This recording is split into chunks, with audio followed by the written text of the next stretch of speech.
opening in the clouds, and I'll take it, yeah. Reminding myself to just let go. Don't wonder how far I can fall. Don't look down, never fade out. And I just wanna be someone and never fall behind again. Just keep on moving on. Never look down, never fade out. Never fade out.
Don't look down, never fade out. And I just wanna be someone and never fall behind again. Just keep on moving on. Never look down, never fade out. Never fade out.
Niece, what you finna There's do? No defense, I'll buy it if I want it. I'm going supersonic, come on, beg for it. Alright, okay, running out of luck.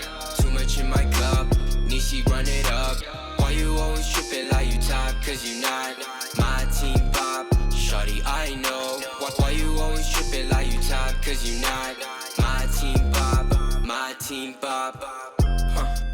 Who really got the block, sipping to rock in a cop car, They say they wanna party with us 12 as and how much be that boofy, it's a la. My feature price bigger than your bank account. You talk about it but don't show what's that about. These boys only flexing with that allowance. We swimming in the down. I'm only f***ing you if your toes cute. Brown skin, goddamn, that's my soul food. I'm winning for the record, check your memo, bro. Generation of destruction, you'll remember us. LSD used to do promethazine. I'm only THC, and the C is minor lean. We no longer up next on top. Like your girl when she counting my checks. There's no defense, I'll buy it if I want it. I'm going supersonic, come on, beg for it. Alright, okay, running out of luck. Too much in my cup, Nishi run it up. Why you always tripping like you top? Cause you not my team pop. Shawty, I know. Why you always tripping like you top? Cause you not my team pop. My team pop.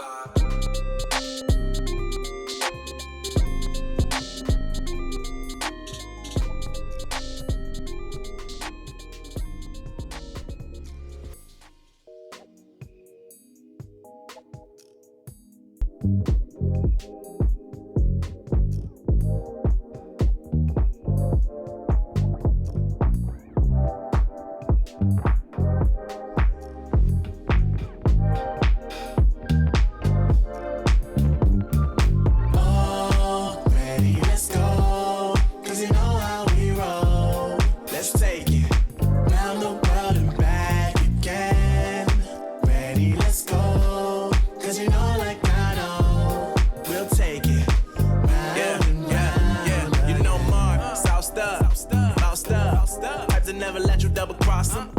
Moving through the city like it's Gotham. They told me get one, so I got one. Stop saying you're a boss when you not one. You ain't sacrificed, nah, you ain't lost none. All over the gram like you got a bag. You ain't big dog, we ain't hearing none of that. I'm in the gym looking like a running back. How you know the flow, got him coming back. Who I was in the past, I'm unattached. Only focus in this moment is bringing the summer back. Oh, respect my grind, elevate souls and I spread good vibes. Young divine, you know I gotta shine. Raise your hands for a good time. Aight. Vibe until the morning, sleep until the noon. You said that you want it, so I got it for you. Let's all get together and show them how we move. We move, we move, bringing summer to you. Oh, ready, let's go. Cause you know how we roll. Let's take it round the world and back again. Ready, let's go. Cause you know like I know we'll take it round and round. Yo, hold up, let me switch my flow up. Back in high school, they were telling me I'll blow up. Doing talent shows and man, everyone will show up. Got in an accident and still made it for them to go nuts. You know what? I'm so what? I'm so That means I can't describe the way I vibe, the way I slide in with the rhymes that make the dimes all close their eyes and fantasize. Young divine calling their phone number. No, you know I love you. And you know me, I can't sleep without blazing beats on stages for their ones gracefully. And I got a smile that they hate to see. Young black successful, though life gets stressful. Though life gets stressful, go and vibe out with whoever you next to. Vibe until the morning, sleep until the noon. You said that you want it, so I got it for you. Let's all get together and show them how we move. We move, we move, bringing summer to you. Oh, ready, let's go. Cause you know how we roll. Let's take it round the world and back again. Ready, let's go. Cause you know like I know we'll take it round and round again.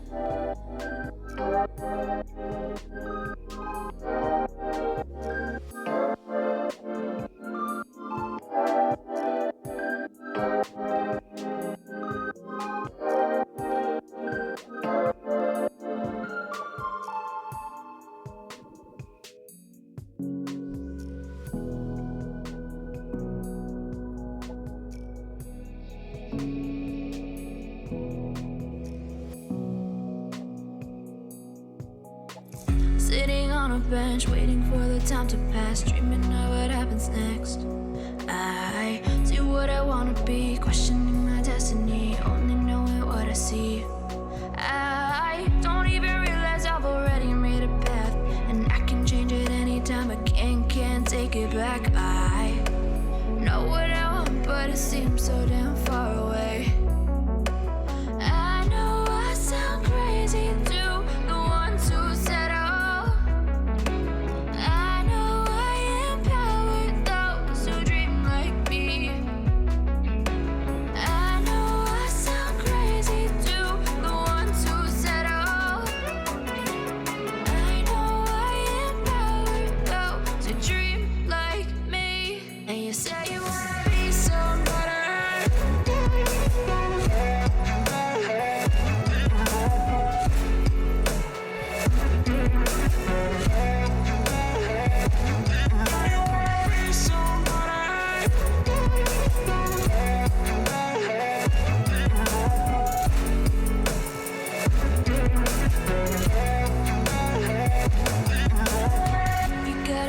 Then you better use it. Tell yourself day after day it's time to prove it. No days off, keep the hustle moving.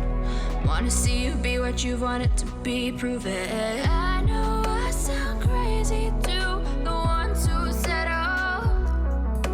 I know I empower those who dream like me. I know I sound crazy to the ones who said all. I know I empower those who dream like me. And you say you wanna be somebody.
Sarah, I hurt myself today trying to make the pain go away.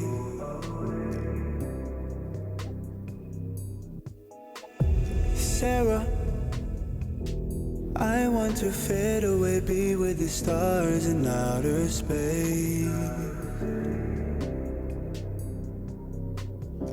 You come and you go, you take me high, you take me low, but I don't know how to do this on my own anymore. Oh no, now it's my leave for the melancholy. Could he fill a hole inside me? Damned if I do, damned if I don't. Now it's Xannies till I know my psyche.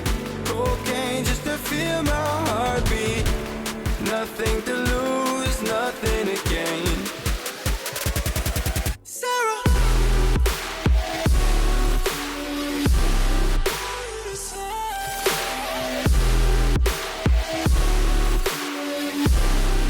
why you leaving me?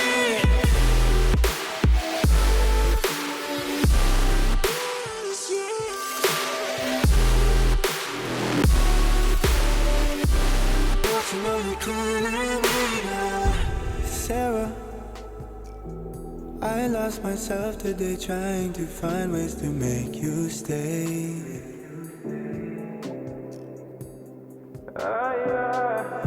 Sarah, I want to go away, close my eyes, never wake up again.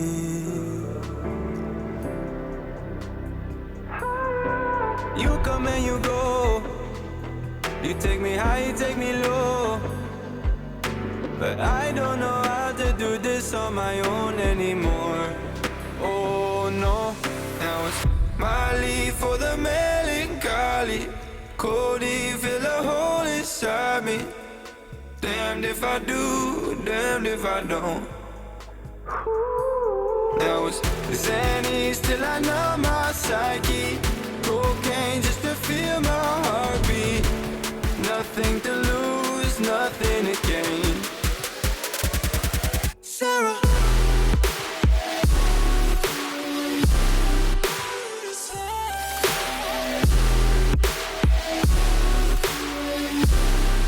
why you leaving me?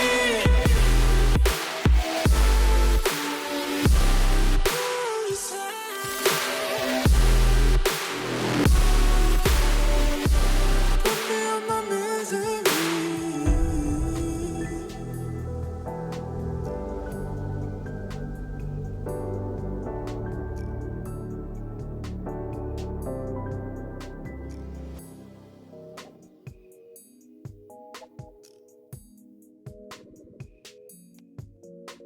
No, I can't remember the last time that I really felt fine.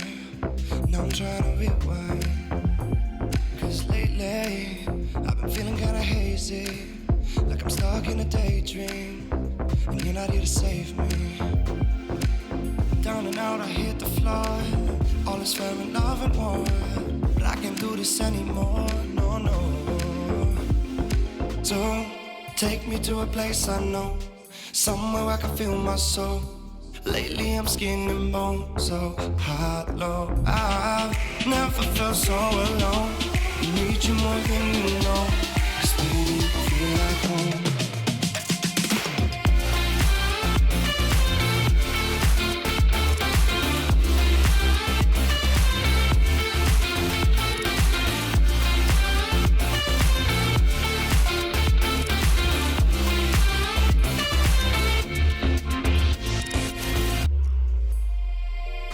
I've been reminiscing the late nights.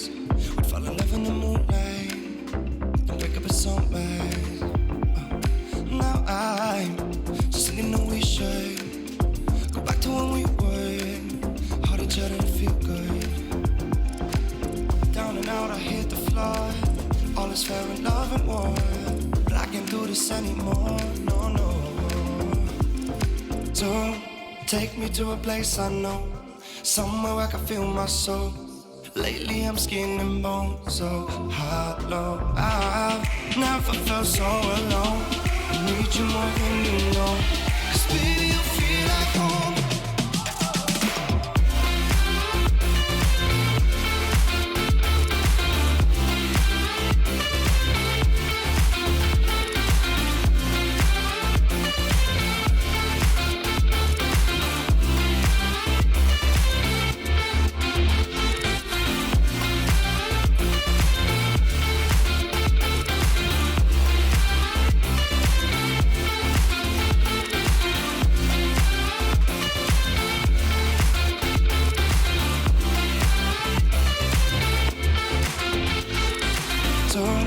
Take me to a place I know, somewhere I can feel my soul. Lately I'm skin and bone, so hollow. I've never felt so alone. I need you more than you know. 'Cause baby, you feel like home.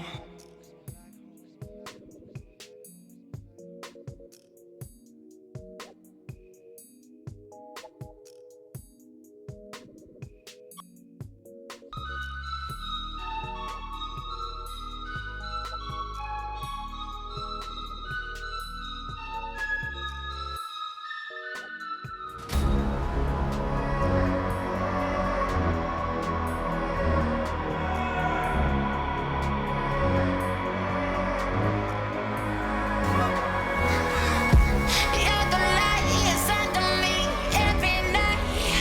Chasing dreams, ain't got time to make them see what we believe. You and me, yeah. Me, yeah. Me, yeah.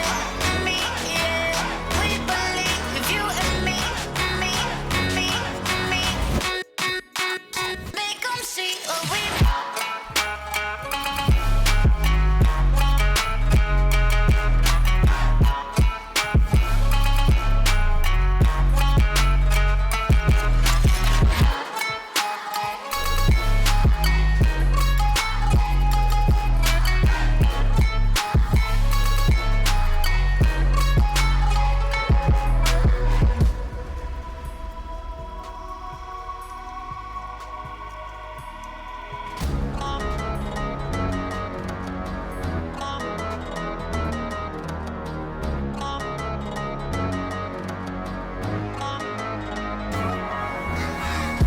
You're the light inside of me every night.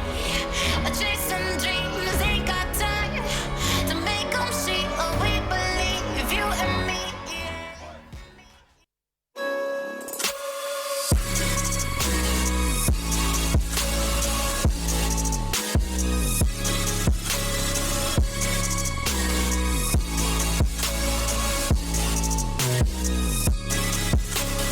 You love it, you wear it.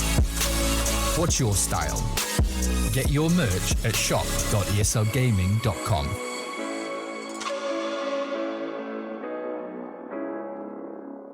My name is Jordan Gilbert, aka Nothing. Hi, my name is Sue Lee. My handle is Smix. I think it's important for these initiatives to happen. Empathy really, really goes a long way, and it always means so much to us, and I think that's where initiatives like this really help. I encourage everyone in the community, anytime they see bullying, anytime they see someone getting called names, I encourage you to step up and say something. Good luck, have fun. Good luck, have fun.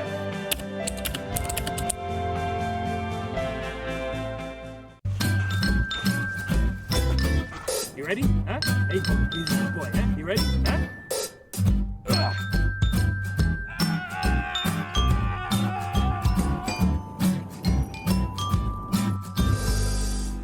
Start your esports career now at play.eslgaming.com. ESL One DPC Eastern Europe is brought to you by Intel and DHL.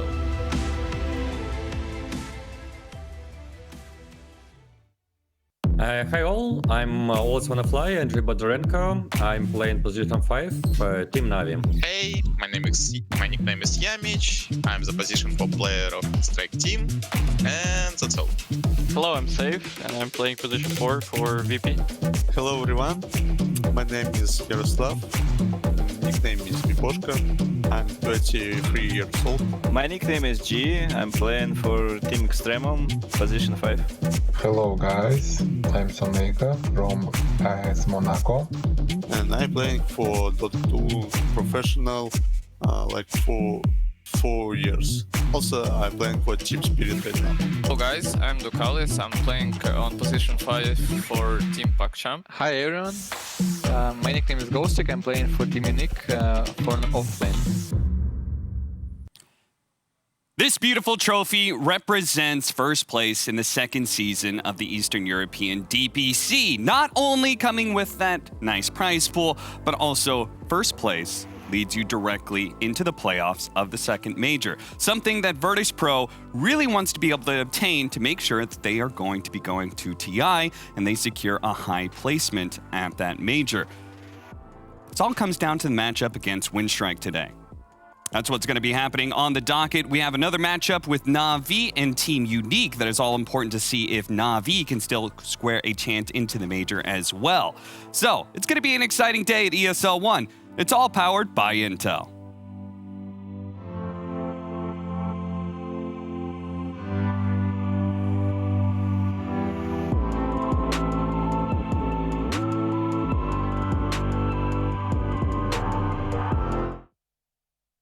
These are those moments I don't think anybody else is going to forget.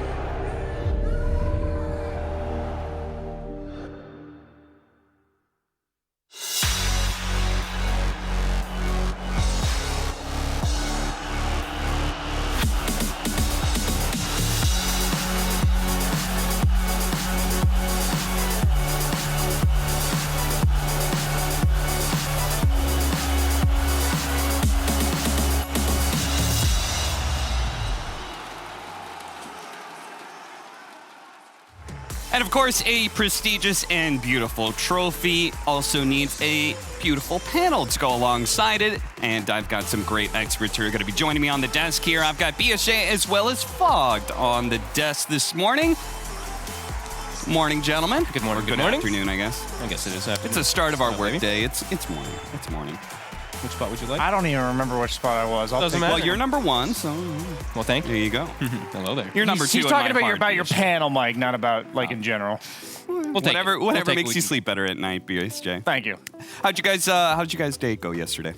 You guys had some pretty hype European matches? Yes, we were hoping for a third game, of course, but Yeah. Enigma just kind of came out cruising, kind of crushed OG, so. Yeah, it really feels like there are certain teams that have really kicked it into gear towards the last half of the second season. And that also applies to Eastern Europe. We've got Team Spirit, who have been looking super good the entire time. Na'Vi, though, in their matchup against Unique today, like they're going to have to turn up, right? Because they, as long as they just clear things out, they're good. They're gravy. Yeah, it's nice to control your own destiny, but it's also a lot of pressure on one best of three, but that's what DPC is all about. We talked about the first couple weeks. There were some random matchups that could have some huge implications, but now we're here. There's no question mark about whether or not this series decides at all. It does. Yeah, and we can go ahead and take a look at some of the standings there to see exactly where these teams are placed up right now, because Na'Vi, they're sitting at third with a 3-2 score. Those two losses means that they're good. All they have to do is beat Team Unique here and then manage to bring down Extremum, which everybody else has, so you're expecting them to be able to do so. But if they drop this game, either this one against Unique or Extremum, then they are potential tiebreakers against a team like AS Monaco Gambit, and that gets rather scary rather quickly. As AS Monaco Gambit, they started off rough, but it feels like they've been getting better and better, right? Similar for Na'Vi, though. I feel like Na'Vi at first, they were looking a little weird with some of their stuff, like maybe just these nerfs, especially like in the off lane. They just were running out of some like hero pools, and then they've switched it up with Rogers, like playing like these enchantresses and stuff like that, taking a little bit more farm. They look a lot better. They do look a lot better these last few games that I've seen. My whole opinion about Na'Vi is that they have like a few set of strategies that they can play around, like the Phantom Assassin for V-Tune. Yeah. But other than that, they're just not the caliber team.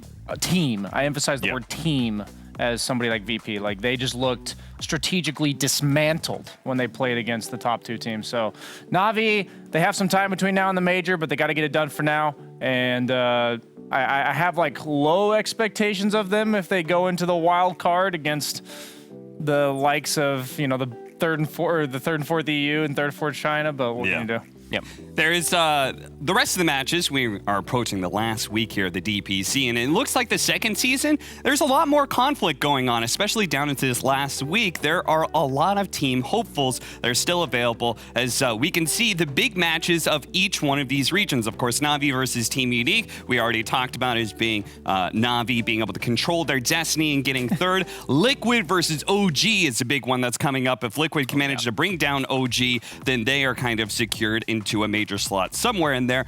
Aster versus Elephant. Now, you guys just were watching Elephant just backstage. Yep. What do you guys think about this upcoming matchup? It's going to be interesting. I don't know. Elephant's still all over the place, let's be honest. Yeah. They did win, I think, the last game versus LGD, but I think they just lost the other one, so they have one more game in that best of 3. But you'd expect this team to be all-star, and they're kind of just weird. And they're really like Ursa, which I know we're not a big fan of. Yeah. I always root against teams that are trying to make a hero work that I can never make work, so just never win with Ursa and I'll feel better about myself at the end of the day. And then we've got Fnatic versus TNC, No Ping versus Beast Coast, and then our last matchup is the NA matchup. That No Ping versus Beast Coast is kind of hype just because South America, I mean, DPC, do you guys agree that it's kind of like bolstered some of the like quote-unquote weaker or shallower regions, let's say, where absolutely. they don't have that big broad depth of teams? I almost feel like at this point, SA is questionably has more depth than NA. Yeah. Like the fact that these teams like No Ping out of nowhere, like Thunder Predator did really well at the major. Beast Coast has always been a top caliber team. Obviously, they didn't make it to the last major in terms of issues getting there, but I like the fact that you have a third team like that made a splash, and they're already secured, right? No Ping? They're 100%? Yes, they're 100%. So that's just... That says a lot for the region. Let's be honest, SA is better than NA now, it feels like. If you take out EG and you have SA versus NA, who compares in the rest of the region in NA compared to SA? I feel like SA is actually just overtaken NA for sure. Yeah, and in a way, that competition just makes the region better and better, right? If you have like 4 different teams that are all competitive for that top tier slot, then that competition, iron sharpens iron, right? And unfortunately, NA still very top heavy, right? As Brian, I believe you have a segment on just that, the NA big matchup. I got the... You're kind of spoiling part of my segment here, Cap, or whoever production put those hype matchups on for the week. But yeah, so first we'll be starting off with the DPC NA lower division. We got ourselves D2 Hustlers straight at the top. But the hype matchups this week is DogChamp versus Arkosh Gaming, which is happening tonight. The winner of that, they can either secure DogChamp top 2 to move up next season, or it can make it so that Arkosh as well as DogChamp are 5-1. And if that's the case, we also have DogChamp against Hustlers on Tuesday, where there's a lot of possible implications, but if DogChamp were to win, they'd be playing for first against Hustlers. If they were to lose to Arkosh Gaming, they would have to beat Hustlers to force a 3-way tie. So everything else pretty much locked into place, but a lot of hype top 3 team series this week for the lower division. When it comes to the most picked win percentage for the upper division only, surprisingly, most of the heroes that have been highly prioritized are below a 50% win rate. Really glaringly is the Void Spirit at a 29% win rate. I did notice, though, that the top 2 teams, EG and Quincy Crew, have been picking either none of these heroes, meaning Baden's been the high priority by EG as well as Ember Spirit. They've picked a bit of Centaur, but I believe a lot of the responsibility of these heroes being below 50%, other than Warlock, is the fact that the higher tier teams are not picking a lot of the same heroes, and thus, since what you'll see here, the records being so top heavy is causing a lot of the commonly picked heroes by the 4th through 8th place teams to be lower win rate. So this week we do have the hype matchup. We got EG versus Quincy Crew. No shocker there. It's going to be deciding who takes the first place slot. However, there is some possibilities here. If EG wins, they're almost certainly going to get first place. But if Quincy Crew wins, then we're going to have EG at 5-1, Quincy Crew at 6-0, and then Quincy Crew versus Undying later this week, which would possibly create a rematch or a repeat of the first DPC season, where we'll have a 3-way tie between the top 3 teams. So a lot of implications of the matches this week for the top 3 teams. Otherwise, it's pretty much locked in place. So look forward to those matchups. We got EG versus Quincy Crew today, and we got the Quincy Crew Undying later on this week. And that is exactly what happened, that hypothetical. That is what happened last season, right? Quincy Crew beat Evil Geniuses in the normal season, and then they went on to lose to Undying. Yeah, they right? intentionally made it the same order. 100%. 100% did that on purpose. Just to see what could actually happen. Do you have a prediction for that matchup, Quincy Crew versus EG? I do think EG's looking real good. Yeah. They have made us all the games done by the laning stage. And I know that we talk about how much better EG is than all these other teams, but the games are legit over at 6 minutes. Yes. Like, I'm not talking like win a couple team fights. We're talking like 4K net worth at 7 minutes. Fog, do you agree with that? EG looking better? Yeah, I think they've just been bullying everybody too. I just see like there's put me in situations where crits, literally diving past tier 2s and stuff like that, and they've already won the game. Like you said, 10 minutes in, they've completely. Now, Brian is supposed to be the NA expert here, so I won't ask you about the lower division, but what's your prediction for that lower division matchup? Arkosh versus DogChamp. Man, Lukey, he's a good player, man. Yeah. Slacks' team looks a little scuffed, so I'll go with DogChamp. Let's go DogChamp. DogChamp and D2 Hustlers, man. Let's be real clear here, though. I wanted to say a point. Is that when I say EG's like lane dominating these other teams in NA division, they've almost won the major off of who I think to be the best laning team in the world. Meaning, like, I think EG's laning stage is potentially able to crush the tier 1 teams as well. So I worry about Quincy Crew getting past that, but if they do, I think they have a shot because they as a team are quite good as well. It's been a long time that EG's been doing stuff like that. Even at TI, teams were looking at their early game and just being like, they've got a lot of preparation just to the first minute, like cutting creep waves and stuff like that. So yeah, definitely agree with EG's dominance early. All right, well, enough about NA. We've got Eastern Europe to be able to focus on, and we do have a schedule that's for today. Unique versus Team Na'Vi, which is a very important matchup. Na'Vi, again, all they have to do is just beat a team they should beat, and they're going to be locked in most likely for third place and heading to the major. Meanwhile, Virtus Pro versus Windstrike, that is obviously a matchup that is a little bit lopsided, but it is also to determine whether or not Virtus Pro can make another clean run and just completely dominate both Season 1 and Season 2 of the Eastern Europe DPC. And that is everything that's going to be coming up today. And we actually need to take a little bit of a break because we got to focus on Unique versus Na'Vi. So we're going to go ahead, play some ads, then we'll be back to hype up the next matchup, Unique versus Na'Vi.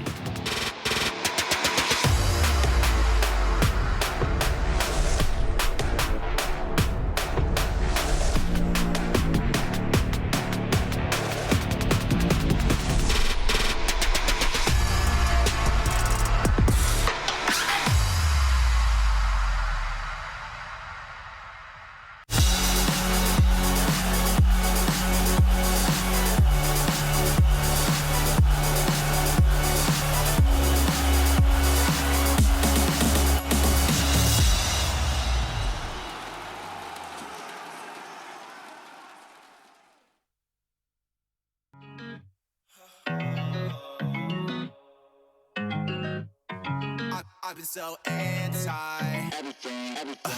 yeah, you're a bad chick and you know that. Eyes roll back every time you throw that. Love letter on your bed, I wrote that. I need you and I'm not afraid to show that. Buy you anything, anything on your everything, everything. Buy you anything, anything on your everything, everything. My world falls down when you pick me up. I came up from a small town, no one hit me up. Now they wanna be my friend. Everybody play pretend. But now I'm pulling up in a Bentley. There really ain't shit you can tell me. What? I just wish somebody would help me. This lifestyle is not healthy. I could buy you anything, anything on your everything, everything. Buy you anything, anything on your everything. I could buy you anything, anything on your everything, everything. She's a goth girl, welcome to my goth world. Fell in love with the diamonds and pearls. Yeah, we do what we want when we want. Saks Fifth with the new Saint Laurent. Party too lit, get kicked out. All alone, that's the only way to live now. Yeah, we do what we want when we want. I'ma get you anything that you want. I could buy you anything, anything on your everything, everything. Buy you anything, anything on your everything, everything.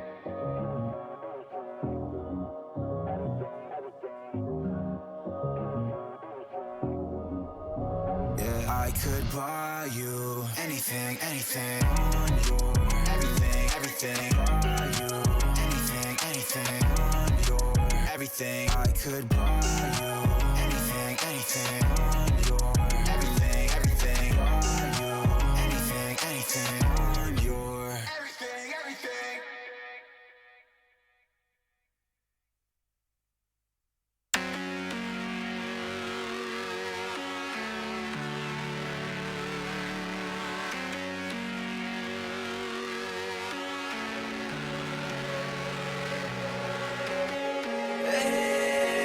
It's so high from here. You can see the world. Aren't we all insistent to be small?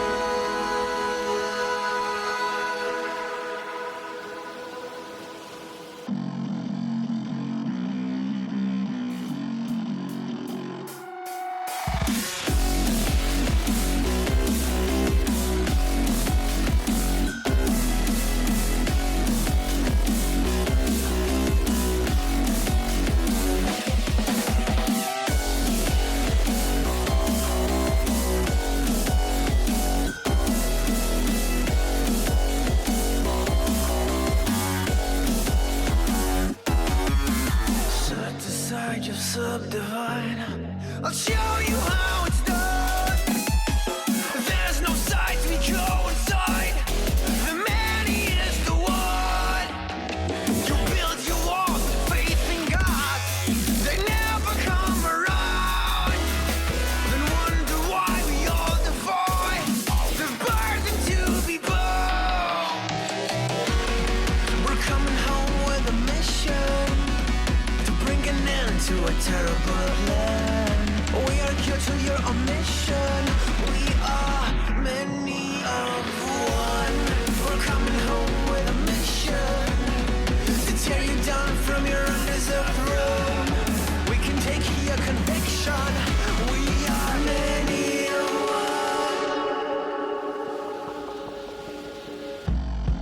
one. You may call it a virus, but we call it the antidote. It's an answer to silence. The future is here to revolt. Yeah.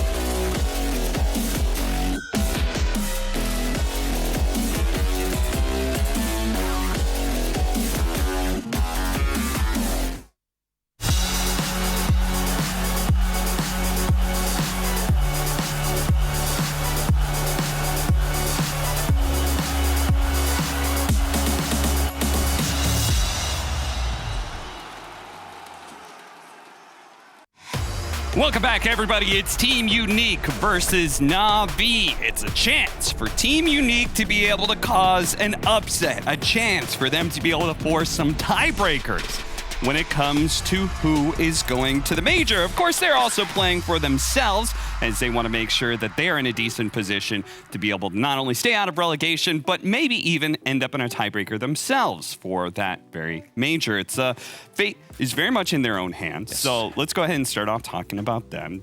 Is Unique good enough to be able to beat one of the top 3 teams? Are they good enough to be able to beat Na'Vi? They're a little too volatile for me. I don't know. It always tends to be the same thing when I see FN. You know, like sometimes he does have like these phenomenal games and all that, but sometimes he just dies completely out of position. And I feel like a lot of these times it's so reliant on him to just be that big snowball out of control. He is versus Iceberg, so I think that's also going to be a tough matchup. But yeah, I'm definitely concerned for them. And Brian? I think Unique on their best day absolutely could. It's just not likely it'll be their best day. Yeah, I mean, the losses, you can excuse 2 of them. Virtus Pro and Team Spirit. Oh, that's totally fine. But you've got a 3rd loss on there.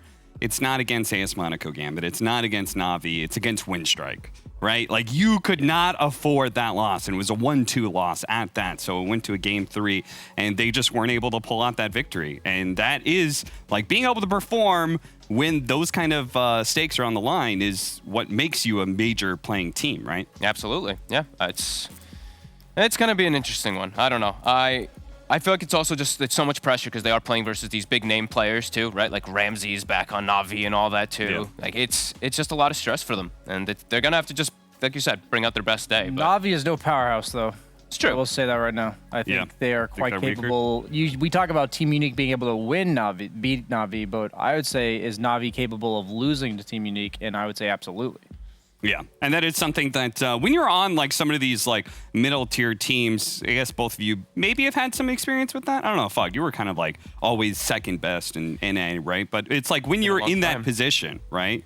It's like how do you approach your goals? Let's say of being able to be the best in going to TI? Well, I think the biggest thing first is like looking at, like we've been talking about for Na'Vi, it's limited strategies. So I think that's the first thing you look at. Sure, you want to focus on yourself, but if you see this huge gap of where it's like, wow, they literally only win with V2 and PA. Wow, they only win when Ramses is playing Axe or something like that. You can specifically target some of these heroes, and you can make yourself a good draft just to counteract that. You can prepare for this pretty nicely. So I think that's one advantage they do have because of the limited strats. Yeah, and what strengths do you see out of Unique, Brian?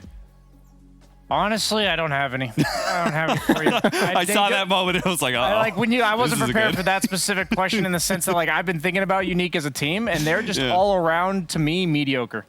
Like they have decent strategies, they have pretty good individual players, decent teamwork. It's gonna usually beat the teams that are lower half, but like they have their great days, and they have days where like, man, that's just glimmering hope.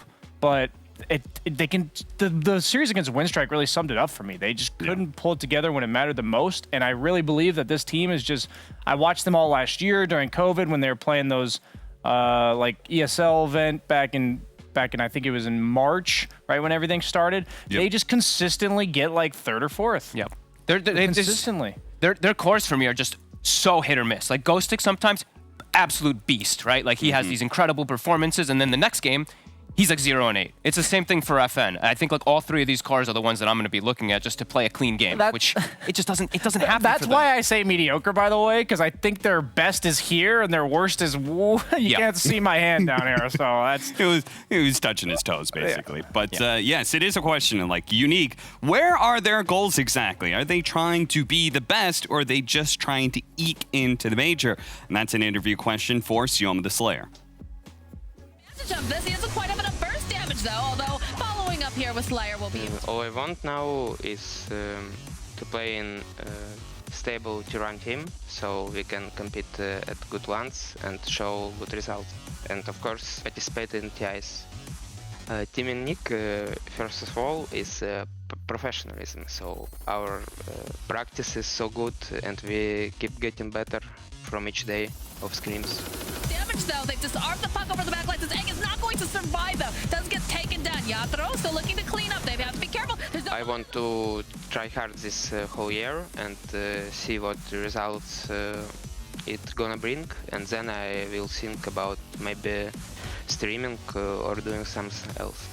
Many people ask me because they think I'm clown, but I'm very serious person. Apparently, some people have gotten the personality that Sioma is a bit of a clown, but he says he's try-harding for this season. But I do have to wonder, whenever somebody has in the back of their head, plan B, well, if this doesn't work out, I can always go streaming. I mean, Brian, you're probably very intimately aware of that question.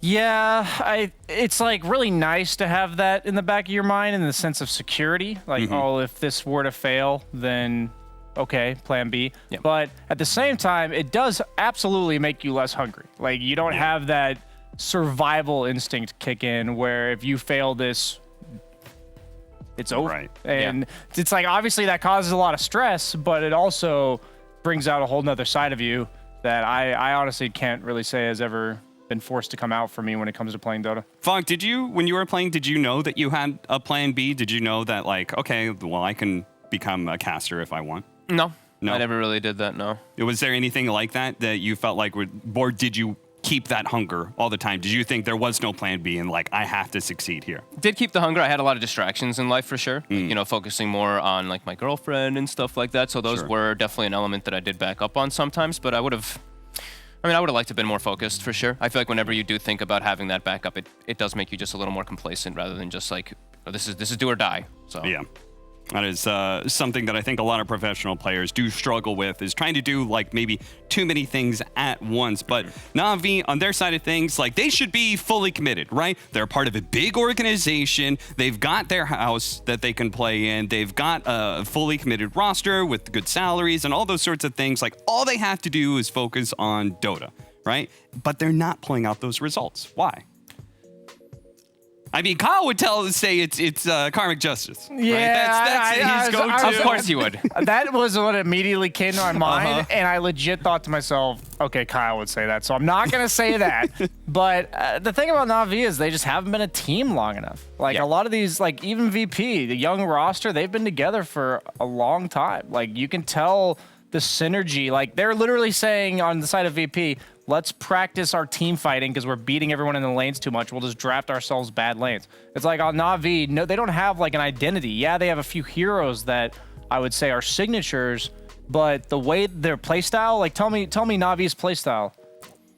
I don't know. Get V-Tune very farm. Yeah. Usually that's the relying one. It's the 4 protect 1 or something like that. I did like that they switched it up in the last one, but they were playing versus Windstrike, so I feel like they had a little bit more opportunities to, right? Like picking the Mirana mid for Iceberg and stuff like that. But that's very rare to see them do something like that. Usually it's your very default. They got their Doom mid, they got their PA, or they got their Phantom Lancer or something. Like individually, they have an identity. All their players are well-known, like individually skilled players. I'm talking about the team identity, right? And that's what I feel like is missing for them in comparison to the teams out in the upper echelon. Do you feel like a lot of the lineup is based around V-Tune? Not Ramses, star player in his own right, like not Iceberg, very strong mid who's been climbing up for a while. Do you feel like it's more around their carry player V-Tune? I actually think it is, but it's not around his, like he doesn't get priority in the draft. He gets his hero often picked in the first 2 or 3 picks, and they're more situationally enabling him with the Iceberg and Ramses pick later on.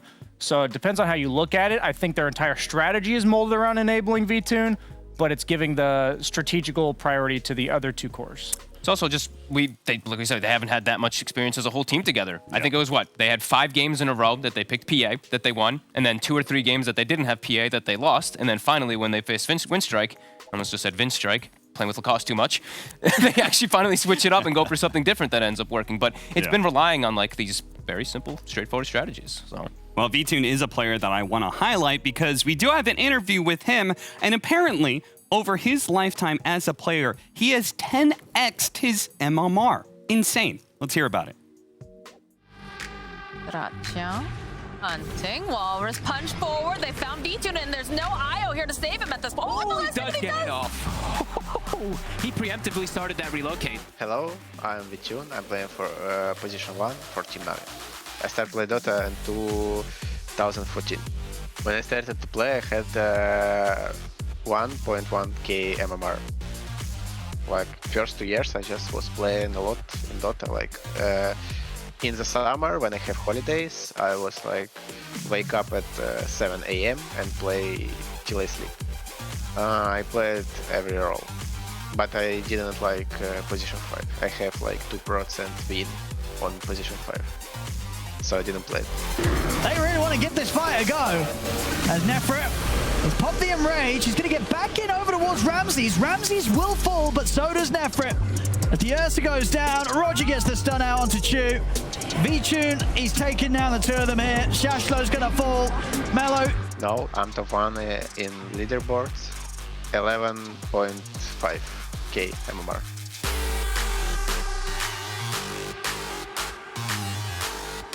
Absolutely insane. 1.1k MMR all the way to 11,000. Pretty insane stuff. And that is a player who very clearly has a drive to win, a drive to be able to improve, and a drive to try and carry his team. And we'll see whether or not he can do it to secure that 3rd place slot up against Team Unique. Na'Vi versus Unique after the break.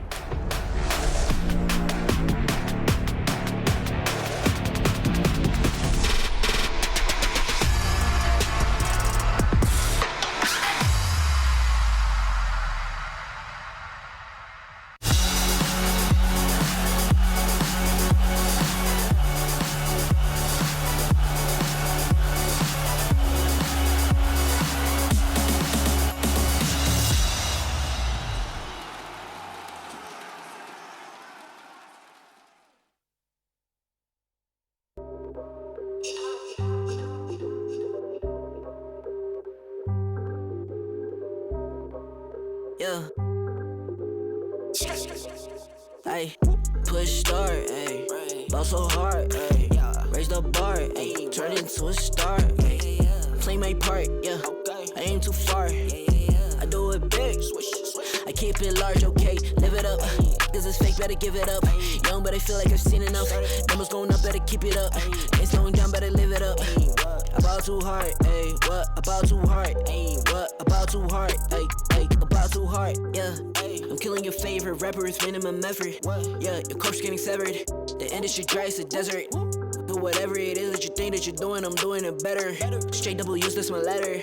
Don't got no snakes, only ladders, ayy. They tryna figure out what's on our plate. Infinity sideways, we already ate. Skipping is basic, skipping is classic. Stay out of trouble, now I can relate. Nevertheless, again, I'm doing great. I just finished this thing, ain't no debate. You ain't my dog, you ain't my family, and sure as hell, you're not my mate. Yeah, I take my place at the summit. I can't wait till we countin' them hundreds. I cannot lie, I ain't rich, yeah, but when I say my time coming, it's coming. And some of y'all got ahead of me. To be honest, I wasn't even running. But very soon I'ma run it. I demand it, man, I want it. Push start, ayy. Ball so hard, ayy. Raise the bar, ayy. Turn into a star, ayy. Play my part, yeah. I aim too far. I do it big. I keep it large, okay. Live it up. Cause it's fake, better give it up. Young, but I feel like I've seen enough. Numbers going up, better keep it up. Ain't slowing down, better live it up. About too hard, ayy. What? About too hard, ayy. What? About too hard, ayy. About too hard, ayy. They not gon' like this, don't like surprises. I cause a crisis, man, I'm a scientist. With the music I spice things, up to my liking. Man, I want nice things, nice things. That's not an AK, it's a Uzi. I pull up and shoot it to movie. I'm chasing the bag, not a coochie. Cut ties with the fake, now it's Gucci.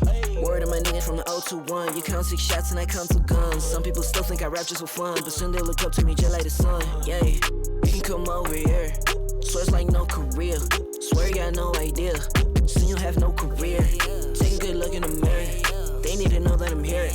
Don't you act like it ain't clear. Yeah.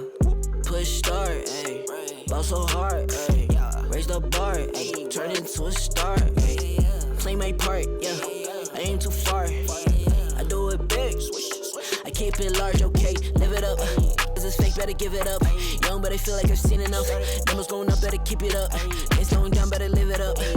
About too hard, ayy. What? About too hard, ayy. What? About too hard, ayy. About too hard.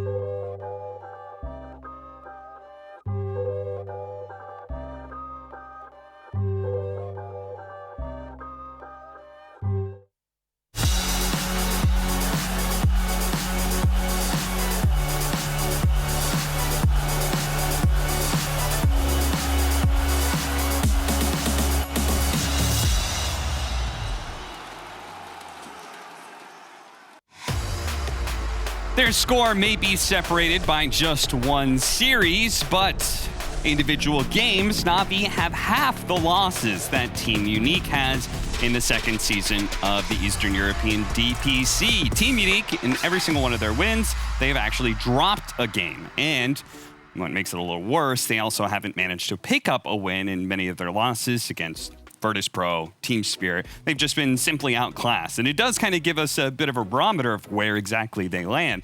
Yeah, they're maybe not good enough to contest the top teams, but they're not even coming even that close, right? They're definitely in that solid 5th, 6th. So they really got to step it up against Na'Vi. And let's see what they've learned, because already we're seeing off the back.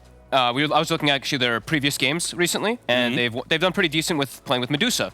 So we see Na'Vi, they've done their homework. They first 2 banned that Medusa, and we do see that Unique, they did their homework as well. Enchantress, a really popular pick for Na'Vi. Same thing as we mentioned a lot, that PA gets taken out. And I mean, that's this tiny, especially after yesterday, like watching the way Miracle just dominated, took over the game, like I'm becoming a bigger and bigger fan of this hero. Yeah. Axe first pick, a bit surprising to me. I know I was a bit hard on both these teams going into the series, but that's because this is their series to prove it. It really is. Like, are you going to be the one that cements yourself at the major for Na'Vi, or is Unique going to make a splash where they show they can contest the top few teams to make it as a contender? So I like the Wraith King pick instantly here. Wraith King has been going up in priority for a lot of regions, a lot of teams. And it's mainly due to the fact, at least from my perspective, it's mainly due to the fact that it's Ancient Apparition that becomes very popular right now. and he's all about all-in comboing people. Yes. And there is no hero in the game that can live. You cannot live, especially when they have a Tiny already in tandem with that Ancient Apparition. So the only response is to pick a hero that will come back to life. Yep. Yeah, and also you can select your bans appropriately, right? For V-Tune, you can just pick, all right, V-Tune, you've got your Wraith King. What do you not want to play against? What are you going to carry the game with if you're not playing against X Core? So I think you got to get rid of Timbersaw. Lifestealer is a problem for both Axe and Wraith King. Yep. I think Timbersaw, there you go. That's one that comes to mind for me. And then is there any other hero that is annoying for Wraith King at all stages? Because the Wraith King, you kind of just accept that his lane's okay. Like, people are willingly picking it into Mars and such, where it's supposed to lose its lane. But it doesn't matter, because the Ancient Apparition is so all in on that mid-game burst damage that the Wraith King counters that at all stages, really. And I firmly believe that Wraith King is unplayable for AA. So I'm wondering what Unique does to supplement the AA, but not all in this concept. Yeah, agreed. So what are some other combos that we've seen with Ancient Apparition? That's one of the big ones that I was looking for. The Sven. That Sven ban, I think, is actually quite good. And it's good against Wraith King as well, right? Yep. I'd say that matchup's about even, but Sven is quite nice with AA and would be laning fine against Axe. Has a way to secure creeps, so if he battle hungers you, you can make sure you get that off of you. And then also, I think the whole Sven strategy right now is to buy like Echo Saber SNY with like one steroid. And I think that timing might be too fast for a lineup with Axe Wraith King, because they need like 15 minutes or so for the Axe and maybe 20 minutes or so for the Wraith King to feel fully online. I definitely agree. Yeah, I do like that ban. I also like Unique's bans, though. I like the Phoenix ban. That probably indicates that it's going to be that core Tiny. Hate playing that matchup versus into Phoenix. Just later stages is quite ridiculous. I'm not enjoying this Tiny meta in competitive, because I keep having my guys in my pubs 10th pick Tiny mid, and it's against like Phoenix. Yeah. And it makes me really sad. Phoenixes and Venos. And I'm like, guys, don't pick Tiny just because you're seeing it in professional Dota, people. There's games for it and there's games not. And they've clearly revealed it is a mid-Tiny already, as they pick their most likely second support in the Clockwork. Oh.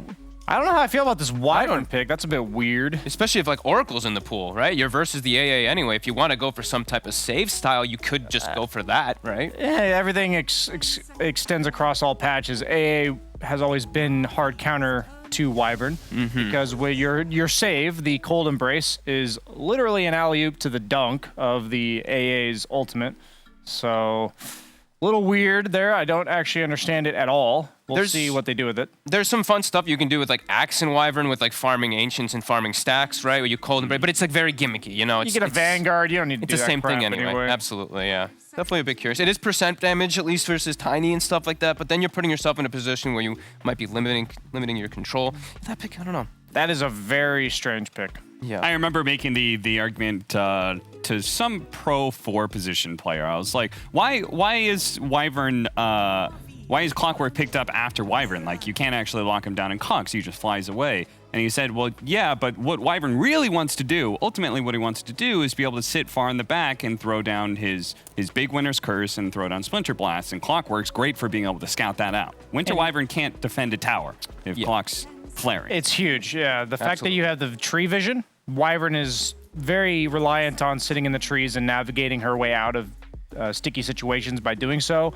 And it looks like we're going to see the Iceberg Mirana again, potentially. That's what it looks like. He did play it last time versus something like a Mars, but versus Clockwork, you can see a similar kind of escape concept.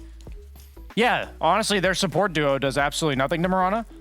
Tiny, yes, can threaten to burst, but if you go like Treads, Wraithband, Wand, Lance, you know, you're probably not going to die to that. I actually did. I was talking to Aoi about this too, and I was asking him, what did you think about this carry Mirana when they did play it versus Mars and AA? So he said the exact same thing. He was just like, you're very good versus AA, because you can just easily get in there. There's no way to lock you down throughout all stages. So yeah, it's interesting for sure. And I mean, Moonlight Shadow for me is just such a ridiculous ability. I hate that spell, man. So good, man. I hate that spell. Free smokes. You hate that spell. I feel like support's hating it even more. Well, I'm the guy where are my that's sentries? slotted at 20 minutes because I farmed so much and I have no slots for that. Oh, right. I protection. forgot how good Brian was. Yeah.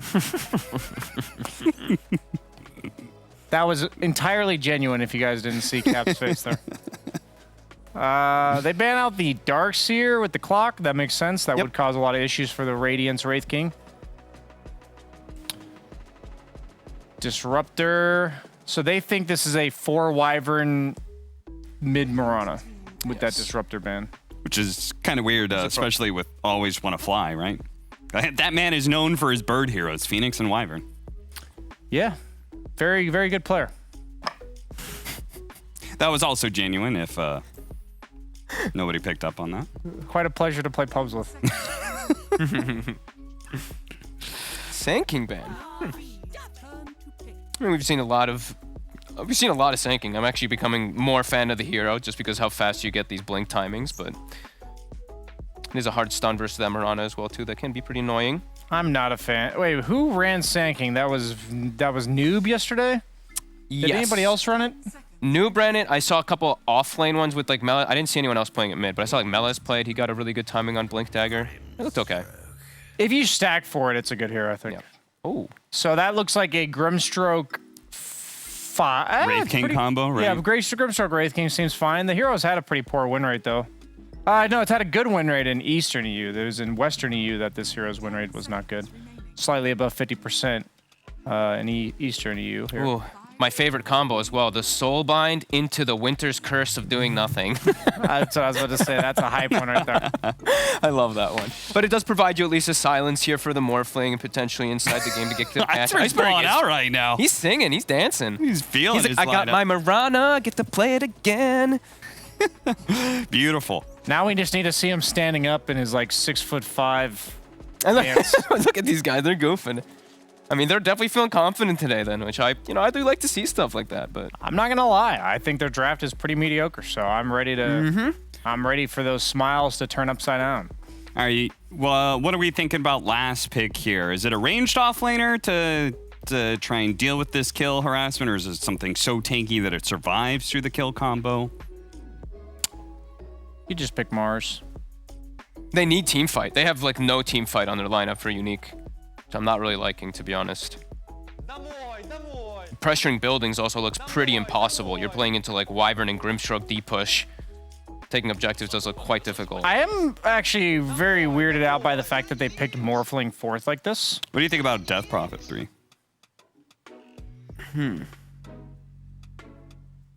Death Prophet 3. I would be okay with that. I want more. It struggles in lane versus the skeletons, though. I want a frontliner. Tiny wants to just like swoop in. You can't just rely. You can't put all the pressure on Clockwork to start every single fight. I feel like. If it can get through the lane, I think Pangolier would be nice here. Yep, Pango is always nice versus Wraith King. Not so good against Grimstroke though, or Wyvern. Yeah, I think if they're forced to use spells on you, your Morphling's really happy. If you pick Mars too, then the Mirana's like that's like the dream for Iceberg, right? Yeah. So I'm trying to think of this frontline here that kind of solves their like gives them some team fight, gives them some catch. Because I'm seeing just. I'm down for Underlord actually. Now that I think about it, Underlord would be really. Oh, nice. Underlord looks really nice versus both cores versus the Wyvern as well. I like that one. I think that could actually round it up pretty decently. They have a decent amount of lockdown. They don't really have like a team fight aura builder guy. Tide instead. Team fight aura builder guy. I like that. It's okay against Wraith King in lane. I love Grimstroke versus Tide though. The Phantom is super annoying in mid game. Like you just can't cracking it off. It just sticks onto you. So. I'm not super gung ho about either of these drafts, so I agree. I'll say Na'Vi probably has the upper hand just because I think their draft is more their wheelhouse. Agreed. And Wraith King, it's gonna have a mediocre lane. But I think it's really good against this Team Unique lineup. And eventually, we're going to see the classic Wraith King every time we see it against AA. They want to burst somebody down, and there's just a Wraith King walking at you 20 minutes plus, and you can't do anything about it. Yep. So I think that's what we're going to see this game. It does mean that Na'Vi outdrafted them in some way, right? When a last pick, there's no one hero that feels good.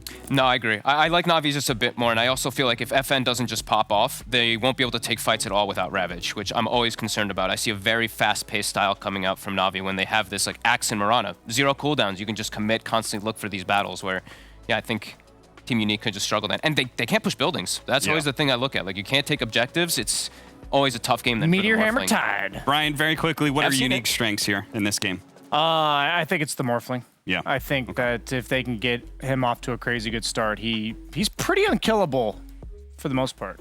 Okay, it looks like we're all in on the Morphling carry. See whether or not Palantimos can do that for Team Unique in a must-win against Na'Vi. Over to our casters, it's Moxie and Purge. We have the return of the Iceberg Marana, and we, of course, got that Morphling over on the enemy team here. What do you think about these drafts, Purge? Because it sounds like our panel was not super sold on either one of these. I'm excited to see the heroes. I think that's what I'm most pumped for, that we get to see Winter Wyvern try it out a little bit more. We get to see Iceberg play Marana mid again. It worked really well last time that we saw him play it. They had a Warlock to combo with it, but he just pretty safely farms the mid lane, and he contributes a good amount of damage in the mid lane, or in the mid game, sorry. With that said, though, Tiny has looked like a terror as the mid hero lately. Support is long gone. You lane effectively. You're survivable against physical and magic burst damage because your HP is so high, and you just move around getting stuff done. It's hard to compare anybody else to Tiny in the early mid game and not say that Tiny is one of the best heroes right now, just because he has so much burst damage that securing kills just feels easy. And if he does that well, he should secure the game for a Morphling, who almost always out carries in later stages of the game as well. So it does look pretty good for Unique at the moment. They've got a lot of those great heroes. All right, I was interested too because we've been seeing a little bit of an uptick on the Winter Wyvern. I was sitting backstage talking with T a little bit about that, and he says it's because the combination of the supports coming out from the side of Unique don't really do a lot of ganking, I guess. They don't do a whole lot of damage either. They're a little bit more static. Do you agree with that assessment? Yeah, semi. A amplifies damage a lot. Well, we're gonna see a fight here. If they run, okay, this looks good for Unique. Really good for Unique. Immediately the stun up over onto Clockwork. Big them taking a decent amount of damage as they do have that Arctic Burn. So Ramsey's just running over here, and it is going to be Iceberg who's going to start off his lane very nicely, getting the first blood. And look at the body blocks too coming out from Roger. Not going to be able to land the Stroke of Fate. So it looks like Slayer is allowed to exist in that lane for now. They got the scout off first, but Morphling was late to come to lane, and their other heroes are actually just not that good at fighting level 1. Tiny with Tree Throw, not unexpected, and yeah, Chilling Touch only does so much. So Na'Vi runs right into the enemy team. They get a free first blood effectively. All their heroes are a lot stronger at level 1, and good for them. So yeah, Clock does do a little bit limited damage to answer your earlier question, but his it's not like super low, but it can be effective. But yeah, he's more of an initiator for sure, and if Winter Wyvern can save whoever they go on, then it can be really good. But if there's an Ice Blast, that's going to shut down a lot of what Cold Embrace wants to do, obviously, so there can be issues there. Well, Iceberg has to be pretty happy. Grabs himself the rune, got himself first blood. Middle lane starting off pretty nice. He's put all of his money into early stats, and he's only about 150 gold away from getting his bottle finished. So he's definitely going to need to use nukes a lot to get last hits. Marana's base damage here looks not good. 54 on average is not a good place to start for the Marana. So compared to Tiny's 66 with the Fairy Fire, yeah, it's going to be a slight struggle to get last hits, but at least he's got a nuke. You can see also being able to plink away here at FN definitely comes in handy because that is going to become a looming, or rather is a looming threat as we get further into the game. And in the off lane, AA plus Tide, lots of good harass potential, basically should be able to offset this just fine. Tide can deal with the skeletons really well in lane. Anchor smashing them reduces a lot of the damage, and once he gets 1 or 2 points in Kraken Shell, he basically doesn't have to worry about what Wraith King offers. And that's basically the lane stabilization for Wraith King these days. Everybody gets Vampiric Spirit and Wraithfire Blast at the first 2 levels, so when they go for kills or pressure, they summon skeletons, then they throw the Wraithfire Blast out.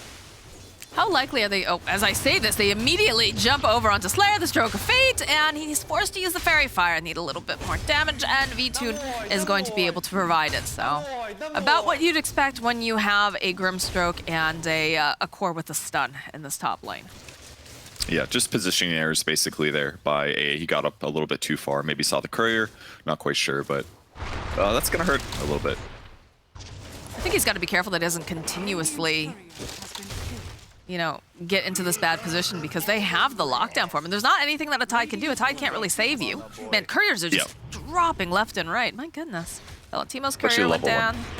Bignum's courier. great solution with the Wyvern here is against clock like this. You don't have to worry as much about battery salt or cogs. If he does catch you, you just fly out. So for a support that has the instant counter, that's one of the nicest solutions against clockwork at many stages of the game. Is true. The water rune, though, does get denied here by the Wyvern. Good rotation here from Roger.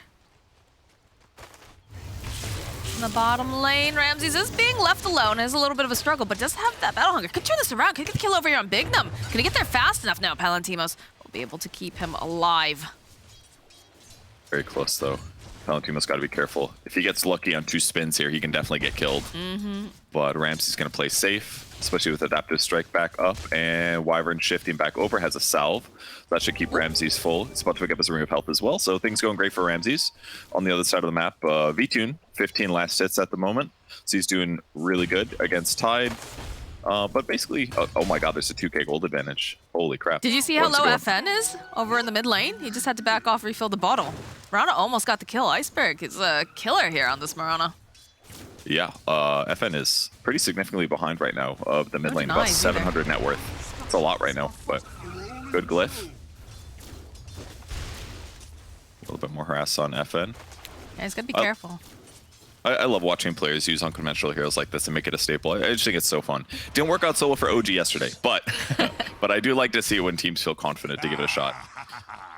These Iceberg zones on a lane, this is so good. That rotation from Roger was absolutely crucial. Didn't give him the bottle refill. He has to go and get the bounty rune. That's still not enough with that glyph. Now fight bot top. Yeah, they've got the slow over here. Go stick. Swimming away, giving them the taunt too. They need just a little bit more damage, and they just don't quite have it over here for Always Want to Fly. He's thinking about that Stroke of Fate. He was gonna try to throw it down, but Bignum and Ramses over in the corner having their own little private scuffle. Gotta be a little careful on clock. He's gonna run out of regen here. Ramses is doing fine. 500 gold till he gets Vanguard. Morphling still hits pretty hard. He's got really high base damage when he shifts over, so he should be able to cut through the damage block of the armor. But and Roger's gonna block another water rune for FN. FN and having a really tough time here. I love this play. I love when that's something that I think Team Spirit used to do quite a bit of as well, where they secure the runes for their mid laner, or they just make sure that there's no extra regen available for the enemy mid laner as well. And especially now with all these water runes added, it's so important to secure those. And as much as we talked about how good Tiny is as a mid hero, if you're delaying his levels and delaying his timings, it makes a really, really big difference, because that means he's going to get less kills. Always want to fly top lane, getting pressured though. Yep. Ghost Stick's just walking away, and it seems like Slayer is probably not long for this world, as he's gonna get cut down by Vtune again. I like a big crit there. That gives him his phase boots now, so yeah, two lanes being pretty convincingly won. The Wraith King doing excellent, and Marana in the mid lane doing really good too, so. These are some nice nice a bit iffy here. Big stacks over here on the side of Na'Vi. And I have to say, whenever Ramses is having a good game and not getting too like bodied, it feels like Na'Vi just, they perform better. It feels like they're more comfortable. They've got more things on the board for them to work with. So yeah, I agree with that. Ramses had some inconsistent games. He's going to fight him though. Yes, because he's got a Winter Wyvern here. He's going to do percentage-based damage, slow him down with that Splinter Blast. Roger will get a kill.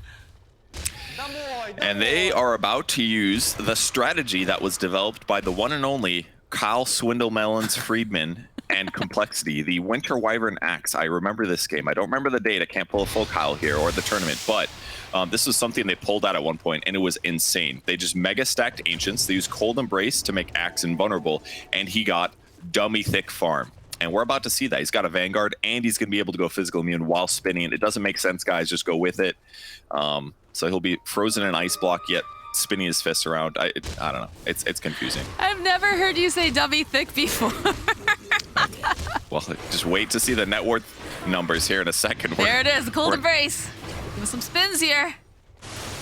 Oh, we're not gonna get to watch spins. We're gonna watch Vtune get bullied out here in the top lane a little bit, because Bignum has, of course, made his own rotation. Okay, look at the net worth. He's just getting off of this. And then Iceberg grabbing himself. You know, he's gonna age the other bounty rune for a little bit. Come back when he needs that little bit more regen. Frozen spins. There we go. There we go. All right, and that is the most farmed hero on the map, guys. congrats to Ramses. He hasn't quite finished up the last 2 Ancients. They're a little bit of a pain in the butt to clean them up, but oh, he wanted to stack. Just kidding. Just farming a little bit more. The efficiency. You love efficiency. It's very good, yes. It helps Is a lot. indeed in the top lane, though. Again, this Ancient Apparition just cannot afford to be stepping forward like this at all. It's not even that forward, to be quite honest. The power of this lineup here with a Wraith King and the Grimstroke is just too strong for him to approach that creep wave at all. And look how close we're getting to the next item here for Ramses. Yeah, and now Roger gets some experience in the lane. He's almost 5. Ramses is almost level 7 now. Big Num's like, oh, stacking. All right. He's just gonna make a little jaunt over here, check out what they've got going on, run away. And I love too when it hits like the 7-minute mark and they pick up a bunch of neutral items instantly. That's a little bit extra advantage that you can have in your laning stage too. Because he grabbed 3 neutral items there at the last moment. So instantly those get flown out. It's going to make them a little bit more effective in lane. Iceberg's going to get a Faded Brooch. He'll be really happy with that. Mirana does have some mana issues a little bit in the early game. FN doesn't quite have enough here to take down this Wyvern. Big them in position, so is Slayer. Arrow coming in hot here from Iceberg. He has to be careful. Does have an illusion rune, though. He's going to start chasing after Bignum instead. They got the Starfall. Needs just perhaps a bit more damage. They have it. No, they don't. The Cog's pushing back Iceberg. Should have gone for the Courier. JK, it's still dead. You got it with the illusions? Oh my god, that was sick. And now Ramses has the call. He's going to try to drag them away, perhaps. No, he's not going to be able to stay alive, though, during all of this, as Ghostic is allowed to have a little bit more space in the top lane and just continues to put pressure on his creeps. Not exactly the easiest kill for this duo to take down. It's not, but on the bright side, V-Tune should be farming better. There is a lot of magic damage coming from Grimstroke mainly, so Tide still has to be a little careful, but they're not really. No one's going to really die here unless there's rotations, and there's been so much pressure in other places on the map that it still makes V-Tune's game pretty darn safe. Ramsey's going the Manta build, though, picked up his Blade of Alacrity. He likes it. He's going for it. They're far enough ahead. I don't think it's going to be a problem at all once he gets it at a decent time. The only problem is he's farming so well, it's going to take a while till he gets to 20 minutes, right? How do you feel? Oh gosh, look, even all of these stacks coming out here. Gotta be careful that, of course, the Tide Hunter doesn't spot them out.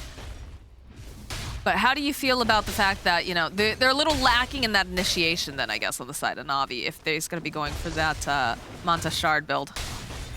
I don't think it's that big of a deal because, I mean, they already have a big net worth advantage, right? So if they just play safe and don't get that much done on the map, then I don't think it's a big deal because they already have a net worth advantage, so it makes the ganks that their opponents put in them less dangerous because they have more levels and life to deal with it, basically. So I'm not super concerned. He'll get Blink eventually, obviously. He chooses here to get Yasha first because his speed is quick. So it's like, well, I might as well buy the Yasha before I get the Blink because it's not like I want to gank with a Winter Wyvern. Those kills are less likely to work, so I think it's fine. We've got Moonlight Shadow. Like, there's ways that they can do things. You get a lot of stacking action, though, coming out from both the teams.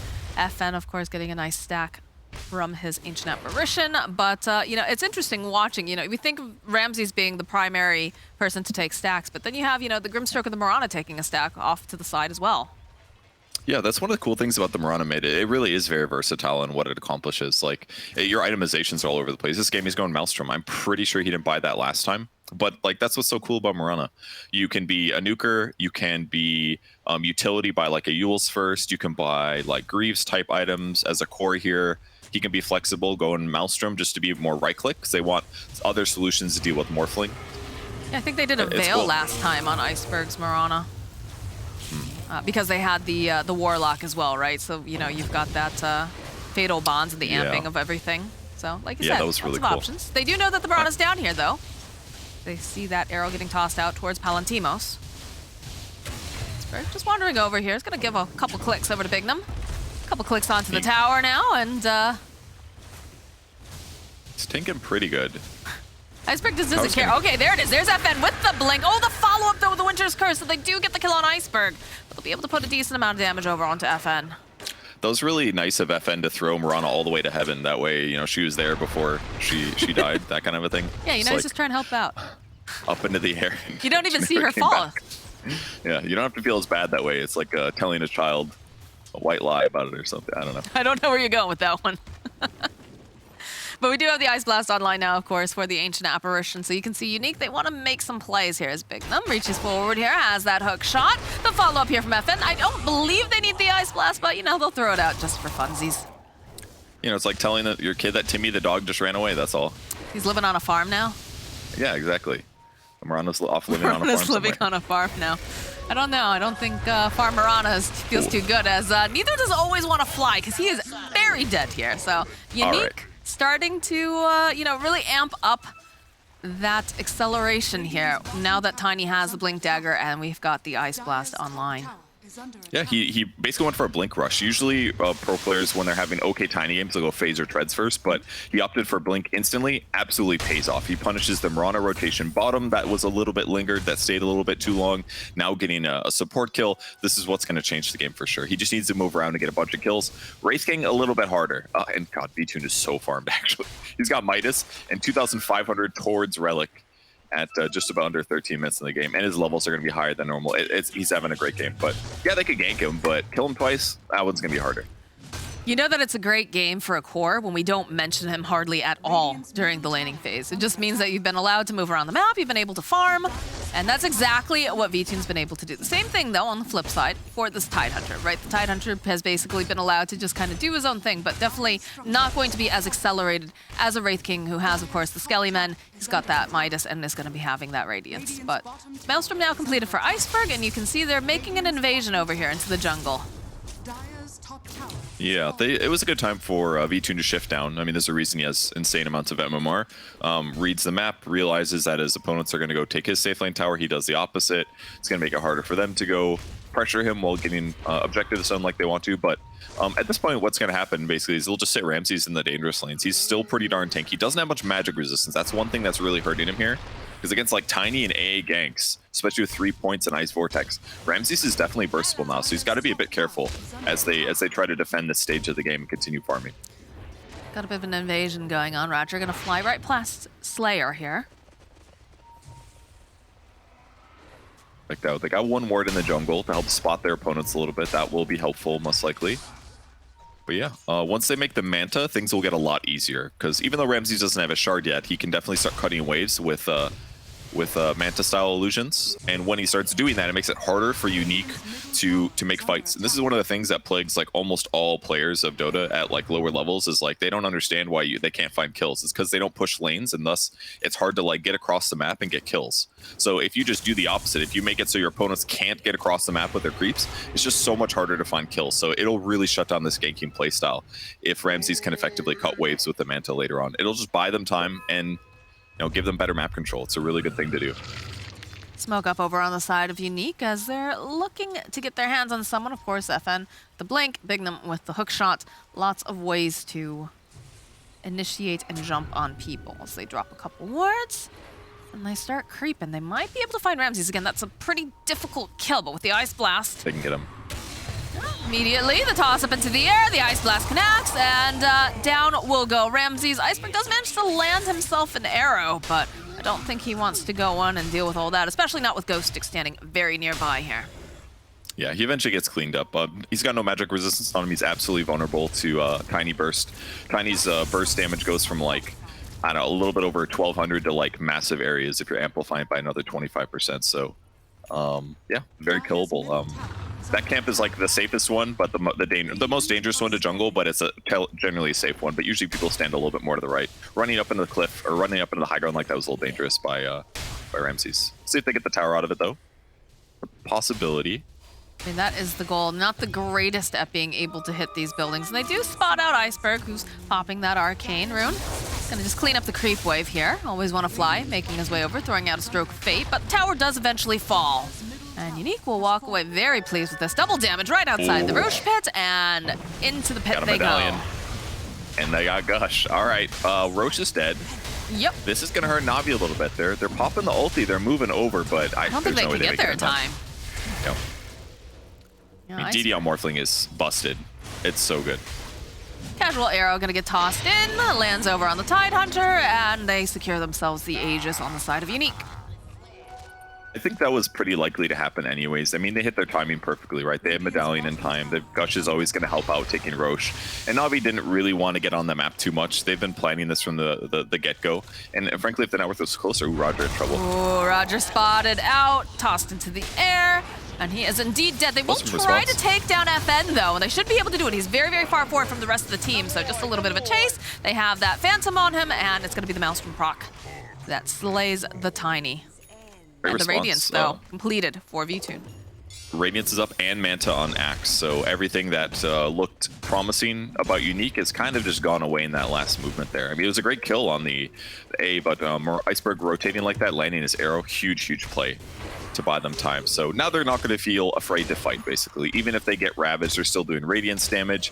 As long as they can like counter-initiate a little bit, it would be huge. They still like really need a Glimmer or something. Potentially to protect against the the Tiny combo, but it's pretty hard to react in time generally. Hey, did you see what Roger's building? Yeah, I did. It's a Witchblade. Yeah, this is normally it's a griefing in pubs when your supports build Witchblades on int heroes like this. It's generally not good, but he will have more armor. That's kind of cool. But past that, I'm a little mystified. I'm gonna have to think about this a bit more to truly gauge on whether it's good. No, I'm sure he's going to give you the opportunity to see if it's good or not as well. I mean, the nice thing is that, like, again, he doesn't have to worry about clockwork initiating because he can just fly over cogs. That part's solved. And I guess extra armor is good against, like, your Morphling, maybe Tide type heroes, but I would have thought he built something else. They spot out Big Num. V2 running down. We'll open up with the Wraithfire Blast. Arrow not going to quite connect over here as they do have the nice stun, though, followed up with the Ravage. We'll be able to slow them down just a little bit. Ice Blast over onto the back line. They're going to try to blow up Iceberg. Not going to be able to quite manage to do it now. As you can see, Palantimos trying to chase on the back lines here. He's turned himself into his own form of the Wraith King. But they don't have to worry about that Ravage anymore. Ramses is looking for some of these spins. They've got the taunt. The waveform coming through, though. Can V2 finish off this Tidehunter? Yes, he can. They'll turn their attention away, though. It looks like they're not chasing after Palantimos here, as V2's found himself someone else over on the back lines. Here it is indeed Slayer. So there will be no Ancient Apparition allowed to participate in this fight any longer. A really good fight. I mean, everything was basically changed when Murano was able to leap out of the Ice Blast. When that happens, that's most of Unique going in. They missed their burst opportunity. The Ravage was used. They didn't even burn Wraith King Ultima. Here's that fight once again. They also got to jump on Clockwork right away, so they didn't have to deal with him initiating and making the Ice Blast easy. That was a really big deal. Not the prettiest arrow we've ever seen, but I mean, Inkswell almost was good. Ravage basically just like offset the initiation, and because they weren't able to kill the Mirana right there, completely changes the fight because he gets his ulti off. He's able to do more right clicks, more Starstorm, stuff like that. I mean, I'm sure they'd still do fine even if Mirana died, considering and a great Manta dodge there by Ramses. Dodged the stun, came out of Morphling. But yeah, good fight from Navi. And then Axe took the Abbott toss combo, didn't do that much. Things looking great for Navi after winning that fight. All right, well, now with the Ravage down, I wouldn't be surprised to see Navi try to make any more plays. Though we are getting closer towards that Axe Shard, so perhaps they'll wait a little bit longer here. There it is, bot on up, and Radiant's bottom tower. Basically no worry for them right now. Like, they don't need to do much. Like, they're still out farming their opponents. They probably feel confident in their farming lineup here. I mean, they're going to buy Manta on Wraith King. That's a little bit surprising as well, but hey, getting out of some disables can be nice, and it's more split push. They like don't want to fight their opponents head on, basically. They just want to outfarm them, I guess. Keep the lanes pushed out. Yeah, a lot of that was the laning stage, but still, yeah, pushing their advantages is it's a really good thing to do. I just feel like they've got some really nice item timings too. You've got the Shard online for Axe. You've now got the BKB online for Iceberg. That one's big, yeah. I mean, they don't have to do anything necessarily, but I wouldn't be surprised to see them try to make some of these plays out. Yeah, look at this, just pop from that Manta, throw in the creeps here. Playing so carefully. Iceberg isn't even worried about pressure in the mid-tier 1. He could have forced it a little bit, but saving his BKB charge, doesn't want to do anything that's overly aggressive. 2 Observer Wards, no! Always want to fly, almost got a double D ward, it would have been sick. He did Stroke of Fate, saw both of them up there, and then one of them despawned. Bummer. He would have hit like level 15 off of that or something. It always feels good when you're a support and you get the double D ward. Right, blink up next for Ramses. He's decided it's finally time to fight a little bit. farming the most dangerous areas right now because he's got BKB. Double damage And getting popped here by Iceberg. He doesn't need any help here, and that is a dead Slayer, and the Ice Blast got used during that. That one looked pretty easy, all right. Murano, one of the few rangers to have a mobility skill, so finding an AA is easy. Arctic Burn getting popped here by Roger. They even go for the Midnight Shadow as well. Don't slow down Bignum. They use the dust, so they do have the vision. They're going a little bit deep here since they still had that middle tower up at the time, but now that the middle tower is down, this map is just feeling very, very open and wide for the side of Na'Vi, and it's feeling a little tight for the side of Unique. It really is, yeah. They're giving Roger everything. Let him buy a Witchblade. He gets the Vambrace as a 4 position. That's usually like a core item, but I am the carry now. good for him, yeah. I was pretty underwhelmed with that Witchblade damage right there, I'm not gonna lie. I was like expecting a whole lot more, but oh, I guess there's a hood on Bignum, that's why. Okay. Shake my head. Flaming Rogers choices when in reality Bignum was just prepared. True. Purge just wants to see the Core shot, too. Wyvern. He just wants to see There's Core a lot. Wyvern with a Bloodthorn, you know? I mean, Palantimos has hit a Scotty timing here. That's very good against Mirana. The slow's going to be incredibly good. Very good against Wraith King, too. They can find initiation. Okay, yeah, they found the initiation. It is V-Tune, though. They have to be careful. That feels almost a little bit slow the way that they've turned back in. They'll get the Soulbind off, and Bignum goes down. All right, that is going to be the reincarnation. The jump forward here coming out from Iceberg, and the call off over on the side. No. They're able to take down Palantimos, and can they get Ghostic? It feels like they should be able to. They have any leap charges left now. It's going to have to be the running old-fashioned ways. They're going to try to teleport out. They don't have the vision. Oh, the Splinter Blast. No. So close. The arrow was huge. Morphling felt really confident in that fight, and that's one of the scary things when you go to initiate. Sometimes you just get hit by those arrows that weren't necessarily intended for you, and that arrow guarantees that Phantom's Embrace hits him. Then he doesn't get Morph off, and the Manta actually kind of paying off here. It basically made Clockwork's initiation feel not good. The battery cell damage is being split. It makes it harder for Tiny to do an Avatos. A waveforms in to secure the kill, but the arrow is going to come in and nail him. And as a result, they get the follow-up with the silence, a lot of right-click, extra leap charges, another stun. He gets blown up, and Ravage tries to save him, but it's too late. So 12k gold advantage now, and they might find Tiny in the trees. Close. The pings are out. The arrow? No, he is gone. Oh yeah, that last fight, very nicely done with the splitting up too, the delay of that Ravage with the axe jumping onto the back lines. And yeah, things are just looking really good for Na'Vi here. Really is. Pressure Illusion Rune on Mirana too. Oh, they're gonna need attacks. Okay. Makes sense. Let them cut the waves. These last a really long time. They're way better. I think that's like a minute or something for Illusion Rune. Oh, it looks like a little bit more, about minute 10, like a minute 20, something like that. So you can cut waves really well with this. Even better than his Manta. And look how confident V-Tune was in the bottom lane. He was just pushing that out all by himself. He will regroup with the rest of the team. And without the Ravage being online, I'm a little concerned here for Unique. Yeah, I mean, again, they're not too worried about committing to a fight, and they're gonna have some morph solutions late game. V-Tune's item build, pretty weird looking. Like if you took us, this is like a perfect item build to be like, hey guys, what the item? Who bought this item set?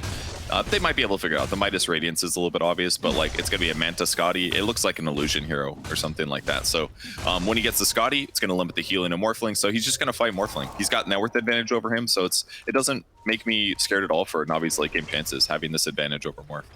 So we need to win a fight on the Unique side, and he's gonna build Satanic next on Morphling too. Scotty's gonna shut that down a bit. So just all things looking great for Na'Vi as the game continues. The pressure is definitely on. 13k net worth lead at about 25 minutes in. Roshan is back up. So you can feel that that's definitely going to be the next objective as the boys start marching their way into the pit. And unfortunately for FN, he's just had a little difficulty this time around. It feels like whenever he's trying to go in for some of these plays, there's an immediate follow-up, or at least there's groups coming out from the side of Na'Vi. Yeah, and he did get a couple of those crucial kills after having a rough laning stage, which is great, but since then, his kill options are basically Winter Wyvern and Grimstroke. Those are the only two heroes that are really vulnerable here. It's very likely that Mirana is able to protect herself in most cases. So yeah, he's just got to hit creeps for now and just continue farming, because it's not his ability to keep getting kills is just not going to be here this game, unfortunately. So that's going to really hurt his ability to win the game and feel like a really strong mid hero. I mean, one nice thing is that you do have the Blink Dagger now for the Tidehunter, and you've also got a BKB pickup now for Tiny. So all that nuke damage coming out from Mirana not going to feel as bad as it did before. Got more options online. And he doesn't have to worry about Grimstroke ulti or Ink Swells or things like that. That's the big thing. A lot of times as you go in Tiny, you get counter-initiated on, you end up dying to overall main magic damage, but won't be his problem for now. Moonlight Shadow gets used, Navi's into position, and they're getting ready to fight at this tower. V-Tune's just working away over here. They have to realize something's up. There's no way that V-Tune just shows up like this. Yeah, of course. They'll sit on the cliff. They got that great cliff ward. A Roche is available. So this fight's going to determine a lot. Whoever, if somebody wins it one-sided, that's Aegis, that's Shard. V-Tune goes for the D-ward. He's so confident because he's so tanky here. Almost got his Scotty too. So Unique's going to have to cede high ground. They lost their vision. That allows Na'Vi to move in and we'll see if they can start a fight. V-Tune knows he's so far ahead. Look at Ramses, he's hunting. They can see Ghost Stick immediately blinking away. Ramses showing up. Look at Unique is just being sheepdogged way over here. Yeah. Does V-Tune, come on, the team's guys. not even that close to him. He's actually by himself. V-Tune's just, yeah, so he's funny. just literally all by himself here. He's like, all right, use everything on me. I'm going to come back up. I'm going to have that slow. That is the reincarnation. Ramsey's waiting carefully in position. The Ravage follows up. They need to get in there. There it is. There's Ramsey jumping in. He's got those spins. He's doing a decent amount of damage. His Spignum falls on the back lines. They go with the curse. They've already taken down V-Tune. So be a buyback now from the Clockwork. The Soulbind coming out. They're just trying to beat down here over on Maran. She does have the BKB. So she is able to kite effectively as Ramsey's trying to get in position. Does manage to get the call. The spins come out. That's a dead Palantimos. As the side of Na'Vi, they still want more. The blink forward, the ink swell. Oh no, Bignum just bought back. He is dunked out of existence. I mean, that could have been a lot worse for Team Unique. I mean, that was pretty crazy how deep V-Tune was. They do get the kill, though. It goes to Morphling. He gets 726 gold for that kill. But they will probably lose Roshan here with Mirana's right-click being effective. I'm curious to see who gets the shard. Ooh, Ice Blast's going to slow it down, though. It will indeed. We'll back off for a moment here. Ramses, he's still letting those illusions tank up. Got some nice vision place over on the side of Na'Vi, though. Prepared. Oh, the frozen spins. It's happening. I hope they get the shard to Mirana. That's what I want to see. Get that crit damage from the lead charges. That does feel good. All right. Aegis on Iceberg, and we've got the shard on the Mirana, as you liked. So one extra leap charge, that part's pretty cool. And then 1.5%, or basically 50% extra damage during leap duration, which is 2.5 seconds. So that's pretty cool. He doesn't have that much raw damage because he has a Mjolnir, which obviously is very likely the right item build. Mjolnir's great here. It's been buffed quite a bit, but I don't know, as he buys more items, once he goes like a Daedalus or more raw damage, it'll be a lot of damage. It's pretty cool. We do have a Blink Dagger picked up recently for the Wintered Wyvern as well. So we will see some interesting position. They have so much mobility coming out from the side of Na'Vi, where I feel like Unique, you know, they've got this Clockwork, right? He's had some nice hook shots, but the problem is how do you bridge that gap quick enough with some of these other heroes?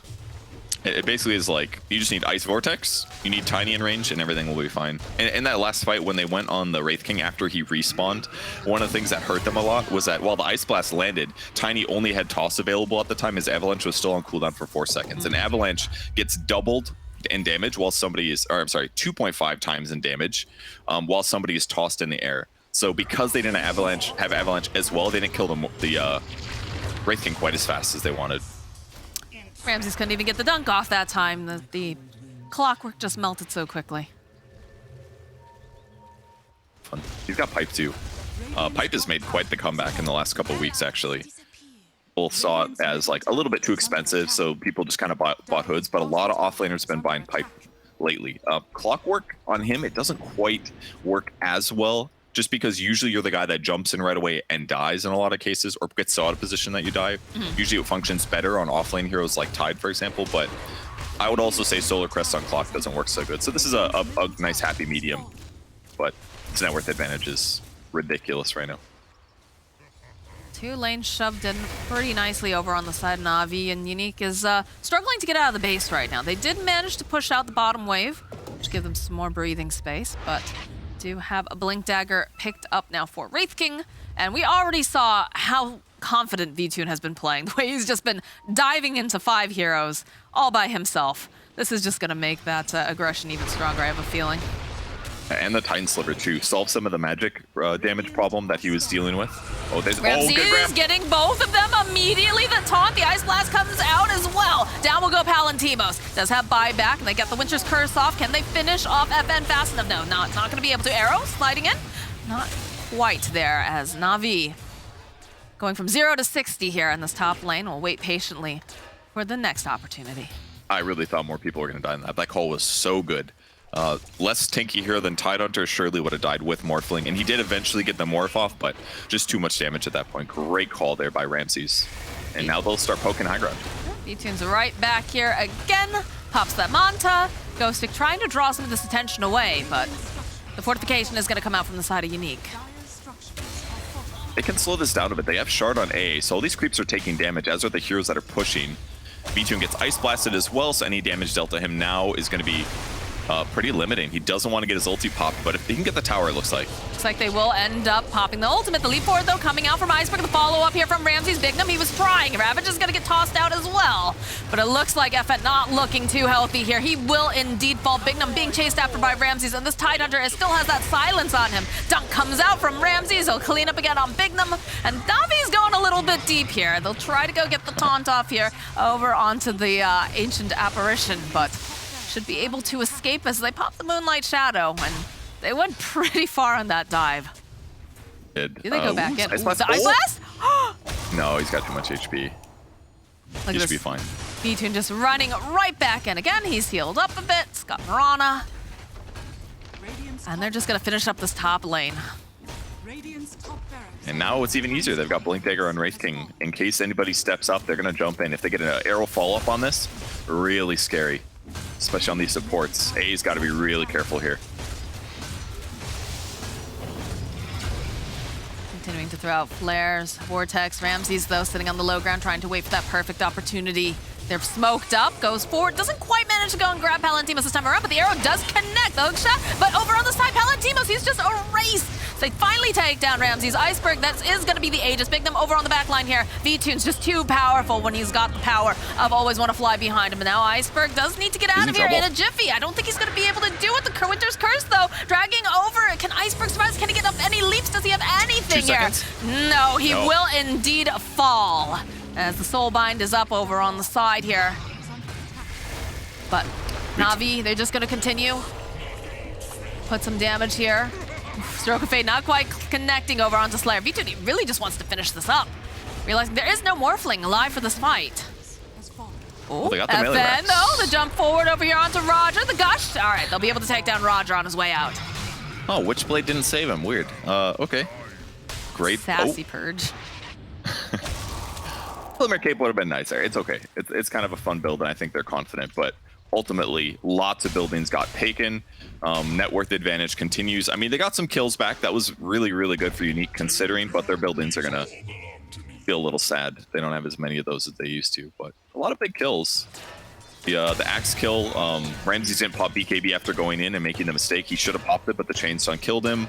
Mirana ran out of leap charges, eventually got worked down after going a little aggressive, trying to kill the AA there. So basically just a little bit overextension from the Na'Vi side. They get punished, and it's going to delay the game a bit, but their net worth advantage is still so healthy right now.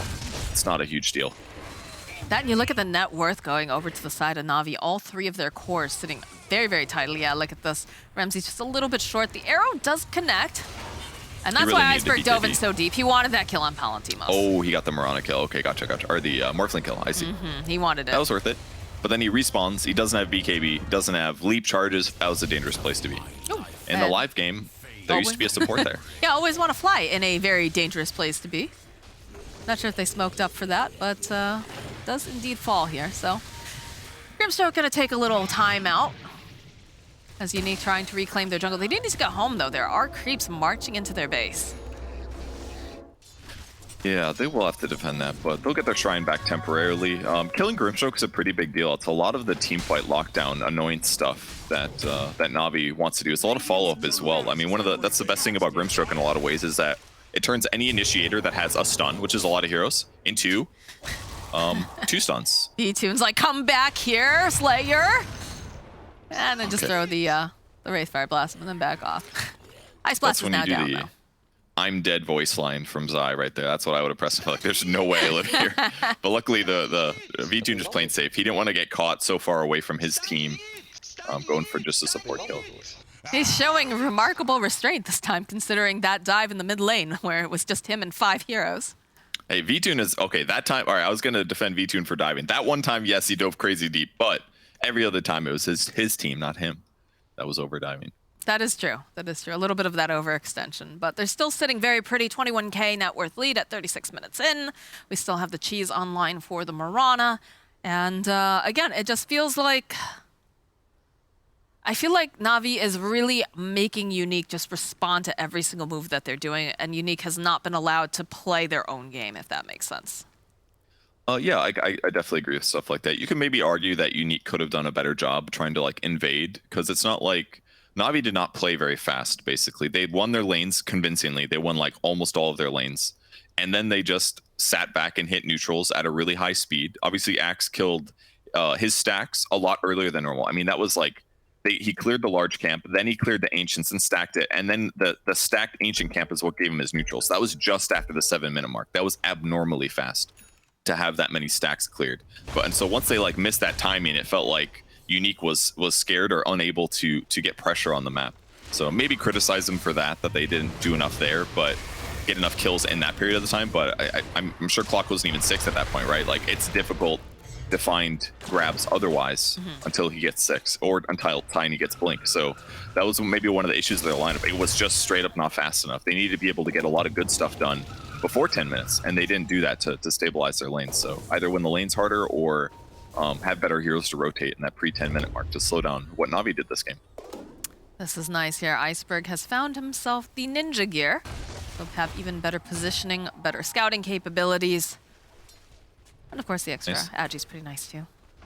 It is actually, yeah. They gave him a lot of armor he was missing, actually. Goes up to 20 now. The movement speed is nice too. Mirana's base movement speed is not excellent. It's one of the things that has to happen when you have leap charges, you know? So he'll be happy with that. Who gets the cooldown? Oh, I thought it was Roger, sorry. It's on Ramses. Spell Prism on Axe. Lots of calls, here they come. V-Tune walking into Ghostic here. The blink forward, expecting to find someone else. Bignum. There's out the flare. Look at this positioning. The Ravage immediately. Can they blow up? No, the follow-up here from Ramses immediately holding into place. They're going to try to keep Iceberg alive over on the backline. FN, he's taking so much, but they have already taken down Iceberg and always want to fly falling as well. Over on the back lines here, Palantimos, he's just chunking away over here at V2, as Ramses is forced to run away and eventually indeed fall. So the cogs up here from Bignum. Palantimos waiting patiently. Will be able to take down V2's first life. He's coming back up again. Roger still in position, doesn't have that Winter's Curse. Needs to put out a little bit more damage, and he's just trying to do anything he can to Palantimos here. Isn't able to even get the kill over on Bignum. It's getting to, oh no, Palantimos gets himself a double kill as he takes down V2, and he's looking for another kill. What a fight for Unique. That ward on the high ground. Just Na'Vi way too confident in what they're going for. I do want everybody to know that Roger cleaned up the Tiny because he had Witchblade on the back lane. That's all everybody needs to know. But other than that, amazing fight for Team Unique there. The Ravage was perfect. The target acquisition was excellent. They got the Mirana with the Ice Blast combo. They cogged him afterwards to delay the BKB from coming out. The Ravage, they had the Sentry on the high ground too. They called Axe, which actually wasn't that useful because he just BKB'd and spider-legged, ran away. The counter initiation didn't come out from Winter Wyvern either. He called Embrace to buy some time, but that was not quite what they needed, unfortunately.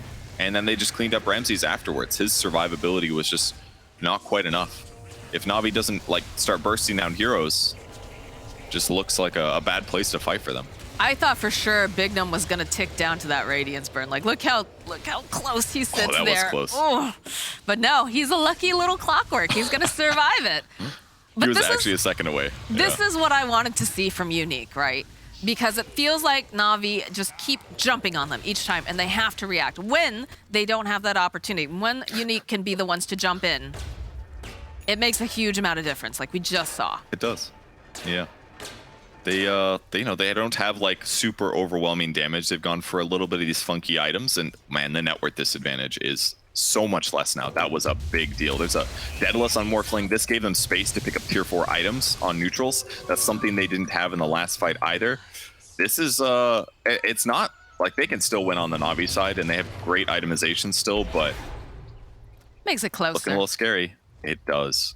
I mean, there's a freaking Dragonlance on Winter Wyvern, for God's sake. Like, Yeah, Roger has decided that he would like to be the core this time around, and will be taking over the game. Please and thank you. he gets raw HP from this, and the extra attack range is good and all, but like, so like, yeah, he can sit farther back to contribute to fights, but it's pretty goofy, all right. Number one thing, Iceberg cannot get stunned through BKB, basically. It's a really big deal. He cannot get comboed as easily as he did in the last fight. Wraith King doesn't care about getting focused or bursted much. He's got a Ballista Blade now on Wraith King, so getting these pickoffs should be a lot easier.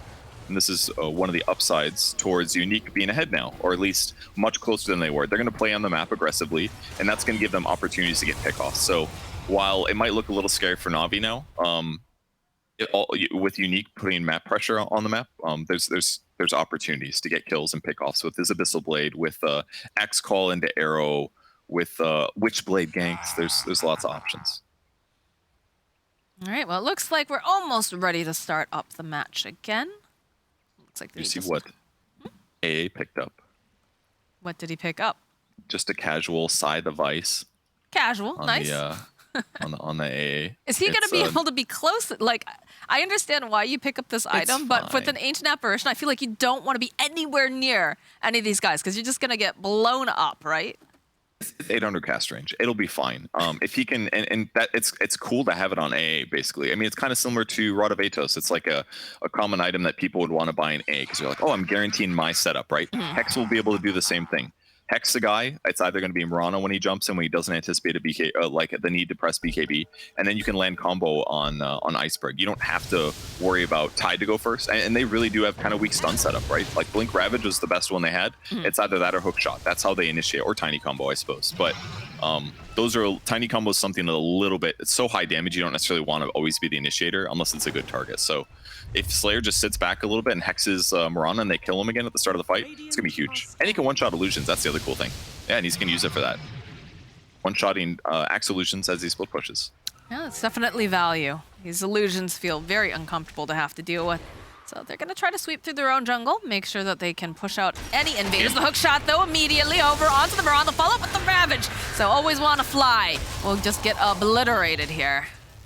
The Winter's Curse does get dropped by Roger. Should be able to just teleport out. Always want to fight, very possibly saving Mirana's life there. When you force staff after a clock initiation, it makes the follow-up cog, stun, and push more difficult. Instead, he gets trapped inside the cogs instead of pushed backwards. He doesn't get stunned immediately afterwards, and they don't have an option to follow-up disable him. Oh, that's going to be a dead AA. He was dewarding. Iceberg was able to just land the arrow. I think he had Ninja Gear, that's why he does have Ninja Gear, yes. Definitely does. The arrow tossed out here by Palantir, mostly forward though, just brushing the tail. No. Okay. All right. 20 seconds left till. That is the reveal of the Abyssal. The arrow. Nope. They've got the BKB, but they have the bash as Ramses goes in for the call, gets a couple of these spins, and dunks FN. All right. There's the pick they needed. Now they're going. Time to go high ground. Take this advantage. There's a DD rune as well. Really good for Iceberg here. Do a buyback on the Tiny if they want to bring him up, but they don't have the Ravage available. Okay. 2 waveform charges on Palatimos now, so he can jump in and out. Waveform attacks targets as well. He is a big damage monster at the moment. Trying to push out these lanes still. It's going to buy them some time. V-Tune will go high ground with illusions. Ramses opens up the battle hunger. Tide Axe as well. Still smoked up using that Ninja Gear. To get better positioning. They have to be so careful in the way that they want to move. Nice gush here. We'll be able to just clean up some of these creeps, but gee, they still want to go in. A couple arrows getting tossed. Just water being sloshed everywhere coming up from the side of Unique.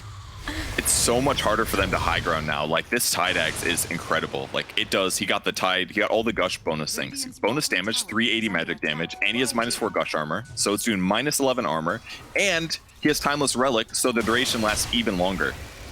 That's for 5 seconds instead of 4. That's a big disadvantage when you're trying to siege high ground slowly. So losing that fight, although Na'Vi is still gaining some net worth advantage, and are probably going to play for the next Roche, This is not how they expected this game to go. They thought that was going to be over like 10 minutes ago, but that one catastrophic fight where they were too confident, it's hurting them here. Feels like they definitely need some sort of a... Either they need an Aegis or they need a pick off on Ghost Stick, it sounds like, because he seems to be the primary form of pushing out these waves and causing them problems to go high ground. It would help, certainly, yeah. They're definitely building towards, like, sieging, Navi's building towards sieging casually and safely with all the mantas, and they're also building for pickoffs, so that's what they need. Their casual sieging is basically over now because of this Tide Ags, so yeah, absolutely, that's what they need. They need to pick off heroes. That's the only way that they're going to be able to go high ground confidently right now. Or Aegis, I guess, so either delay the game or get a pick off. That's the Aegis that gets reclaimed. And the double damage rune getting popped here by Iceberg. Not looking to engage, just gonna go and farm up. As I say that, they are looking to engage. Dude, Ramses is so farmed. He's got 490 last hits on Axe. It is bonkers. He's got 2 sets of armor, BKB, Blink, Mantis. All right, let's see if they spot him. Ghost Stick pushing things out safely. They don't want to show. They don't want to give them the call arrow. Palantimos will reveal himself over in that mid lane. Double damage rune's got a bit of duration left here on the Marana, but no one's home in the side of the Radiant jungle, so Na'Vi gonna just set up base camp for now as the smoke comes out from Unique. I think they know where they are. I'm guessing they're gonna try to hunt through, see what they can find. Yeah, they do have the wards, so they have vision. Bignum leading the charge. Is that a flare? The Shivas, the silence immediately being tossed out. They get the soulbind off. V2's left behind as Palantimos just chases down, always want to fly. Wants to get rid of Ramses, though, calling 3 over on the back line here with that BKB. We'll hold them in place a little bit longer. As there it is, the Ravage coming out from Ghost Stick. Finally, he's held onto it patiently. They're going to turn right back around again. They'll be able to take down Iceberg. Ramses, another call here. V-Tune's coming up with a second life. There's the Winter's Curse coming out from Roger. They're going to try to chip down as much as they can. Over here on the side, they'll be able to take down FN. They're still hunting here. Palantimos, he wants his kill on Ramses, though. The Inkswell does land over onto 2. Arrows get tossed down. They don't quite connect. So they'll follow up. There it is. Can they take down Palantimos? They've got the taunt. That will be a dead Palantimos. They'll get Ghost Stick. And Na'Vi are just running down this bottom area. Slayer's gonna try to teleport out. He's gonna be able to do it just in the nick of time. They have the buyback. Almost everybody bought back there. Morphling's still available, but holding some time. Doesn't quite work. They're going in. Shot over onto the back lines here. The toss up into the air, plus the Ice Flash to be able to take down Iceberg. That Gush coming in over on the back lines. V-Tune is left alone. Ramses gets the call up over onto Bignum, but this Wraith King, he's all alone. He's hexed up. He needs his team. He needs help. He's gonna try to fight through, try to get some of this life still left. He's not gonna be able to do it. V-Tune will fall. Okay. Dieback on Marana. Wraith King dying for the first time, still has his buyback available. Great fight for Unique. They make it work. And this is the scary thing. Their opponents went conventional item builds. Wraith King is falling off here because he bought Manta and Scotty. So a little scary for Na'Vi. Roche is could respawn in 13 seconds. We'll see when it's up. Here's that initiation.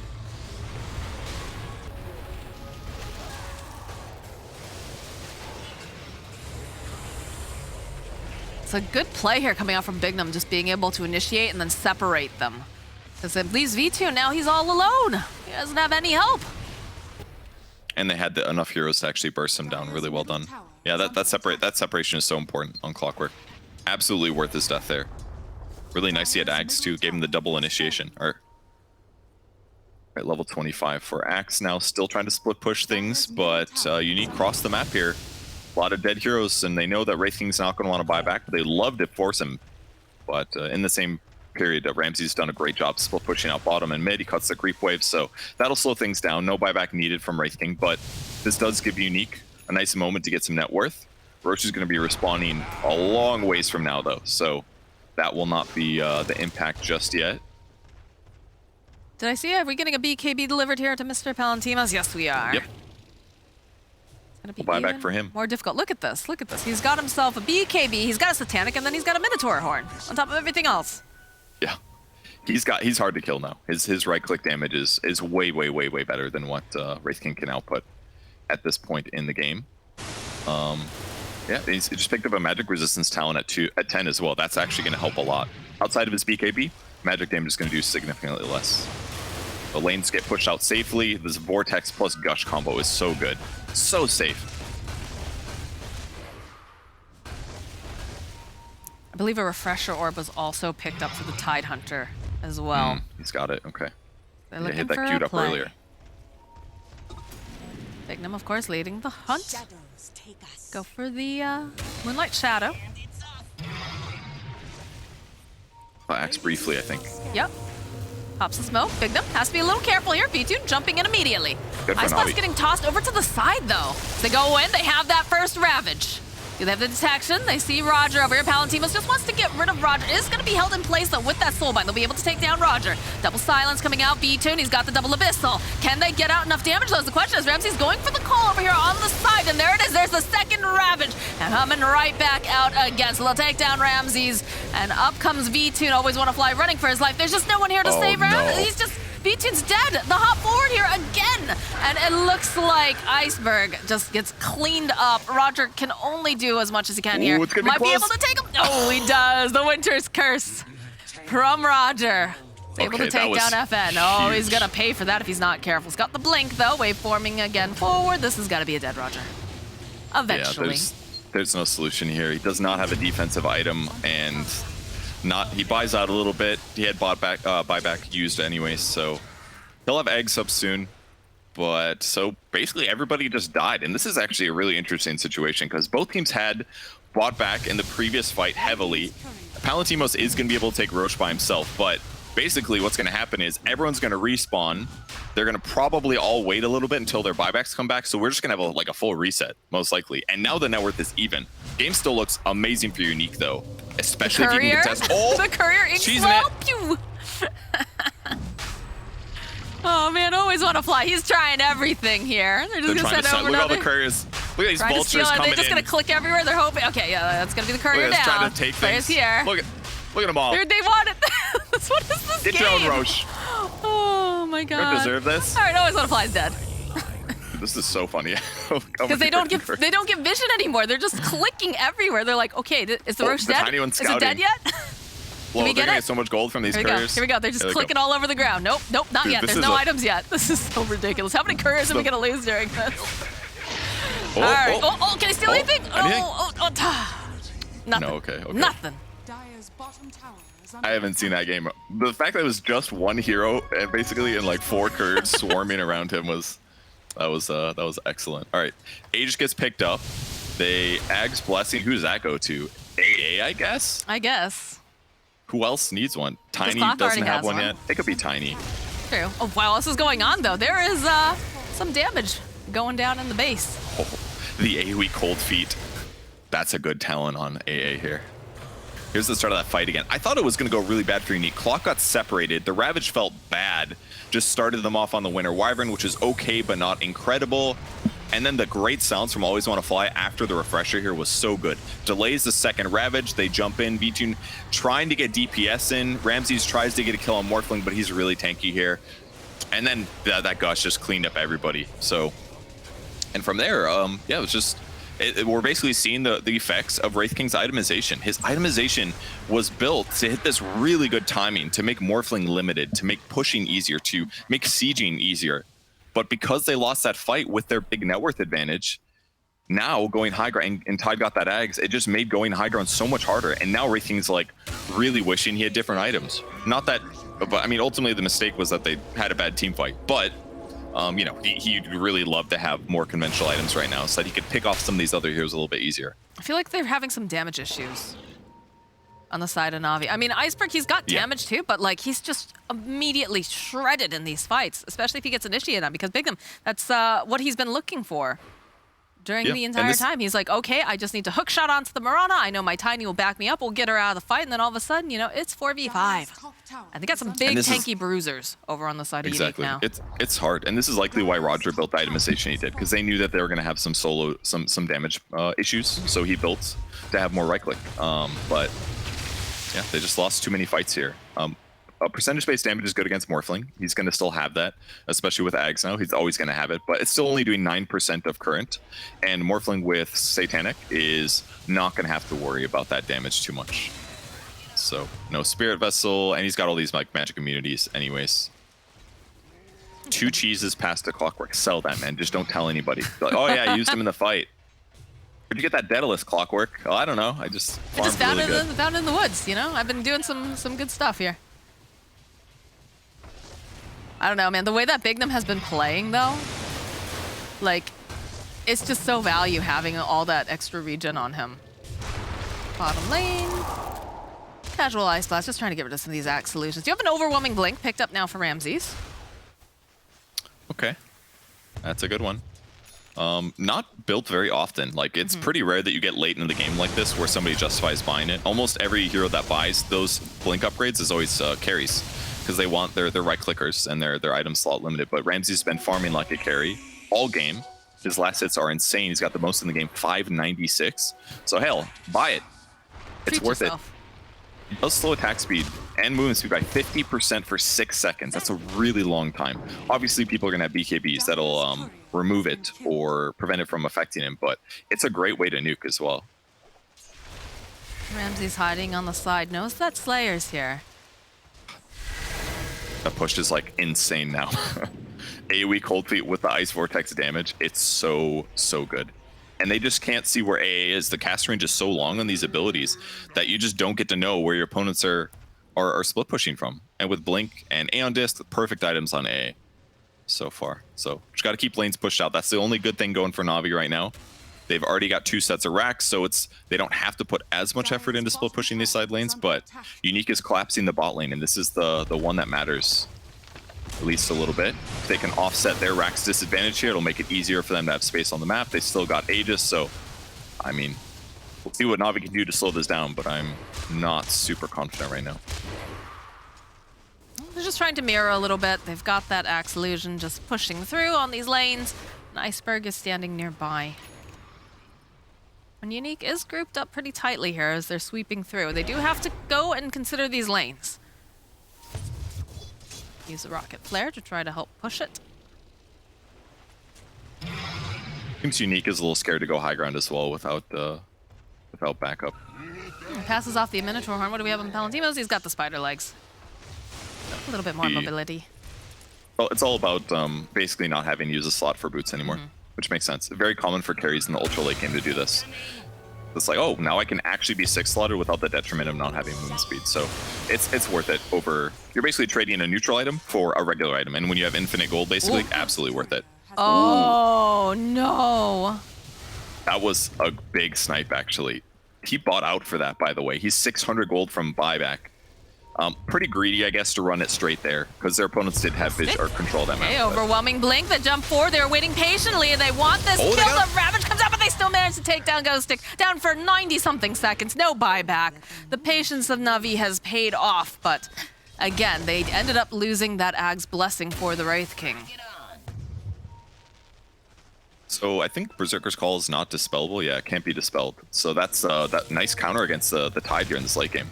Any other Chainstone wasn't going to work. Kraken Shell would proc it, but because Axe Call is different, it's like forcing them to attack you. It cannot be removed by Kraken Shell, so they're able to disable for that full duration. They pick off the kill with some nice damage from Iceberg as well. I'd use BKB, but it's already at 6 anyways. No loss at all. Iceberg's got an item decision to make soon. He's got, just casual 7,000 gold here. Game's getting good, guys. We're definitely getting tier 5 items. Seen some sick late game stuff. Everybody's got a lot of items. What do you think? What do you think we're gonna see? On Mirana, he's going Satanic. It looks like boring. Oh my God, this is no. This is it. This is it. All right, Roger. He's gonna get that ballista. It's gonna be the true carry in this game. They're just never gonna be able to get close enough to him. Make it happen. I don't see that they don't give Ballista to Mirana, though. Boo, boring. I know. Boring. But she attacks really fast anyway, so it'd be really sick on her. They have the vision. Get the call off. Star Storm, and that's a dead Clockwork. There's a gem left over here on the ground. They'll pick that up. Ramses will be happy to take that off your hands. Back to Shivas. All right, they get some pickoffs, and that's something that Na'Vi is definitely strong at. They still have good hero pickoffs. You get them. Ooh, and now they get map control again. They know exactly where the Mirana is. This gang squad, though, really coming in handy. Iceberg perhaps staying just a little bit too long. He does get hexed up. They've got the Glimmer. Gonna stand over to the side. Looks like he's gonna escape. Always want to fly using the Soulbind out. Nice arrow will hold them in place a little bit longer. And they're just allowed to... They go back in! Winter's Curse immediately over on the side. And look at this FN. He can't fight these illusions. The call here from Ramses. Needs to get a couple of these spins. Can they finish off Ghost Stick in time? Leap forward here coming up from Iceberg. They do have the vision. As they'll be able to take down Ghost Stick. They took down Ramses, though. And they get the arrow off. They'll take down Always Want to Fly. Flown Team House able to walk away now from this engagement. Okay, pretty even still. Decent fight back and forth. Net worth is evened up now with these last couple of kills that Navi's been able to pick up. The Dark Portrait was actually such a headache there for Tiny. They just made Dark Portrait against Morphling is like one of the best things in the game because you are getting all of his base damage and it's multiplied by a factor of 50% extra. So it's literally stronger than Morphling is.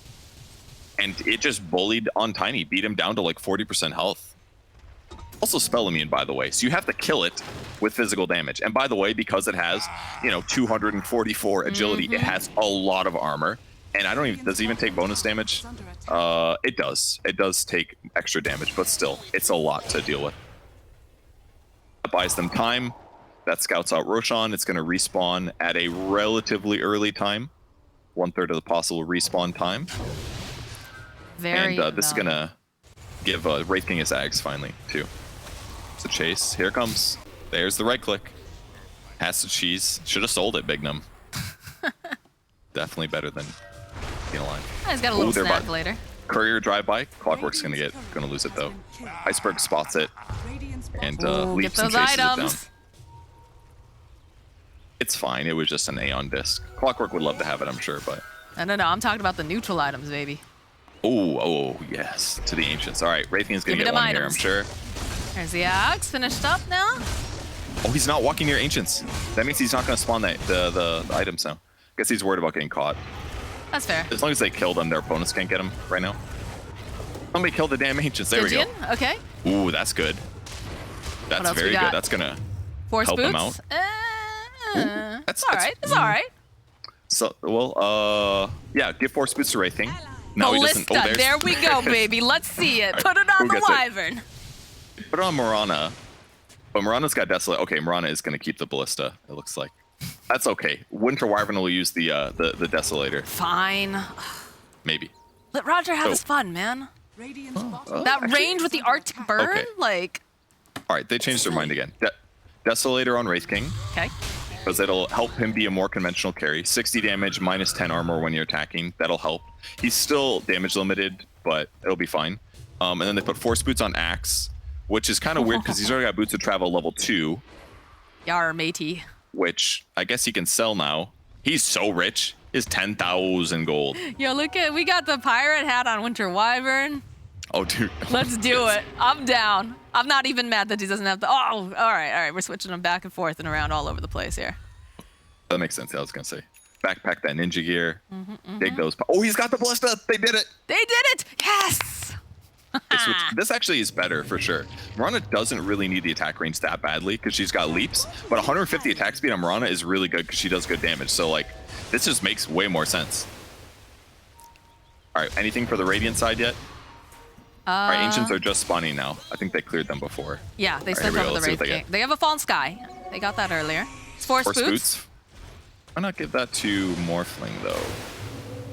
Ramses, they're hunting. The arrow not connected. The oh my god, immediately there it is. Ramses, the jump forward. They have the damage. They just take out Ghost. It goes so quickly here. Altima's just nudged back. And the rush is up. Quick. Those Force Boots, man. Call against Tide is just so good. All right, they're getting some more items now. Tiny picks up a pirate hat. They got the Nully online too for the axe. Yeah, into the pit for Na'Vi.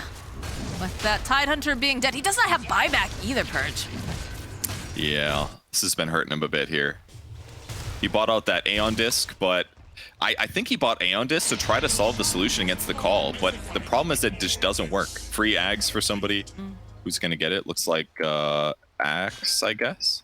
It's not bad on Mirana either, but I guess it's kind of underwhelming compared to what Axis does right now. God, I love theory crafting. Having a great time right now. Happy we're watching this beautiful game.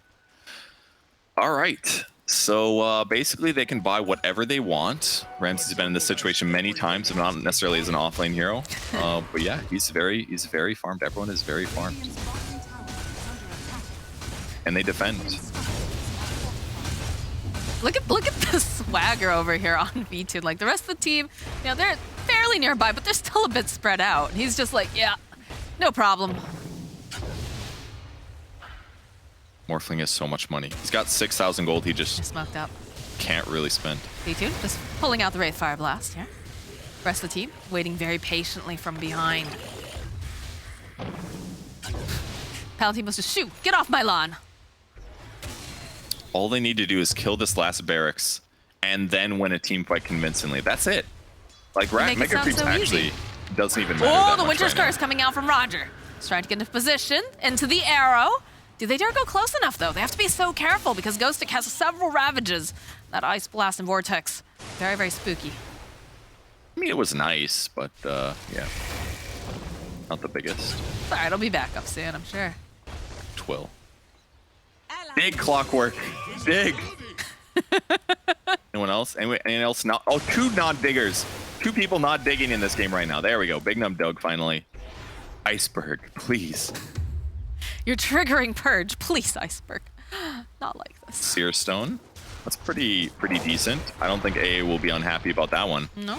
They also completed himself a refresher, too. Everybody's just loaded right now. His Hex range is going to be huge now. These Axe Illusions aren't doing quite as much as they used to. They are not. Not for lack of items. It's all going to come down to getting pickoffs here, basically. That's going to be the big one. Refresher Shard is on Wyvern. I think who else has one? Do they still have? No, A has used his, but he does have a Refresher Orb instead. Just normal stuff, you know? All right. They're smoked up on the side of Unique. They're looking for some wrapping action, possibly. You have to be careful, though. They do have these Axe Illusions. Now. More sentries. Creeping over. A Ramses immediately. Smoke pops. Jump forward from B2. Be able to quite get his hands over onto FN as he is hexed up immediately. The toss here, trying to save Slayer. They get right back into their base. He put sentries down so he didn't have boots. That's why he tossed him like 200 units. He's like, you really need this right now, dude. Morphling, not gonna get gone on. It's a nice arrow. Do you do anything beyond that, though? Both teams just so hesitant. Yeah. Do you have the had the portrait of the Morphling for a moment there? Oh, the arrow? It's constantly trying to get vision, trying to get information here on the side of Na'Vi to get into the base. But Unique's making it very difficult for them to find that proper initiation. Yeah, it's hard. They're a little bit scared. They don't want to get caught. I mean, the Axe Call is actually such an amazing solution here, honestly. The fact that it goes through Tide Kraken Shell just means that they have gank options, and you know, if they get crazier, they can even buy something like a Refresher Orb. That's what we used to see that back in the day, actually, with Axe. When Berserker's Call and Axe hit this really, I think those maybe like DAC or something like that. They just call twice in a row, and it's like, how do you stop 6 seconds of disable that goes through magic immunity? Our observer has also triggered the fact that we are not seeing that pirate hat get used. Get that booty. Almost needs to be buffed. Maybe it needs like flash. I'll think about that. No. Oh, there we go. There we go. 150 gold each. That's pretty good. Let's see. Grimstroke moving out on... I'm sorry, that's a Dire Hero. Excuse me. All right, the turtling continues. Not much change. Morphling has buttloads of money. He doesn't have a Moon Shard yet. He hasn't eaten an Ags yet either, but he may be saving his abundance of gold for a moment where he could buy back 7 minutes later, kind of a thing, buy back again. But I mean, ultimately it's going to take Na'Vi going high ground. But the tough thing is that, like, realistically, like, net worth is starting not to matter anymore. Like, for the supports, it's kind of nice, but realistically, Axe has to keep pushing out these lanes with illusions. Everything has to keep pushing out these lanes, so the net worth is not going to go to the supports. Oh, Ramsey's a little bit off the mark. Does manage to find FN. He's got the BKB, but they follow up. Can they blow him up in time? Big ol' Ice Blast coming in. The arrow. Oh, but they get soulbound, leashed up together as Iceberg tries to jump at the back line. Ghostic following up with a Ravage as they'll get a nice Winter's Curse off. Look at this damage. It pops the Aeon Disc on both of these heroes. As you see Clockwork on the back line, but the Nullifier coming in. They're just pushing away the Titan. Ghostic will go down. He does have a buyback to leap forward. They'll tail Palantimos as well. And these cogs with the jump in from Ramses. You can't protect yourself with those. Buyback now Great from fight. the Clockwork. This Dark Portrait just chasing down poor Slayer. Prox's Aeon Disc. He's just pushing everybody away right now as V-Tune's just smacking off here on the side. Got vision of the area. Iceberg tried to dig and he got interrupted by Cold Feet. Probably the biggest thing that happened in that fight. The buybacks are coming out in mass now for the side of Unique. That arrow does connect off to the side. Another Ice Blast tossed out. Ramses and Iceberg will eat it to the face. Ooh, with a sidestep away from the Clockwork Hookshot there. That was kind of cool, actually. The gem that was still on the ground there, I believe, gave vision, which was why they went for that Ice Blast and Hookshot combo. But perfect fight for Na'Vi. They got no buybacks wasted on their side. The enemy team did. They just got to win one more fight and it's over. If they kill Morphling, if they kill Tide, be it. Let's gush, though. Just keep sending in the illusions, boys. They do have some nice solutions here coming up from the side of Unique to push them off. Look at V2, he creeps forward a little bit. All right, boys, get in there. Serve your king. Lots of trees getting tossed out. Other arrows tossing in. Sidestepping around. They've got the Dark Portrait, though. Look at this. This illusion game is actually so ridiculous here. They do throw out the Avalanche. They'll get the Hex off as well. Can they burst down? No, not quite. Ice Blast, though, coming in. Be able to take down the first life, but FN went a little bit too far. Ramsey's jumping onto the back lines. And Palantimus, though, he's just trying to burst down over on the side. He's not going to be able to quite do it. The BKB coming out. Iceberg needs to be careful. He can't afford to take all this damage. He's just obliterated here. They have that Wraith. The King Ags as V2, and he's got the stuns up. Can they take down Palantimus? Yes, they can. That is a dead Morphling, and they're looking to chase after Ghost Stick now. Get this kill. Go Roger on the back lines. Nullifier comes out. That's a dead Ghost Stick, and FN is just trying to run away. He's getting nudged away here by the Winter Wyvern. Roger, he wants this kill. Just gonna chase him right into there. And eventually, though, FN will survive. The GGs get called. All right. Big sigh of relief for Na'Vi there, but they convincingly won that fight bottom. They found the Tiny in the trees. That gave them a good initiation. Too many players on Unique ended up getting killed. They have to buy back, and then Na'Vi won the next fight. Not bulking from that split push, the slow chipping away of the buildings, and man, some really good skill usage, great itemization. Nullifier and Axe was crucial. So many things just eventually working out for Na'Vi. Na'Vi just had to play the game patiently, and they found the right initiations and, of course, the right items definitely to make these things happen. But I think they probably were sweating a little bit. I'm not sure if we're going to see Iceberg, singing and grooving Call Me Maybe song or whatever, he's singing going on for game number 2. But Unique, they kept in there for quite a while and almost managed to turn it back around again. But honestly, I can't wait to hear what our panel has to say about this game. That's right, that game had it all. It started off with smiles, laughs, and even a bit of singing, and it ends with a very stressful win for Na'Vi. But they still managed to pull it out in the end. We'll talk about all the craziness that was that game 1 right after the break.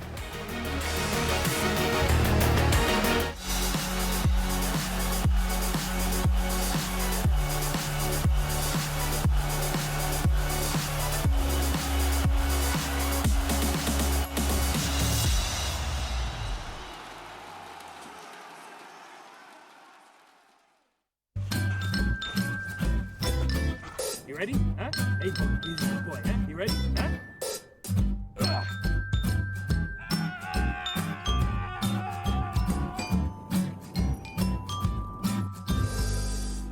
Start your esports career now at play.eslgaming.com.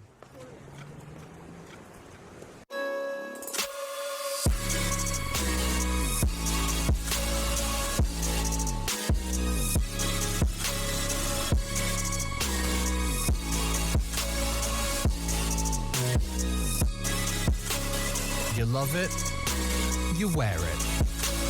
What's your style? Get your merch at shop.eslgaming.com.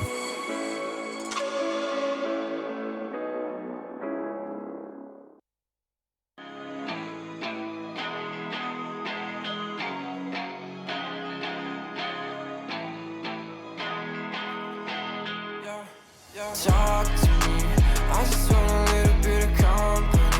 You acting like you really wanna fall for me, but baby, can you tell me who you wanna be? Talk to me, I just want a little bit of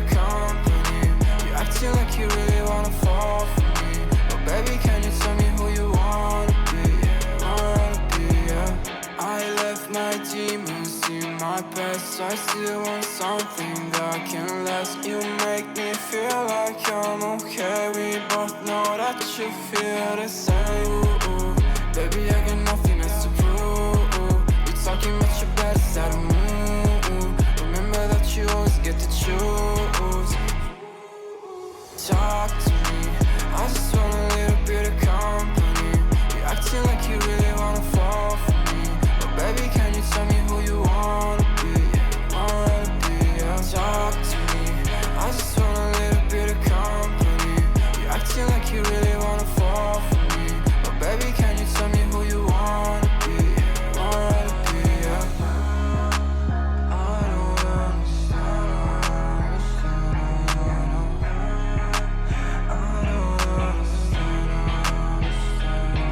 I don't friends, yeah, I guess you got my intention. Got no place I'd rather be, feel like another dimension. I don't wanna talk, baby, you should let it go. I don't wanna go, let me stay a little more. Now talk to me, I just want a little bit of company. You're acting like you really wanna fall for me. But baby, can you tell me who you wanna be? Yeah. Talk to me, I just want a little bit of company. You're acting like you really wanna fall for me. Oh, baby, can you tell me who you wanna be? Yeah.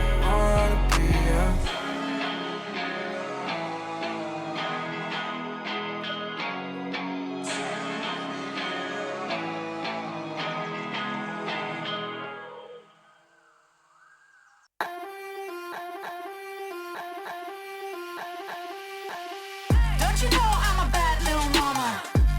I got moves like Madonna. Don't tell me cause I move when I'm gonna. I'm not afraid to lose, I am a prima donna. Don't you see I'm a winner, I'm a queen. I cause no scene if you work with me. Don't stop me cause I fight when I wanna. I'm not afraid to lose, I am a prima donna. Step out as a motivator. Let them know that the weight's up. That's how we know when we level up. Ay, that's how we know when we level up. Level up. All we know about is level up.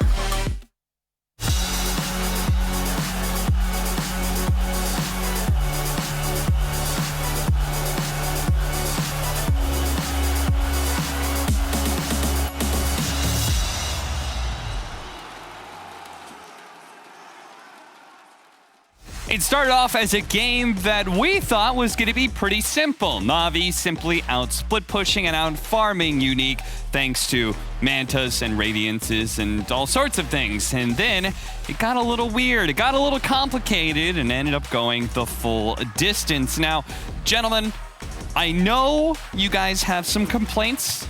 So let's start with, what do you guys think went right on either side? Who stood out? Who did a good job? Couple of players on Navi's definitely stood out. I think Always Want to Fly, great item build. I love that he goes for these just like straight up items. His Force Staff, his Glimmers, he gets the Ags for the Inkswell, for the Dark Portrait in particular versus the Morphling. Great stuff. Ramses playing to win too. Loved his build for the Nullifier toward the end. Roger's build, I don't know. I'm so confused what he was doing this game. They don't need damage. He's going damage. I feel like he could have done so many different routes with his build, going for like Force Staff to save Iceberg a lot of times. Iceberg's positioning a couple fights too, just playing recklessly up forward, setting them up for these Ice Blasts. I think Na'Vi just, I don't know, it looked like they were kind of goofing around a little bit and almost ends up losing the game because of it. I think their vision early game was actually good. Like, it looked like they were farming a bit too much, but if you really look at the lineup of Unique, it thrived entirely on who shows on creep waves, Clockwork, AA, Tiny kills you. And they're like, oh, let's just put a bunch of Manta Illusions down waves, and it gave them a massive advantage. And that made sense to me.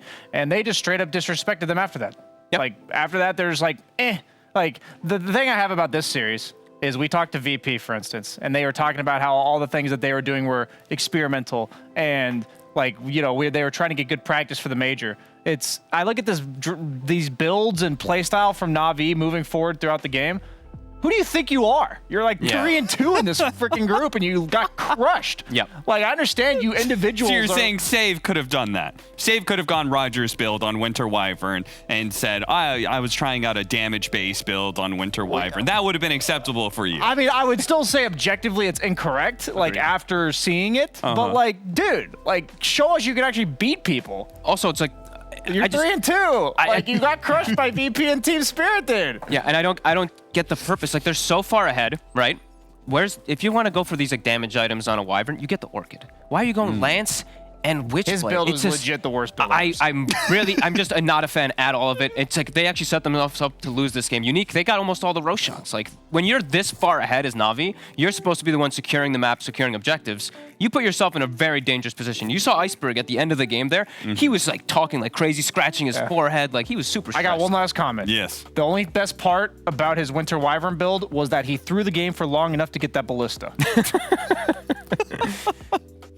Well, as you can tell, there's a whole lot of negativity on this panel. Fortunately, when I need some optimism in my life, I turn to the fun and enjoyable person of T. Governor, who's right over here with a breakdown of the game.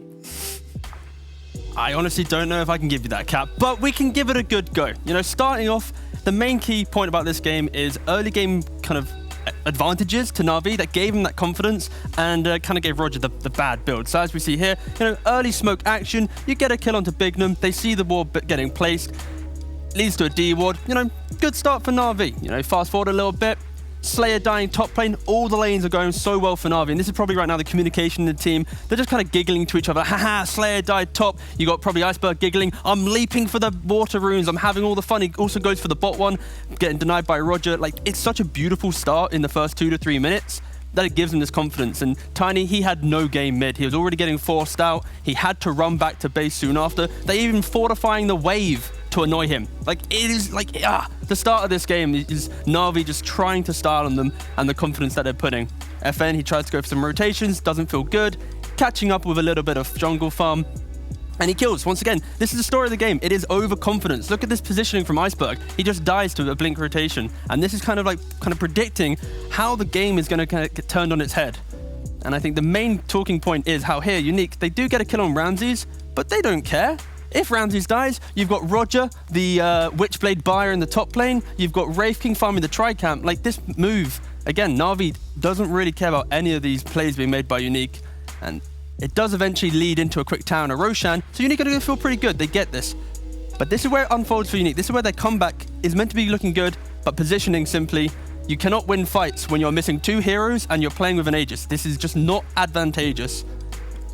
And it gives Na'Vi such an incredible lead. And again, here, this is why Na'Vi feels so confident, because they're playing up against a carry who, unfortunately, he waveforms into, look, what's that there? Into an arrow and dies. So this is kind of building up the idea of over-aggression, overconfidence, which eventually leads into the big thing, which the panel absolutely despised, was the fact that you have Roger literally being kind of worse than a creep in this game, putting it bluntly, because Iceberg, he dies pretty quickly. He dies. Guess what? You don't have a 4-star, don't have a Glimmer, you got nothing. Guess what you do have? You have a Witchblade. Probably he didn't talk about it until into the mid-game. And yeah, this fight just kind of picks him apart. There you go, here you go. We can zoom in on the inventory if you'd like. This is bad, this is bad, this is okay, this is bad. Casual. So it's just so terrible from Roger. They are lucky to win this game. It honestly upsets me at this item build. I like the panel as well. Saving grace though, final bit of the pudding. Ghostic dies. Ghostic dies. Ghostic dies. Na'Vi then come back into the game and win. So over round, bit of a shoddy game. Roger, terrible build. Ghostic, unfortunately positioning, but Unique had some good signs of life. Yep. My word. Yes. Okay. No, and thanks for the positivity, everybody. Good work today. Na'Vi won, by the way. Woo! Na'Vi! They might be going to the major. Apparently it wasn't the performance that we were hoping out of them. After all, they are supposed to be a top-tier team, and they almost lost the game to Unique. Unique putting up a strong fight. Let's see if they could do it again going into game 2 right after the break.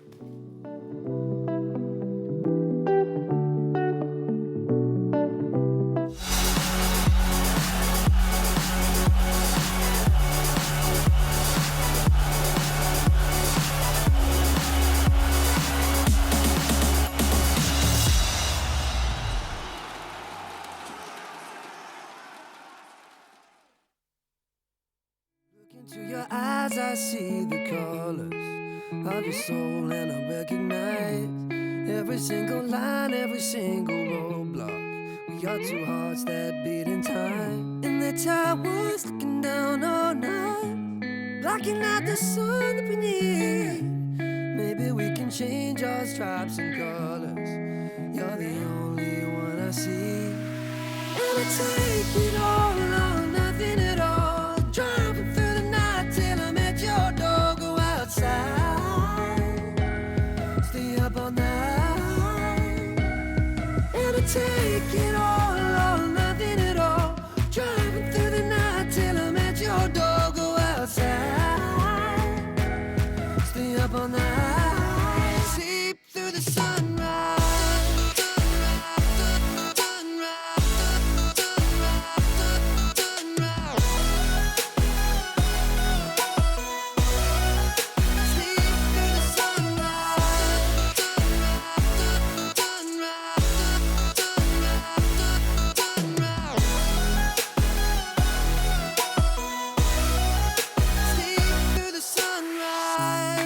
Into my past and I count the numbers of the dreams that I left behind. I don't even care now that I've discovered a new kind of peace of mind. Up above us, looking down on us, there's an angel I know. We don't need to worry or discuss much. It's time for me to hit the road. And I take it all or nothing at all. Driving through the night till I'm at your door. Go outside, stay up all night, sleep through the sunrise.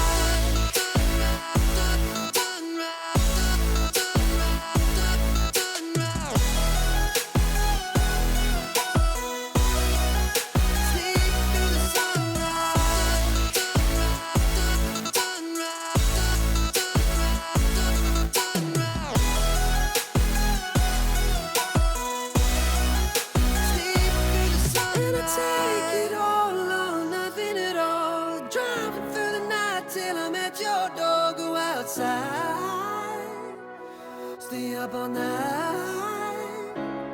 And I take it all or nothing at all. Driving through the night till I'm at your door. Go outside, stay up all night. Sleep through the sunrise.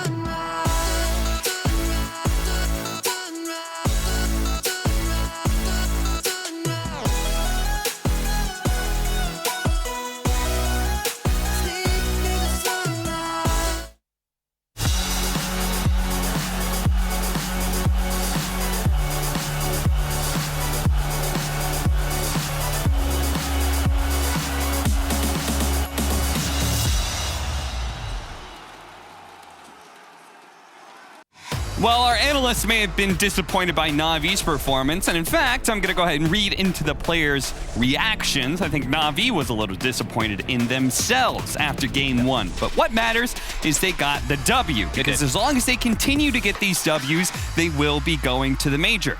Can't drop a series against Unique, and correction for what I said earlier, they also have to be able to beat PuckChamp, not Extremum. So, let's see what we got here on our second series draft. Yep. And I do want to clarify, the reason that we are so critical is because they put themselves in just weird positions. You know, there was chances for them to lose this game after they are so far ahead, and they need to play cleaner and better if they do look forward to having like a better year. This is an organization that's expected to like take top 6, top 8 in majors, like as a reputation thing. You know, you are supposed to be ready to compete with the best, and you haven't proven that you can convincingly beat Division 1 DPC of Eastern European. Yeah, second season would already be a disappointment to Navi no matter how well they play these final games, because they went from being the second best team in CIS, the only team that we looked at as maybe they can possibly compete against Virtus Pro, and now they're even in a worse position despite making a, on paper, should have been an upgrade. Yeah, if this is any team that's 4 through 8 in any division that's not expecting to go to a major, we'd be like, yeah, okay, a little bit sloppy, but they pulled it off. It's like, we know Navi is better than that, and that they have to aim to be better than that. So that's why we always are a bit harsher on the better teams, but I do believe it's called for in times like this where we've played with a lot of these guys. We've played at this level of it literally looked like a pub, you know? Everyone built their own items, and everyone was kind of like losing focus of their vision of the game. We could tell communication was breaking down a little bit. And the cool thing for Navi is since they won, I will say that they look way better than Team Unique. Like their vision of the game was much better in the draft. The way they played the first 20 minutes was incredibly clean. Yeah. It just was everything about getting lazy and overconfident after that. I think that's, overconfidence is my biggest thing. I mean, Ramses, I feel like he was very stable. Didn't make any goofy stuff. Like, his build was very straightforward, made the good plays, so I was very happy with watching him and always want to line. The Manta Axe is really cool there. I've realized that the worse of an Axe game it is, the better of a Manta Shard game it is, usually. Because usually Axe games that are quote-unquote bad in the past were games where you either easily died while you were trying to farm, and Manta solves that problem, and you really didn't have like a clear blink target to initiate onto and kill. You're dealing with Morph, Tide, Tiny. But the Manta Shard build allows you to do enough damage to take like half or more of these guys' health off, which allows 1+1 follow-up to get kills. So it's like, okay, the classic solution of our hero doesn't have the best matchup, let's farm a bunch of items, and the Axe Manta Shard build, I think, really fits those type of games. So I like that they were willing to first pick the Axe, and Ramses was able to make something happen in a game where it was seemingly a bunch of bad matchups. And so looking into this game, they have the Warlock, Doom, Grim, very demonic lineup so far, but also low amount of disable. Lots of fun. Soulbind with Fatal Bonds with Doom.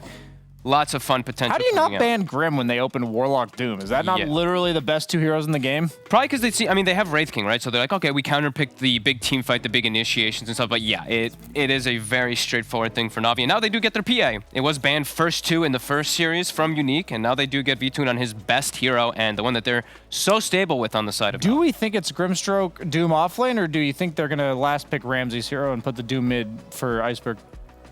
Or is that up in the air still based on what matchups we see? Probably any chance that it could be 3 Grimstroke?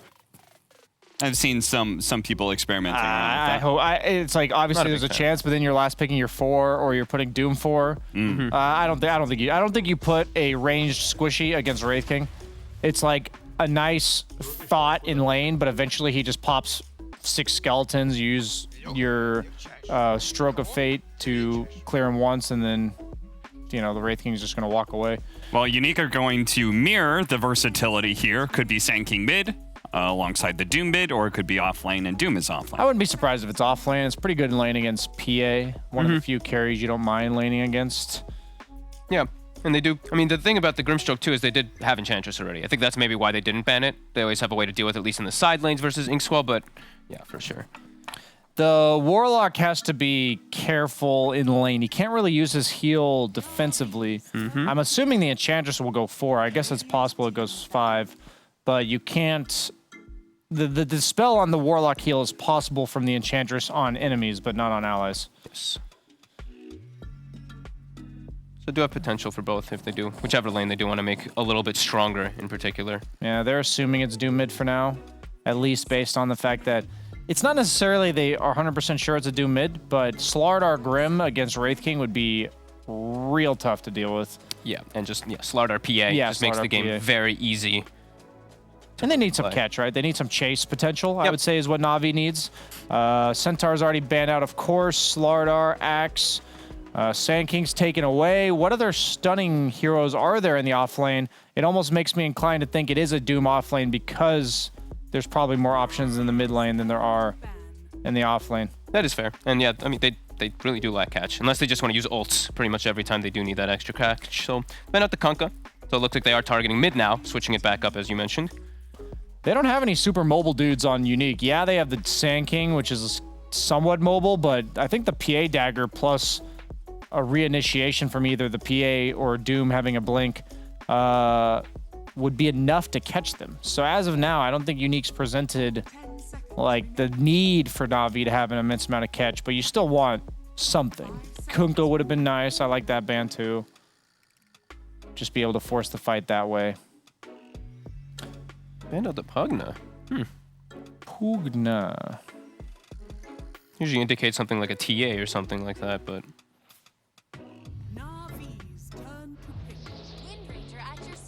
Windranger. Great counter versus the PA, if that is, Unique, as I figured, picking that one up. If you're able to get that build online, you just get that quick MKB rush. active. That's what I'm seeing from side of Unique. Rather than being as reliant on cooldowns, I did feel like last game got a little crazy, but I did feel like they were completely reliant on Ravage to ever be able to take a fight. This one doesn't feel like they are as cooldown reliant. Incredibly single target, though. That's true. On Unique. My concern is that if they're forced to take 5v5s, Unique will struggle. But they have very low cooldown, like you said, constantly active, run at you. Na'Vi wants to hit a lot more creeps. They only really need to hit creeps on one hero on the side of Unique. Wind Ranger's relatively passive for maybe 15 minutes. Like usually they spend the first 15 minutes heavily prioritizing their own game and then start to run around. Okay, they just take that Underlord. So, I mean, some really good situations here for Firestorm. Pit definitely has its value. And it's just a good group up. Eventually, you know, V-Tooney's going to hit his timings. They're going to say, come at us. And Underlord's always that great method to be able to force these engagements. You either try to beat them at their own game by picking something that kills the Wind Ranger, or you try to make their game unplayable in the attempt to just 5-man everywhere. And Underlord's nice because he allows a 5-man lineup to be more mobile on the map with regards to defending a tower and taking one without having to use a bunch of TPs, and also gives you that dangerous lane farmer that we saw last game, that Unique's lineup wants to kill you when you're showing on lanes. I think it's a similar story here. Underlord's probably one of the best dangerous farming offlaners in the game. So I think Na'Vi is going to run it back. I think they're going to, learn their lesson from the first game and execute the way they need to. What do you guys think about the mid matchup? Wind Ranger versus mid Doom. We don't really see that matchup very often. I assume Doom just free farms. Doom just free farms, it feels like, yeah. Wind Ranger doesn't do enough early levels to bully you away. So it feels like that pick was very much focused on countering V-Toon and not necessarily about the lane at all. Once he gets Javelin, he can solo kill Doom or PA, which is really good. I like the lane setups a little bit better from Unique this time too. Wraith King Snapfire, we've seen this one tested so many times. A hero like Underlord, you may be tanky at times, but you get put negative armor and it actually is just so much damage from the crits. So I do like Unique's draft a bit better than the last time around, but I think Na'Vi, they're gonna get their act together a bit better. Like those first 20 minutes last game, perfect. And that's where they should be, just be able to clean it up right afterwards. Like finish the game up, get Roshans, get Take a it seriously with the items. Yeah. Okay. So for Unique, we're going to be looking for successful side lanes, right? Yes. That's the biggest thing. The Sanking lane as well. They need map momentum. They need to snowball map control with kill threats so that Na'Vi can't leave their side of the map. Okay. Well, it ended up pushing well past 60 minutes last game. We'll see what we get this game with Moxie and Purge. Feels like we always get the long games, especially last season, right, Purge? But, as long as it's good Dota, I don't mind. And it does feel like this time around, Na'Vi, they should play perhaps just a little bit more controlled. And on the side of Unique here, they're really reliant on being able to snowball, from what the guys have said. Yeah, that absolutely is what's happening. Na'Vi going back for their default standard picks, basically. Doom mid they've been doing consistently. PA got banned first phase last game. It is a V-Toon special. They win on it a lot. And then the other heroes are also, like, everything is really standard here. Warlock, Grimstroke. The weirdest hero they drafted is Underlord offlane, which is still being picked by a lot of teams. So, yeah, definitely more on the Unique side for stuff that's a bit more interesting. The Wind Ranger mid is certainly a hero that needs to snowball to be really effective. You need to buy time to get your BKB at a good timing, and then after that, you need to continue to scale. And your big threat is that you get solo pickoffs, that you are getting killing heroes at the start of the fight, basically. Kind of like Tiny a little bit, but a little bit slower. It's not like that instant burst. It's more like shackle a guy, focus farm down. The thing that I'm most concerned about is the fact that Iceberg is just going to get free farm. And I feel like whenever you have a mid matchup where one hero is going to be able to just get free farm, things quickly spiral out of control. And this is something that Unique cannot allow Na'Vi to have because they have to be ahead the entire time. How do they offset this? Well, I would agree with you if Doom was like a standard mid hero that's mobile and can easily get ganks off and set things up. Like Tiny getting a fast blink dagger and then controlling the map is really impressive, right? But Doom is a little slower in the sense that like he gets a lot of net worth, but it's not like he can constantly move around the map slaying people. Doom is a long cooldown. And the other abilities you grab are effective too, and yeah, you can go around right clicking and Scorched Earth running at people, but it's not quite the same. So yeah, he'll get great net worth, but it all comes down to like how many effective kills he can get against Wind Ranger in lane. He's going to want to Doom FN like almost every team fight, most likely. Remove Dispel Wind Run, make sure she can't cast spells. It'll be a good counter there. But his net worth might not be the biggest deal. Depends what he does with it. The other thing I'm a little concerned about with Unique's draft is you have the Snapfire, right? And a lot of the reason why you pick up the Snapfire is because of that little Shredder. I can see already you have the Blightstone picked up because it's just so nice to bully in lane. Oh, actually going for the cookie first. Okay, interesting. Maybe worried about keeping his allies alive. He can secure range creep with it as well, is the other thing. So could be the reason that he's opting for that. But I was going to say, you know, one of the other really nice appeals of having Snapfire is the magic nuke damage that you can do with the Mortimer's Kisses. But they haven't drafted anything to really make it super effective. Like, you know, I almost would have liked to have seen something like an Underlord perhaps on the side of, you know, Unique, something to hold them in place. I would agree if they didn't have both Sand King, who's a great initiator, and also Wind Ranger for Shackle setups potentially. That's the scariest thing about the Unique lineup, frankly, is that their initiation is pretty simple. Whether it's Wraith King into another stun or Burrow Strike into a follow-up stun as well. So they've got options to start things, and then if Snapfire's sit in the back line, start throwing the ulti. As soon as like there's a blink Burrow Strike, you launch the kisses, and you ideally get a kill. So they have some ways, but it's reliant on either FN on the Wind Ranger landing initiations with Shackle Shot, or Ghost Stick having a good blink timing. One of those two is the important thing. Fair enough. The cookie hop forward here onto Ramses, plus a little Shredder. Look at that amount of damage that you can dish out here in lane. That is going to force out the salve here on Ramses. He's got to deal with Skellies first, which is the worst because they just aggro you after yeah, they the just stun, chase you down. Just delays this whole thing.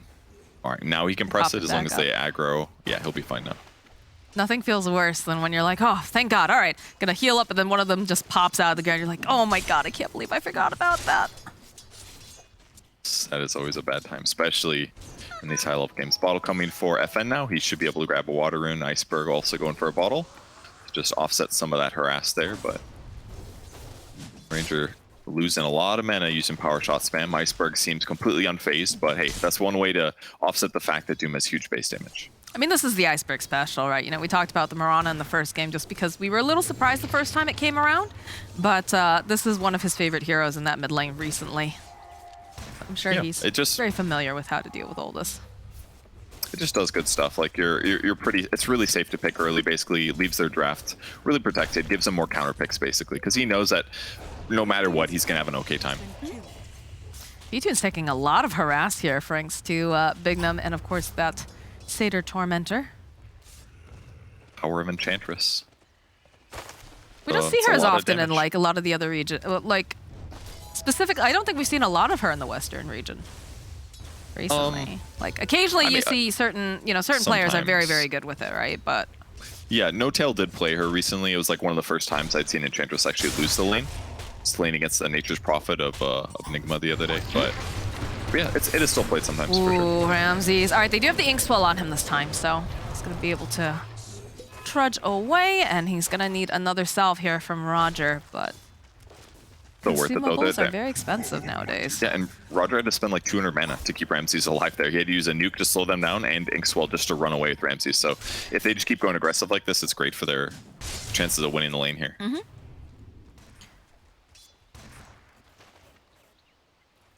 Still, though, about 4 minutes in, no first blood just yet. Although we've seen a couple attempts here in the bottom lane as they tried to make the play onto Ramses. Otherwise, pretty quiet. On the other side of the map, Na'Vi did a great job blocking the large camp, making sure that Enchantress has to run farther to go grab any creeps here. He's gonna go to the deeper part of the map though instead. There was a Satyr on the other side, but hey, grabbing this will be great. Oh, they finally got him. Finally got him, but Roger? they do manage to get themselves. Oh yes. All right, buy Dragonlance, Roger. That you know what to do, baby. Don't you dare spend this gold a normal way. A great turnaround here for the side of Na'Vi, not only being able to take down the Snapfire, but also taking down Palantimos. And all they had to do was lose Ramses. That's Wild Wing spam, though. That's pretty annoying. My assumption is what happened is they went for the kill, they used Firestorm, and they got the level 2 Inkswell to blow up and do a lot of damage. That's why they were both so low afterwards. They also don't have sticks on either Slayer or Palantimos, so a little bit harder to counterplay in that circumstance, whereas they have sticks on the Na'Vi side. So always want to fly? Get poked away. They've got Impetus here. They've got that Wild Ring as well. They'll follow up with the Burrow Strike, and they need a little bit more damage, but down will go the Warlock.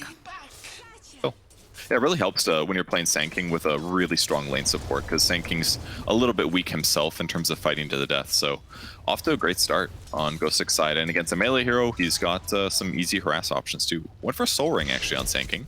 Don't see this very often, but hey, it's a great item on strength heroes. It's like a bracer plus armor, which is perfect against PA. So we'll see what he does itemization, but I assume we'll just see a blink after this. I think he kind of has to, right? Because you've got, your Wind Ranger can run in, obviously, but you need that follow-up. I think it's too scary for that to be your primary source of initiation, especially earlier on. The rune fight here, Bignum moving in against Iceberg. Use Focus Fire. Oh, Yeah, they get the stop off too here, thanks to Bignum. Look at the Doom off over here on the Wind Ranger, but Iceberg might actually fall if he's not careful. All right, he's up onto the high ground now. Looks like he's gonna be surviving. That was not bad at all. Forcing out Doom like that is a great usage of your time.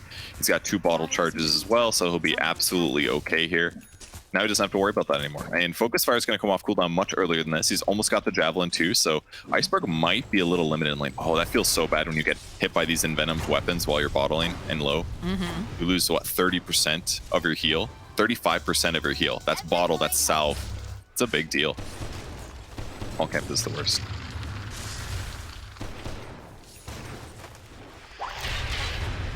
Cookie hop backwards here. Just gonna make sure Palatimus doesn't get stuck in that pit of malice. And V2, though, despite all the plinking away that they've done here on the top lane, still sitting at pretty decent net worth. Bad so far. Yeah, actually Iceberg's still doing really good in farm though. His net worth is huge. Sitting about 700 gold ahead of what Wind Ranger is, but he's just maxed out Devour first. He knows he's not going to be able to kill her outside of using Doom, so why bother maxing out Scorched Earth here? It's about what you'd expect from a Doom in any case. TP is coming to the bottom though. It's like FN wants to try to make something happen. The Cookie over on the side here. Oh, they get a good beautiful shackle. So Ramses gets taken out and Roger is forced back. So a nice rotation here from FN will net him a kill. A different skill build from Roger. So this is his Dragon Lance. It's maxing out Stroke of Fate. Gives him the ability to basically push lanes. And most Grimstrokes these days aren't maxing it early because their goal is basically to Inkswell follow up. Ghostic might be in trouble here. I think they're more concerned about hitting creeps than actually hitting Ghostic. I think they just want to push him out. Yeah, with all these stroke levels, so he grabs the D. Slayer starts clicking away over here on Roger. FN is nearby. They can easily get this kill if they decide to go for it. Power shot not connecting though. So Roger will be allowed to survive here in this middle lane. And he also manages to nab that double damage rune, so he's got to be very happy. Supports are going to move a lot more now, and this should be fine. Never mind, Snapfire comes bottom again. They want to keep threatening kill on Ramses here, and he's definitely still very killable. He actually does not have boots yet. He's got good regen, good mana regen as well with the Soul Ring, or mana usage, I suppose, but... Hello, Iceberg. He comes up, he could get killed. He's got to be careful here. We'll see if he shows. If he does, Snapfire will pop out. In the meantime, Iceberg roamed towards the top lane. Sand King had backed up. That gets spotted on the wards, so they're not going to waste time there. They might get a big dumb kill, but just doesn't feel that good either. Yeah. Job's completed now for Iceberg. Like you said, they just don't feel like they need to hard commit on the Enchantress. Too busy just farming up for the time being. It's just not worth it. The chances of killing him are low anyway, so you have to doom him just to get damage out. It doesn't feel good. No, not a high priority Doom target. I think they were hoping that they could get Ghostic in the top lane. Try to slow him down a little bit. So he is working towards the blink. Is he close? Let's see. He's getting there. About 800 more gold to go. Bought Tranquils just to stabilize his lane a little bit. Don't always see that, but it's fine. Just a little bit altered build. Ramses steps up though. Bottom. Cookie hop forward.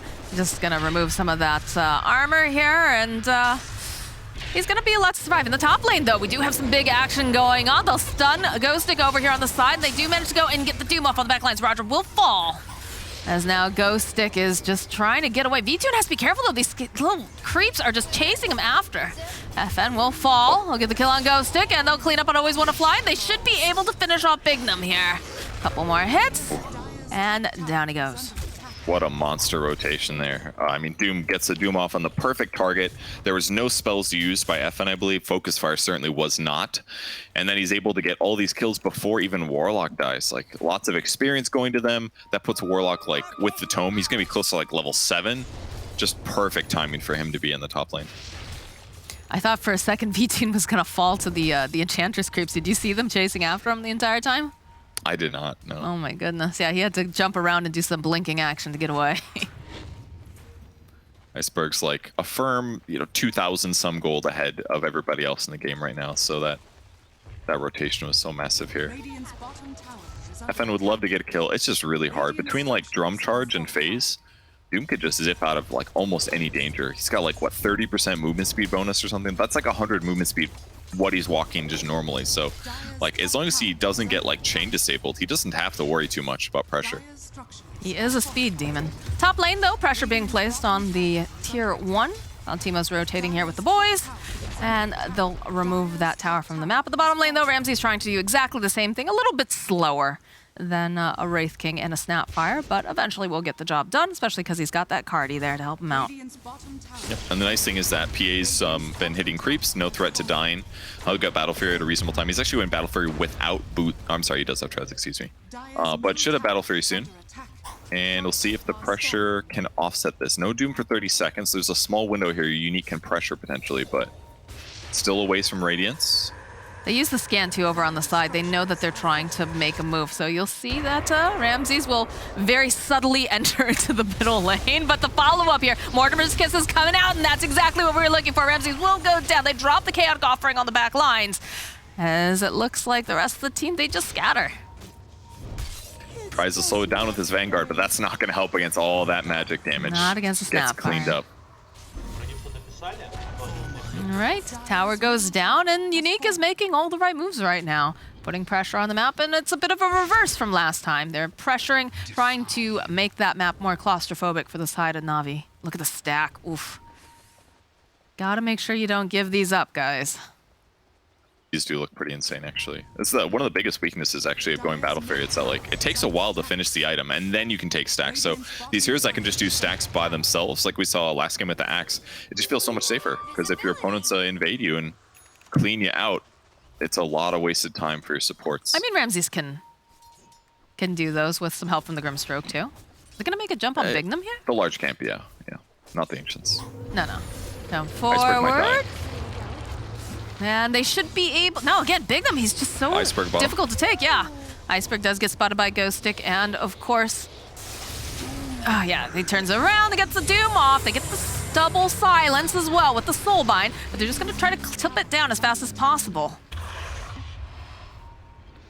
I think he's okay. It's going to be close. I think he's all right. Very, very close, like you said. Wind Ranger moved down there with his Invis Rune. He spotted Doom out. Doom started running away, but he was able to land the Shackle. Then Sand King Burrow followed up. They got that kill. Definitely big that pick power shot.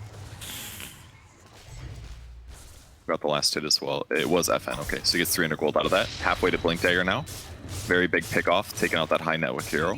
But the Battle Fury is online for V-Tune, and the stack belongs to him. So should feel very, very happy about that. Roger's still nearby, wants to sap a little bit as well. And you can see V-Tune's very, very thankful, even going to tip Roger once he notices these big juicy stacks waiting for him. Yeah, I mean, that's a lot of net worth. That'll help him out a lot.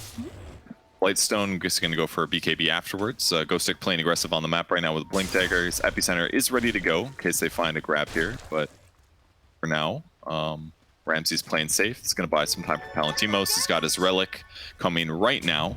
So the Radiance is going to be a little slow for sure from his side. But instead they're going to go for Roche with the DD. Okay. Got that negative armor thanks to the Snapfire, of course. And with the double damage, FN should be able to chip down one Roshan very, very quickly here. Getting close to that fast, Radiance actually, too, for Palantimos. Not bad at all. I really liked how Slayer in that last fight, where they picked off the Doom, he used Lil Shredder to instantly clear out the Phantom's Embraces. That was really nice. Save some damage from his allies and remove the silence faster. That was a really cool usage for Lil Shredder. It's just so multi-purpose. All right, this time they'll be able to hunt down Bignum, and they'll get themselves Nobody cares. Just an Enchantress. I mean, considering they just got Roche out of that, absolutely worth the death. So, and now Aegis on Wind Ranger also makes Doom feel way less effective, right? Because now if he wants to Doom Wind Ranger, it's like, okay, Wind Ranger's going to come back. The best thing about it, at least, is that you could Doom him and ignore him, because then he's not impacting for 16 seconds. But Unique has a good moment. They are still behind in net worth, but they have definite kill potential. So if they can catch Na'Vi out of place, this would be really good for him. Perhaps he's going to throw out that Firestorm, put a little bit of harass on FN, but can't do really much aside from that for this time being. Try to clear up the wards here over on FN. And Na'Vi will just back off towards the triangle. Doing a good job being aggressive. FN gets to push out mid lane pretty safely. If he didn't have Aegis, he would be worried about dying here. Nothing just yet. BKB coming for Doom. So they could force a fight now if they're interested. Oh, there it is, Roger, baby. Buy that Ags. Hell yeah. Who needs Glimmer Cape? You want to be powerful. I get it. Give me the Dark Portrait. If Na'Vi doesn't do so well this season, I could definitely see Roger be like, it's time, guys. I'm the carry now. Switch his role, something like that. It's possible. He's still, I remember casting, you know, Eastern European Dota, like when I first started my career. And he was playing Spirit Breaker. And he knew he was going to die. He was chasing after this Ion. The Ion's like way behind the tower, but he just would not stop. He just goes right down mid lane, hitting the taunt button the entire time, making the donkey noises, and he just full committed for it. Didn't even get the kill on Ion, but I was like, that is a man who knows exactly what he wants, and I have respect for that. I thought it was really funny. I don't think his team did, though. Yeah, probably not. Ooh, Epicenter Oh, couple. yeah, they'll jump over here onto the PA, but VTune having Ramses nearby will just immediately blank out. Do they go back in is the question, as Bignum does get spotted here by Iceberg. Looking so slow to try to hit her, though. That untouchable. 1 point and untouchable, man. I mean, he didn't even interrupt the TP. That felt weird. I mean, you're not going to kill the PA. You can see his HP level. You can do the math. He's got the health talent. I don't know, a little weird. No Epicenter now, but going to make it harder to kill the other cores, but it just seems clear that Navi's not going to really fully commit here. And there it is. There's that Radiance completed now for Palantimos. They're going to be looking to take over more of the map here as they walk right into Roger. Fire Blast, he's got the Ink Spell on. The follow-up, though, from Ghost Stick. It'll stun for a little bit, but he's still going to fall. And there's some creeps over here that are ripe for the take. They don't see him, though. They don't have the vision. See if they check him right after this camp. They drop a ward. We'll see the Ancients. Slayer's like, ho ho. Don't mind if I Scooby-Dooby-Doo. Really good movement speed for Wraith King. Raw HP is going to be a little bit lacking here, so he's definitely very burstable, especially against a hero like PA, who has pretty overwhelming damage, but... and Grove Bow as well. Pretty good. That's so good on Wind Ranger, actually. Extra attack range, it's going to amplify all the magic damage you do by 15%, which is basically where all of his damage comes from. Maelstrom as well as Power Shot. It's a perfect neutral item so far. And he's going to get better separation between who he's attacking and wherever Doom might be, so that could make the difference in these initiations. So things looking okay for Unique. Until the Ags on Grimstroke comes out, 1,800 gold away from it. And then he's going to make a Dark Portrait of Wraith King, and he's going to get his free Radiance. But the downside is that it's going to be an illusion, and it won't be as good as a regular Radiance. So is it good? No. It's better than no bad. Radiance illusion. Yes, but you're trading a mediocre Radiance illusion for 4,200 gold, which is a little bit weird. Yeah, there's definitely better items I think that he could probably have picked up. I don't know. Glimmer, probably. I mean, there's a lot of magic bursts on the enemy team. Surely Glimmer is good. I feel like Glimmer is usually never a bad thing. Typically not. Unique, though, again, making these nice moves, kind of pushing them out of their own jungle on the side of Na'Vi. But you can also see Na'Vi, they're trying to just do some mirroring, right? They put down their own wards. They're trying to find whatever space that they can get, as Iceberg and Always Wanna Fly are just paired up together, holding each other's hands as they jungle. One negative about Roger buying defensive items is that it is going to help in like later game scenarios to have these powerful impact items. And he is a 4-position hero, so it does make some sense. I definitely agree that his items last game were basically garbage and not probably worth buying because he could have died less or saved an ally a bit more. But, you know, as the game continues, Dark Portrait could be good. Good grab on Wind Ranger. Jump forward here. The BKB does get popped, though, on FN. Doesn't want to get locked into place here. That was way too scary. TPs are coming out, though. They're gonna fight this. Palantimos joining in the fight. Does have that Radiance completed and the armlet. He's gonna run right into Ramses' Iceberg. He's the speed demon here on the back line. He's gonna just turn around the corner, walks right into Palantimos. He's gonna get off a little bit of that damage. The Atos, the follow-up here from Ghostic, though. They've got the stun. He's got his BKB, so the Snapfire Kisses are not gonna matter as much, as he is just so far away from the rest of his team. He's trying to just burst down that reincarnation over here, as the rest of Na'Vi on the back foot, trying to run away. They don't want to fight this now. Well, though, dagger tossed out. Oh, they consider it. Cookie hop forward again. Palantimos, though, didn't go down during all of that. Did not. He was able to armlet toggle through the Infernal Blade. A little scary.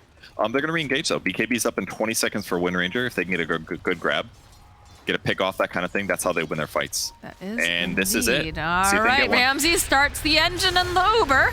Doesn't want to be here any longer, but unfortunately always want to fly. Not going to be able to quite make that cab.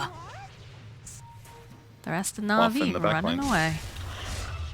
Okay, so now it's okay. That was a little hairy, for sure. Walking up that cliff earlier where they got Fatal Bonds would have been a huge mistake, but with their cooldowns up, the most important thing is that FN gets BKB off before he gets doomed. That way he does not take magic damage for at least part of the duration. Obviously Doom does damage through that, but V2 in the back though, he's looking for a pick off. He wants to start the fight. Be careful. All right, he's gonna jump over onto Bignum again, but they've had such difficulty taking down this Enchantress each time. A little surprised in their choice of target. What? I don't know. What? I don't know. That was very weird. Like, I get that he's there to look for a kill or something, but a little bizarre. And that's your BKB charge. Now they have to play defensive for another like 70 seconds. Bizarre, definitely weird. And they still had a dead hero too, so it's like, why use that as your moment? Maybe he thought he was gonna get a kill.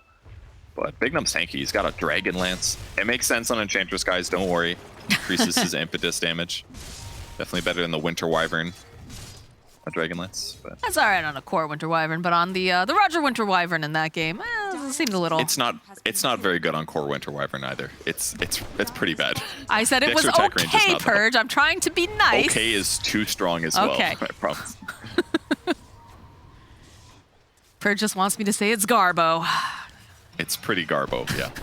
Unless if extra attack range increases your damage or your agility or strength there, then it's okay. All right, they're gonna go in. Iceberg, he's got the blink here. No, they're just gonna let Palantimos take the tower. They don't know where everyone else is on the side of Unique, so they're waiting patiently. The jump forward immediately. They do spot out this Wind Ranger, so they're gonna try to burst her down as the BKBs. Look at this gang train going on. It's always fun to fly. Does fall in the back lines. V2 finally finding this kill. Iceberg just have to be a little bit careful here. He's pretty fast, pretty tanky, as they'll jump right back in again. They'll get the kill on Slayer. Not bad. All right, he got his BKB off in time, but they're hoping they can grab. They have vision. And dagger. Oh, Bignum again has a Lotus Orb completed. Iceberg just can't exactly hit him though. Yeah, and he changed up his neutral creep. He got the Pack Leader's Aura, 30% damage bonus. It's amazing with PA, obviously. It makes her crits harder and helps them deal with the Wind Ranger, even though she's BKB'd. So they're able to kill her with physical damage, even though she popped BKB in time for the Doom. But so yeah, a little bit better for Na'Vi, I suppose, but it feels like Unique's been getting more out of the map, so still about even. Everything's fine. Unique going right back over, checking the Roche. They see it's back up.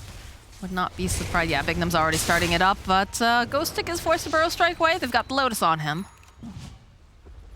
Good timing for that. Yeah, if they can Lotus Reflect Doom, it would change the team fights a lot for sure.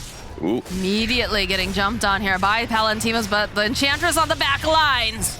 Tossing out the spears. It's still going to be Palantimos who gets the kill, though. So without Ramses being alive, right back into the pit, I think, is the play He's felt a little squishy. I mean, the Vanguard is decent, but at this point, it's not feeling so good. And they should get Roche out of this. It's an Axe Shard. Who will it go to? Honestly, I'm really not sure.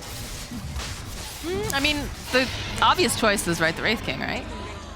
No, it's not, because it gives you, lets you respawn with no mana on your ulti, but there's no mana drain on the enemy team. That's true. And you spawn some skeletons, but it's basically, that part is worthless. They give it to Wind Ranger instead. Global power shot.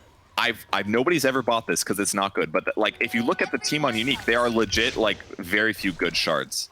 So it's kind of cool. Like you can scout with it, and it kind of functions like Ice Blast. You can kill people before they're dead if they're below 13%. And it lowers the power shot cooldown too, which is kind of cool, but it's not something you should ever buy.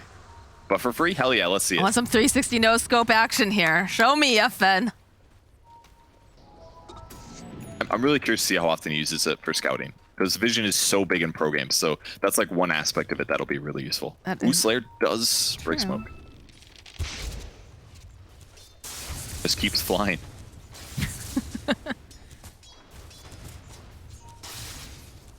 I feel like it could be a very big disadvantage, I guess, as well. I guess not. Because then you know where he's standing or something. Oh, Yeah, he but if just you're hit so PA. far that, yeah. Oh, get shot. Which is actually kind of good. They know where PA is now. Like, legitimately, that was okay. He's like nuking from creep waves to like jungle camps, and there's an okay chance that somebody is hitting creeps there. So here he does it again. He's power shot in the top lane. Here it comes. It missed. It was less cool than I thought it would be. Radiant's top tower is under attack. Yeah, you're doing a lot of scouting though. Just tossing it out, being able to clear off some of the creeps if they low enough, yeah. Oh, it only hits heroes beyond the default. That's right. Okay, That's so you true. can't split push with it. Okay. But you But can imagine hit if you heroes. could though. It would be way It'd be too broken. good. Super Then it'd be broken. broken, yeah. Ooh, that's a 550 big damage crit on global, like- Palantimos. Yikes. I feel like a busted clockwork rocket, like super busted. All right, pressure on the mid tower right now. Ramsey's very forward. They've got the Back Inkswell. They've got the Dark Portrait of you. Looks like it's completed, so Palantimos will go down one time. Coming right back up again. They've got this BKB over on FN. They drop the Chaotic Offering. So they're just trying to push them back. FN, though, perhaps he's gone a bit too far here as he's just running circles. He wants to finish off Iceberg, and he will be able to do it, but the dagger comes in. They'll find the kill. Snapfire Kisses just trying to make a little buffer space. So again, we'll come right back up. And they do manage to pick up the gem here over on the side of Na'Vi, but It looks so good for Na'Vi. Like, the Dark Portrait was really effective, especially with the Armlet on Wraith King and the SNY. He just got ran down. That was his first life. That gave them an option, potentially, to, like, doom Wraith King afterwards, but instead they go for Wind Ranger. It gets reflected, and as a result, a good fight for Unique. 3k gold advantage now. Things are looking good.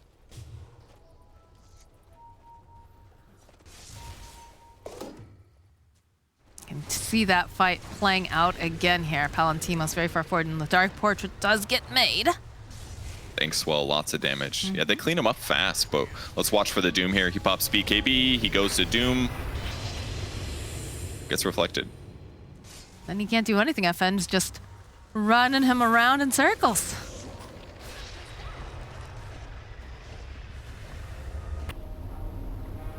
Really nice fight from them.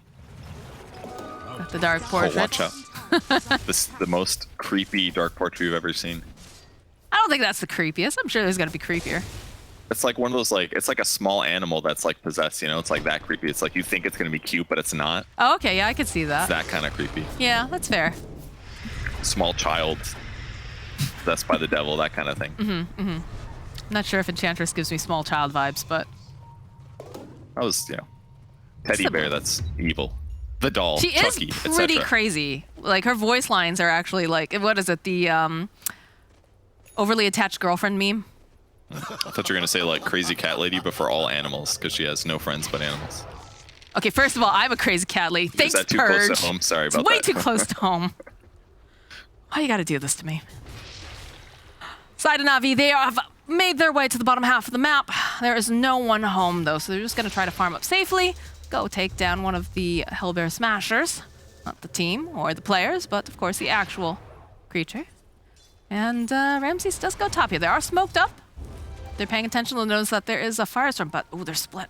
They're split. Roger and Always Want to Fly immediately gets spotted here. As you can see, Palantimos just running down Roger and wants to get rid of him. Already has that Dark Portrait up, so to get stunned. Looks like Roger is going to be able to run out, although V-Tune falling on the back lines. It's a good Pit of Malice over on the side. We'll slow them down a little bit, but Always Want to Fly also will fall.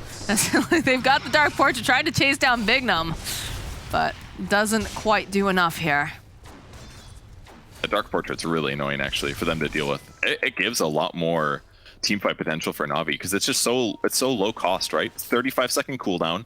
It creates a way for them to deal damage without committing their heroes. It's actually pretty smart, this game. I like it a lot from Roger. Radiant's bottom tower is Made all their poking just so much easier, because normally they're so cooldown reliant, right? Like Doom is a really long cooldown. PA has to press BKB to feel confident fighting, but with Dark Portrait they just like make this strong thing. They get vision, they get ink swelling aggressively, but they don't have to worry as much about that initiation moment.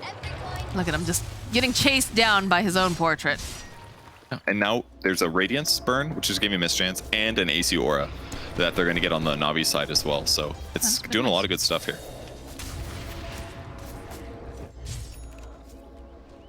Lincoln Sphere completed now for Wind Ranger. It's going to be able to have even more survivability now as we've got Lincoln's and the BKB. So it'll be hard for them to pin down FN. Yeah, he needed that pretty bad. This could force Doom, who doesn't have an item that can break Lincoln's, to change up his neutral item. I don't think he's going to want to do that, but it's basically just going to make it a lot harder for him to Doom Wind Ranger in every fight. They've got Atos on the Underlord at the very least. Like, you've got a couple little spells, but you've got to be very in tune with wanting to set this up properly. The best is probably Stifling Dagger. Pretty low committal. Throw that out, yeah. They've got Orbit Destruction too, by the way. Beelining onto V2 in a lot of these fights. That power shot sliding by. The dagger gets tossed. Call up with the Atos. Unique though, smoked up. Gonna try to wrap around. They know exactly where Na'Vi is. Timos is gonna be able to toggle away. And the play is coming. Drop a ward. They're going in. Yeah, they'll find themselves Ramses. And immediately just dish out the damage. The Soulbind does come out, but Ramses has already gone here as FN. But that BKB just blows up Roger. Still sees Iceberg over here. That Inkswell not gonna do anything when you've got the BKB up, but over on the back lines, always want to fly, will fall. It feels so hard for Na'Vi to commit to these things. Like, they did a bunch of damage to the Wraith King, but realistically, he could have gone in even without Cheese there. But his net worth is just getting out of hand completely. B-Tune hasn't felt super comfortable hard committing to fights. He died in the previous engagement. Doom was still on cooldown for about 10 seconds there, and it's basically just Na'Vi not understanding their strength there. They weren't ready to fight, and they got gone on. It's just so difficult for Na'Vi to step outside the base, and you can see that they were trying to do some mirroring, trying to go into the bottom. I think them should be fine here. Not able to get him. Those it's like spirits flying across the map. Come back. Almost got bashed. It was a chance. Here's that fight once again. They luckily killed the Dark Portrait pretty early. That was a really big deal. This allows them to chase. Ramses definitely overstayed here. Didn't pop his Lotus Orb, didn't see the Sand King coming because the trees were in the way. Then just gets chain bursted. Too much physical damage. Easily cleaned up. Wind Ranger hits the back line. Focus fires Roger. There's still no Doom for like 5 seconds there, so almost able to clean up Doom, but didn't attack him in time. He gets the blink out and then just easy support cleanup. So 7k gold advantage now for Unique. They've got the solutions against Doom. He doesn't feel as good. They're super dead here. He looked okay for a second there, but yeah. And the crit. Look at Iceberg. He immediately tries to turn around. They have so much damage. The BKB comes out as B-Tune, jumping over onto Bignum. He needs to turn around and group up with the rest of his team. The Dark Portrait, though, coming in handy again a little bit here. Doing a great job cleaning it up. Palantimos knows he has to kill that. It's a huge threat to either him or other people, but it's not quite enough damage to burn the reincarnation. Nah, no global power shot over here. Oh, he was low. Yeah, he was low. Ooh, imagine, that would have been sick. This is like honestly one of those situations where you maybe just didn't think about it, because like I doubt he ever buys this. Getting it for free because he happened to be the best hero in the game for it, which is difficult to say, but yeah. It's just one of those things. You're not thinking about how low he was. You don't shoot the fountain like an A would, for example. He's gonna go back. He's gonna watch that replay. Be like, oh my god, he's right underneath. Lost my opportunity. Yeah, but there's the pit. Ag's blessing. They're running in. Getting popped. Oh, if he got stunned there, it was a big deal. He would have had to pop BKB probably. He didn't know where the enemy lineup was, but if they were behind him, he almost surely would have had to pop BKB. Then taking Roche is harder. Instead, they get out of it scot-free. Trying to keep Ramses in the front to use Lotus Orb to reflect some initiation, so they're going to pop smoke though. Here they go. BKB is ready on Doom. He's got Doom itself. Slayer probably going to get picked up here. He'll show on the way right now. Yeah, look at the way they just immediately turn back around. Start winding up with the Stroke of Fate. Not going to be able to quite connect, but they have plenty of other means of murdering him, so it's a dead Slayer. So fast. He does buy out his eggs though. A little bit of scouting using the power shot again. Fresh BKB on Wraith King too. All right, there's the jump forward from Ghost Stick. Follow up with a very nice chaotic offering, but the BKB has already been popped. So we're gonna end up losing Iceberg almost immediately. Ramses is taking down FN, trying to run for his life as well. So he gets chased down by VTune. Then will fall, they'll find the kill and always wanna fly, buying back. Wants to be a part of this again as Ghost Stick. Look at this damage coming out. They'll take down Roger, and now VTune, he's left all alone. He's gotta get out there fast, and if he cannot do it, that is another kill here for Palantimos. Finally gets the hit in. Luckily, the crit doesn't trigger until you get that connect, and he's able to get him. Rough one for the PA, but he kills the Wind Ranger, but all the buybacks on everybody's going to make this harder. Look at the way they're just invading the jungle. They're hoping they can find someone. This feels bad to buy back. Like, they already bought back a lot of their heroes because they're like, okay, well, this is Roche. Like, this is a really big deal. But when PA dies as well, like, they don't have the best cooldowns. They lost Golem. They didn't use Doom itself, so like they can still fight, I guess, but it's a bad place to be. Yeah, look how fast.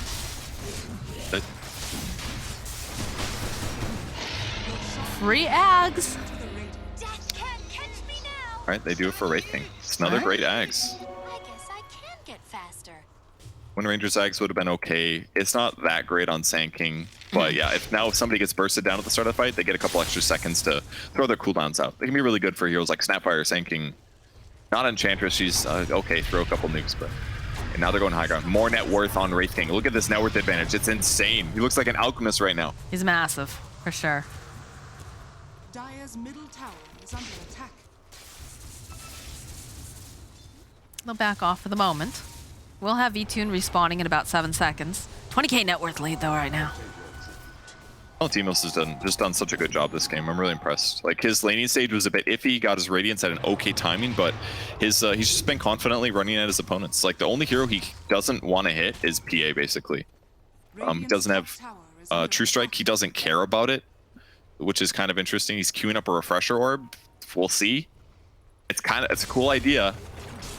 It's kind of sick what it can do, because like if your reincarnation is on cooldown and your Ags procs, you can refresh reincarnation before you die, and then you don't actually die. It's cool. So like he's thinking about it, because like with a 40-second reincarnation cooldown, he can actually just die like he can basically die like 4 times in a team fight or something like that. Something insane if he balances it right. It's an extreme insurance plan there for Palantimos. And he did it. He bought the damn thing. I can't wait to see this. Let's go. Launch him in. There he is. Hello, always wanna fly. Goodbye, always wanna fly. Do they even have vision? I don't even know how they saw that guy. They didn't even have this clipboard or anything. Launch him in. I was a little unsure about the Ags buy on Snapfire. I was like, is this really the thing to do? But when your carry is this farmed, hell yeah, throw him in. Just chuck Palantimos in. He's got the lives. Homeboy hasn't died. He's only died once this entire time here, so all of Na'Vi trying to find a way to just push him out. They've got the Lotus Orb, and they've got the Dark Portrait, but immediately going to clean that up. Another Lotus getting tossed out. All right, that is his first life. Coming back up again.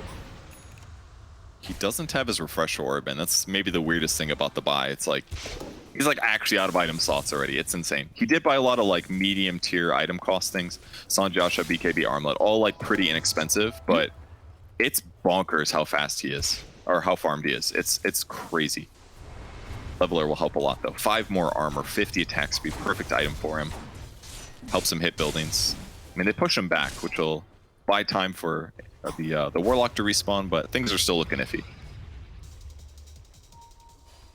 And this time, you know, it's the other way around. It feels like Na'Vi cannot leave their base at all. The second that they do, you've got Palantimos flying at your face, courtesy of Snapfire Airlines. It's so hard to play against a Wraith King in this position. When he has this much net worth disparity, it's crazy. Like, you can't doom him, first of all, because he has his ulti, but it's just even worse because of the fact that he has all this net worth advantage. So, like, winning a team fight is possible, but really hard. They need to break Linken's on Wind Ranger, they need to doom Wind Ranger, and they need to, like, Mega Kite Wraith King with Underlord Pit of Malice. That's, like, the only way. Well, they're in the base right now. Jump forward again from Iceberg. They follow up with the Lotus. Bounce right back again. It's rooted into place, but he does have the reincarnation back up. He's just going to stroll away. Nice little cookie. Allow him to put some pep in his step and hop out of that base. Infernal Blade's pretty good too. They have a lot of percentage-based damage against him. Like, especially if they like Fatal Bond him with the rest of his team, it could be really good. But worth is just so crazy. The Dark Portraits are getting cleaned up pretty quickly now. He knows to target them instantly. Got a Ninja Gear just sitting here. Doesn't even want it Team, himself. please pick this up. I am the king. I do not clean up after myself, says Palantimos. Ghost Stick, you there, boy. Pick it up. All right. It's going to be FN who picks it up. It's a good idea. They just he keep gets it smoked sieging. on the back line. Look at this. All right, they did get a nice bash off, but they don't have to commit hard. Like, okay, Snapfire Kisses getting launched out here. No Always Want to Fly gets chased down by FN. Ramsey's also forced to run out. So you have the BKB, that is the life getting taken out, and then the Aegis will pop. Ghost Stick, though, getting right back up again thanks to the cheese. FN popping the BKB is just going to run, and unfortunately, Palantimos, he went a little far here, I think. But look at Bignum being a bro. He's got those healing sprites. Puts Palantimos right back up again, still holding on to that refresher. He's going to have the reincarnation up in about 16 seconds again. Take another range barracks or Bounce something? right What's back going on? again. Power shot. It's a little easier to play the mid lane, I guess, but this is, oh man, the way they did that fight was crazy. They just had everybody on Unique really far back, Wraith King hitting buildings, and then they just launched in their Wind Ranger. He gets a solo kill on the Warlock. It was really well done. Palantimos can't decide which building he wants to hit right now, though. He does need those creeps. Lotus Orb restunning right back in again. And there's a jump forward, the refresher coming out. They managed to go, and they finally doom up, but Bignum now running away. Palantimos, he's got the BKB. Bignum getting chipped down here by V2, and the follow-up here by Ghost Stick. Ramses will fall. And the chase is on. Can they take down V2? Yes, they can. No buyback on the PA. Bignum next to fall. Iceberg also falling during all of this. Always Want to Fly. He saw that jump. He's like, maybe? No, my friend. You want to run away. More buybacks coming out, though. V2, and he's got it this time. And look at this. Palantimos against the world. He still has the reincarnation up, as well as that launch out. Always Want to Fly is going to fall. The slow here. V2, Ghost Stick just a little bit too slow as he wants to go back in again. The bounce right back here with that dagger. Slayer off to the side, trying to apply that negative armor to the racks. Teemos buffed up. The rest of the team still waiting patiently behind. They don't have the Doom. Soulbind comes out, so they do have to group up together, and the Dark Portraits does a lot of damage. As now, Palantimos, Silence fighting himself. It's going to get turned into that Wraith form. All right, there's a refresher. There it is. Speedtunes chasing after him here. Popping back up the buyback now from Bignum. Palantimos, he's got the BKB. He's going to try to fight here, and they don't have the protection now for V2. V2 just manages to just at the last second. They got him. They go right back in. Oh no, V2 needs to be careful. They didn't get too greedy. Look at this. The case is on. Don't quite have it. Jumping right back in. But there it is. There's the dead PA Slayer. The tips come out to Slayer for finally slaying the PA. All right, but check this. They haven't got a melee barracks yet, and V2 just got 1,300 gold for the kill on Palantimos. He finally used this refresher orb, like, so late after the fact, I gotta say. Was this worth it? No. This was not. It was a cool idea for 5,000 gold, but it was not useful there. It's like by the time you die 3 times, your team's dead, you know? I can't help but think that it just would have been better if he sold, like, Armlet, got an MKB, or bought Moonshard instead. That would have helped with some building slapping, but let's watch that again. Great link here. Double Dark Portrait. Keeps them trapped together. Wraith King can't go slap. Sand King can't burrow strike. This gives him a good initiation. And he's still silenced afterwards from the Phantom's Embrace, which limits him a lot. So, really nice grab there from Roger. This was when it starts to look scary here. Those Mortimer Kisses almost finishing V2. He blinks off to the side to Ramses. And then just goes right back in again. I thought they were going to punish him. Like, look at this. How is he allowed to just do that? But of course, he gets greedy. He goes back in again. He wants Slayer. He can't quite get it. It looks like Slayer ate something with Gobble Up, shot the ground, and then got him a Scatter Blast. That's how he was able to get that kill. That was pretty big. The tips came out in mass for the support there. Yeah. I mean, that was a big kill for sure. How much gold did he get for it? 538 for Slayer. Good for him. He's pretty farmed now. He's got a Ghost Scepter in addition to his Ag Solar Crest, so he's having a great time for sure. And it seems so patient the way that they kept, kind of walking into the base. Wraith King would have to just walk back out. Does have the reincarnation if necessary. And it just felt like perhaps they pushed the envelope a little too hard, or? It does seem peculiar. I'm very surprised they didn't get more buildings, but I mean, they have ways to delay it, right? Pit of Malice and Firestorm is pretty threatening. You can lower his health a lot. They can keep him slowed pretty often. They hit him with Inferno Blades, which forces a Lotus Orb. Then when Lotus is gone, then he feels a little bit scared to stay around because he's a little bit more able to be bursted down. So, but they couldn't hard commit for like the longest time. It was a lot of, just duck in, duck out, just rinse and repeat. Not the most exciting Dota, obviously, but it was working for them. It was. They're hitting buildings. The creep waves got cut. I didn't check to see. I didn't catch who cut those.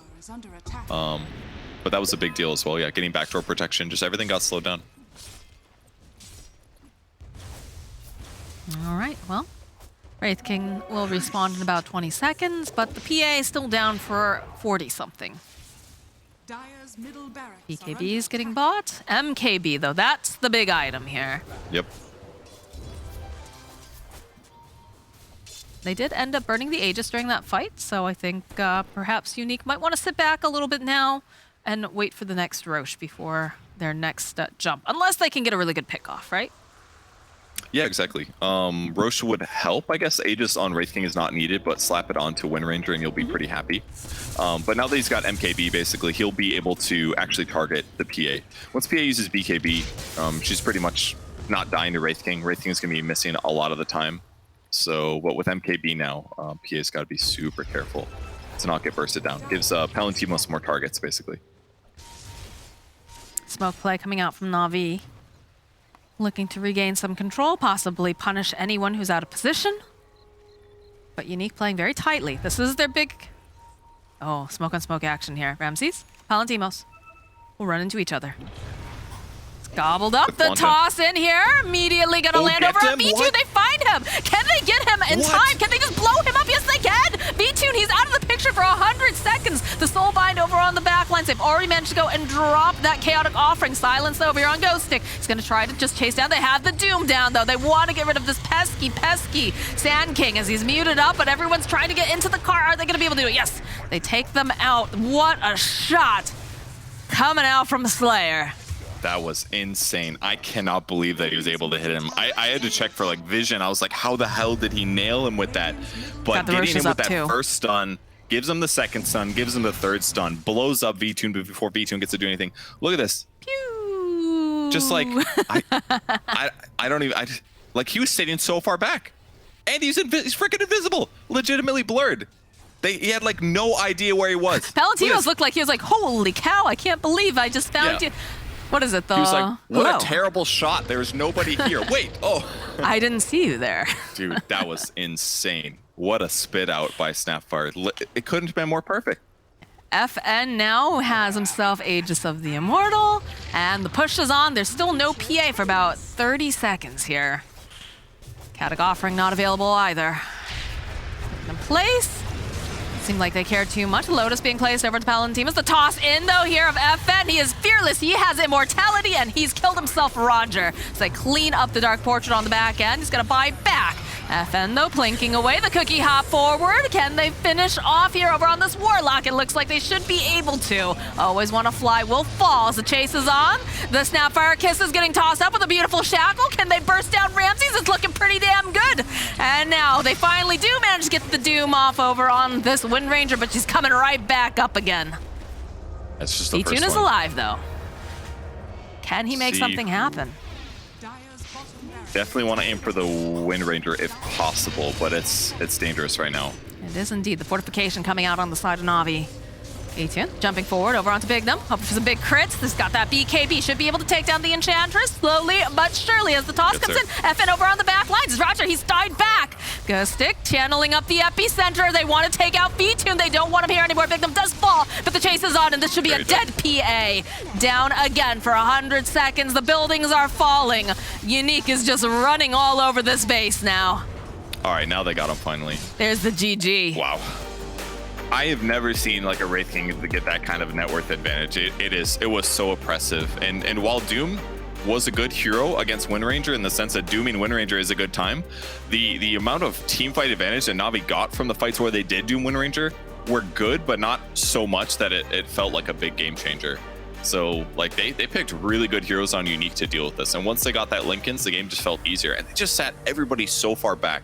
Because the Wraith King got so far ahead in net worth, it was easy to just play like 2,000, 3,000 units away from Wraith King to make Navi's options for initiating basically just not feel good. And if Navi ever came up, triple stun, that guy dies, and they can weather the storm of the team fight ultimates from Navi. So really well played by Unique. I was a little concerned because I wasn't quite sure how all of this, disable was going to work over on the side of Unique, but by God, they made it work. It looked very, very nice with some very nice Snapfire kisses. The fact that everybody got super farmed, that gobble up, bad luck for VTune in that middle lane. I still can't get over that. But it's, more Dota for us. It means that we do have a 1-1 split so far in the series. It means we're going to a game 3. Yes, we are. I mean, we started off like talking about that game 1 and saying, hey, Na'Vi, they were ahead. They managed to close it out. But just think, if Unique were the ones who managed to make that comeback in game 1, they would have just 2-0'd Na'Vi and made this series very, very interesting. We still have game 3 coming up, though. Can Team Unique actually bring down Na'Vi? We'll have to see and talk about it after the break.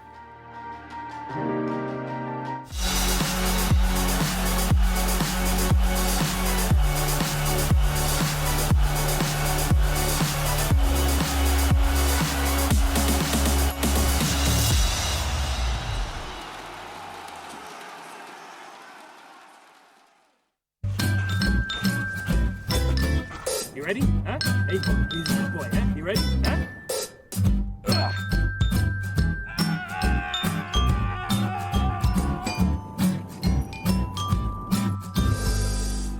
Start your esports career now at play.eslgaming.com.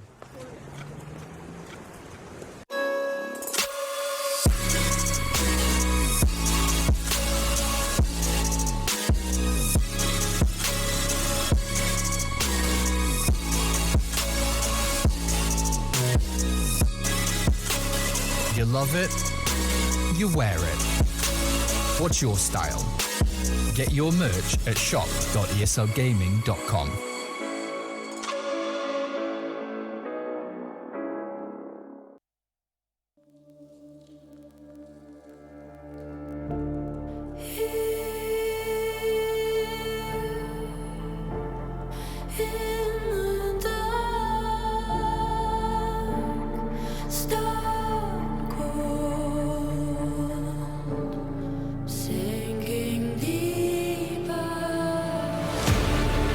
We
While we may have had our gripes and complaints about the way that Na'Vi was able to close out Game 1, I personally feel like Unique did a very clean job taking this Game 2. They actually looked very nice. Just took over early map control and kept the ball rolling from there, constantly attacking Na'Vi as they tried to farm. Gentlemen, you feel good about Unique's performance here? Absolutely, and I'm going to straight up say it. I'm actually really glad we get to see a Game 3 because I think Na'Vi needs to really prove that they are the better team at this point. Unique's just outplaying them completely across the board in the map. The way that they're like, even this draft ends up working nicely for them. And both games, map control. Like even that first game that they lost, they got 3 Roshans, 4 Roshans, etc. So I'm really looking at Na'Vi saying like, come on, prove it. Prove that you are the better team. I know for a fact that the Russian players are very heavy. They lean into the shit talk a lot. You know, they get in each other's heads. They tip each other in pubs, all that kind of stuff during these games.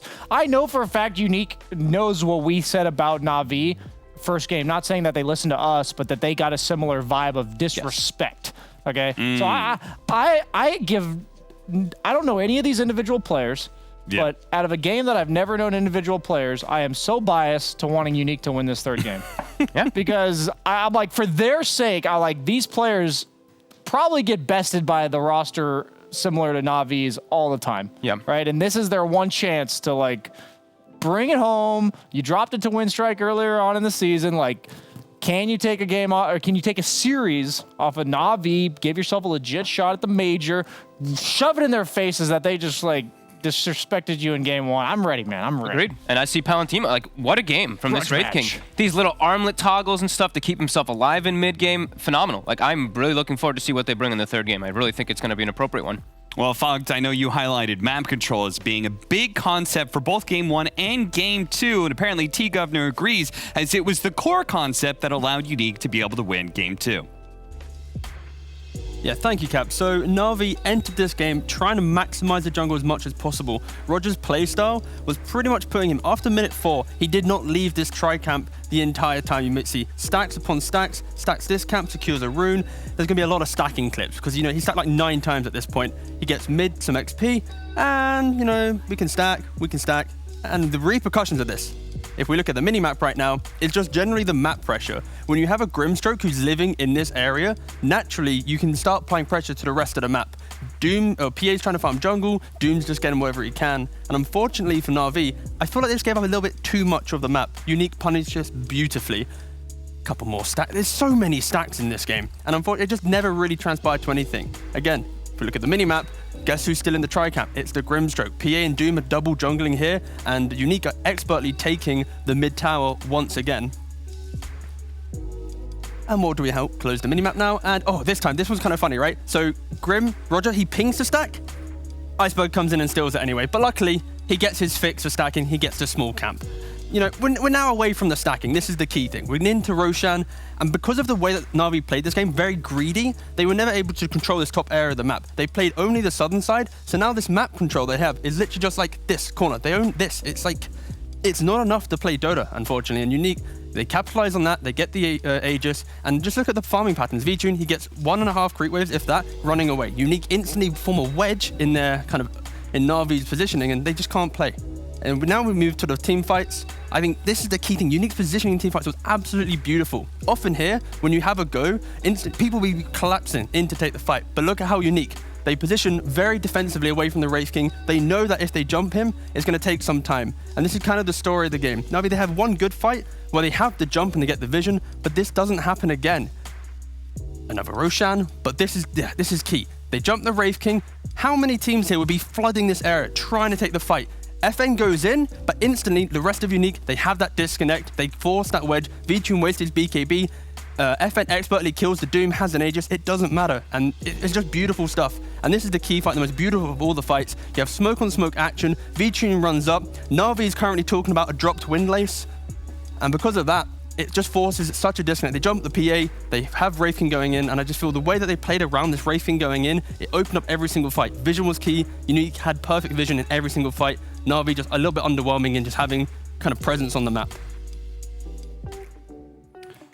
Wonderful stuff from T-Governor. Yes, I believe our analysts highlighted very early on that Team Unique may have a low floor, but they do have a high ceiling as well. And they certainly proved that in our game 2. And of course, we've heard from our analysts. We heard even from T-Governor with his Weatherman segment. Now we're going to hear from our sponsors before we go to game 3.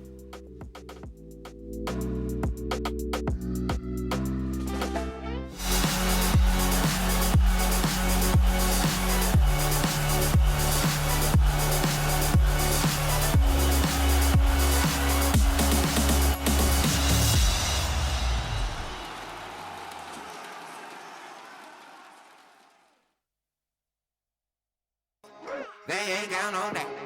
They ain't count on that. They ain't count on that. Show what you gon' do. They don't want all that. They don't want all that. That sounds like a pop song. Take a dive before you dry, y'all. It's the only way to live. You can't be without it, baby. Yeah, I know. Yeah, I know. Yeah. Try before you sign off. Shit can kill the sick. Real stories. It's the only way to live. Oh. Fancy cars and the smiles of the ocean. Purple sky, let that night come with peace. Anywhere you wanna be. Anywhere you wanna be. Yeah, yeah. Hold up your sign, though. They ain't count on that. They ain't count on that.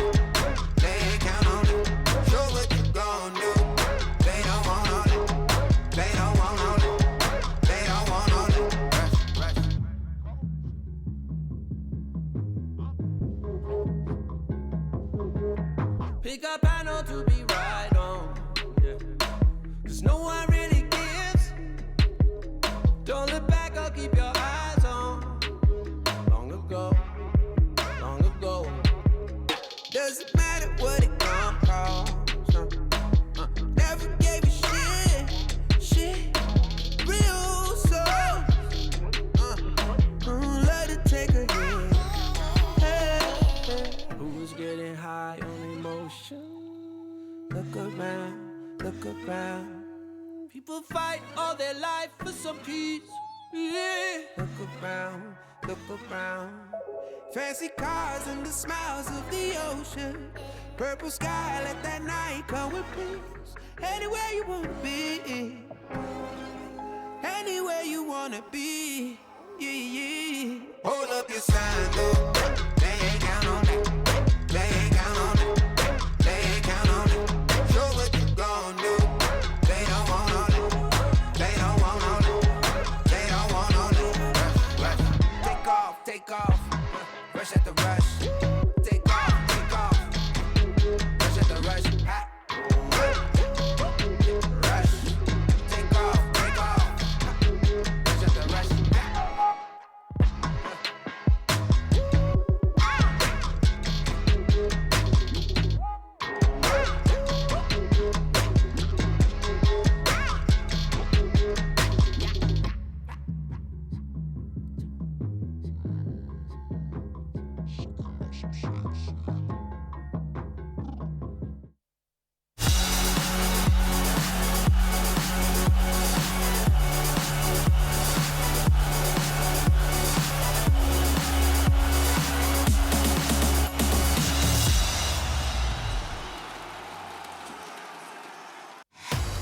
Welcome back, everybody. It's Team Unique versus Na'Vi Game 3. That's right, Game 3. If you're just now tuning in, you're like, Na'Vi, they're a shoo-in for 3rd place. No problem. These guys got 2nd. They would have smashed it at the major if they went. Well, turns out that's not actually the case. Na'Vi here looking a little sus. They almost they almost lost Game 1. Now they've definitely lost Game 2. If we had 3 people left in a game of Among Us, and it was me, Team Unique, and Na'Vi, I would totally vote Na'Vi off. That is true. They are incredibly looking sus That's a great Zoomer joke, BSJ. I don't need any other proof, Cap. And this is my highlight hero of the series, and honestly, the last 2 or 3 weeks, Wraith King. One thing I did not get to expand upon, I want to first say that double 4-staff cookie play to save the Wraith King was freaking sick. Supports win games. People, stop whining that late game. You cannot win your team the game. Thank you, Brian. Secondly, this meta as much as I have enjoyed watching the DPC, it sucks to be a carry right now. The entire intent is to grief you. If you look at the drafts last game, you had Doom, Grimstroke. Okay, carry, screw you. Okay, what about the other team? They have a PA. What does the other team pick? They pick a Wind Ranger. What was the sole purpose of that Wind Ranger? It was the focus fire of the PA, so he couldn't enter fights. My point being, Wraith King is the one carry that's almost impossible to grief. How do you make his game hard, right? He's gonna walk at you. He had 5 lives theoretically last game with the double, like the refresher orb, refresher shard, the 7 seconds from the phantoms or whatever. It used to be Mana Burn. Mana Burn was the answer to Wraith King. And now you can't. Not anymore. Long drawn-out fights are the only option, and I think Lifestealer is legit the only carry that can handle it mid to late game because of the innate sustain from Feast, as well as the low cooldown BKB, effectively, of Rage, and the Infest to reset one of your allies. So I think that's why we saw Wraith King get picked first game, Lifestealer banned out, and this game we're seeing the immediate response from the Lifestealer, because I don't see anything else. I don't know what else you picked to deal with it. No, I'm definitely on board. It feels like for now, like what, a couple years, it's just been like the who wants to play carry, and everyone's like, I don't want to go versus like an Axe Skywrath. I don't want to play into AA first pick. It Centaur Shadow Demon. It makes things quite difficult for sure. And yeah, Wraith King, you're always gonna get away with something. Your lane's tough. See you later. I got Skelly Bros to catch me back. The hero's laning stage is so strong and consistent. You sometimes lose level 1 to 3, but as long as you know what you're doing, you usually don't lose so badly you're screwed. As you said, like worst case scenario, you're leaving at level 5. And level 3 in Vampiric Aura is plenty enough to jungle. And then usually one rotation from an offlaner or a mid, and you're welcome to walk back into lane at level 6 and contribute by defending your tower, stunning the guy, setting up a gank, even just showing up real quick and tanking 500 damage while farming the creep wave and then walking back to jungle and regenning it. The hero's just too reliable. I think Timbersaw is the only offlaner that makes Wraith King's day unplayable. Kind of surprised that we're not seeing Bristleback in these series. We're starting to see it spike up in literally every region, the mid Bristle, and it seems like right up the alley of someone like Iceberg. People are spamming in pubs too here, so I assume Na'Vi and Unique are playing against it in pubs. Iceberg looks unbelievably frazzled right now after that after both games. Dude, Na'Vi really has to be off kill, dude. I wish we could juxtapose this clip with him after the draft game 1 where he's singing and dancing in his chair. He was grooving.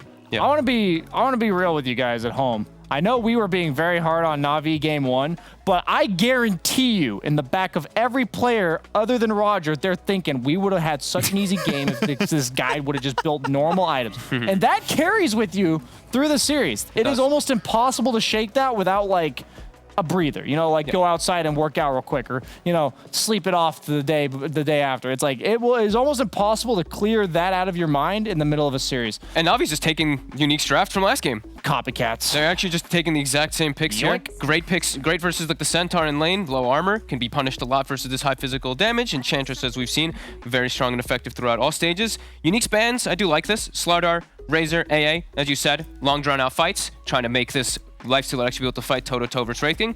Those are very 3 appropriate bans, not only for the laning phase, but also inside the mid-game team fights. What about a Shadow Demon? Is that just too crazy? Is that hero not popular in this region? For Unique? Yeah, for Unique. I like it. It's good with the Centaur in lane, good against the Wraith King for the illusions. Yep. I like it. Can you still toggle Radiance off? Yes, you can do it. You can toggle it off immediately before you get out. Not that great then. The one thing about the Shadow Demon also kind of a burst hero against a hero that has double lives. Can be, but he's also great at the second life. Okay. With the purge. The other thing is too is though it's a very player specific hero. You have to have like, hey, you're a Shadow Demon player. You can't just like be like, hey, we're picking Mirana, etc., something like this, and woo. Na'Vi were banning Unique's Broodmother in the last 2 drafts, and now they sneak a Broodmother themselves. Now you legit, these bans look appropriate. You legit go Bristleback. It doesn't deal with Brood in terms of killing the Brood, but it deals with Brood for the first 15 minutes of the game. Like, your hero will occupy the lane that Brood's in. You can start with Lifestealer safe lane and then rotate him out to mid. He's like a decent carry for taking over the mid lane.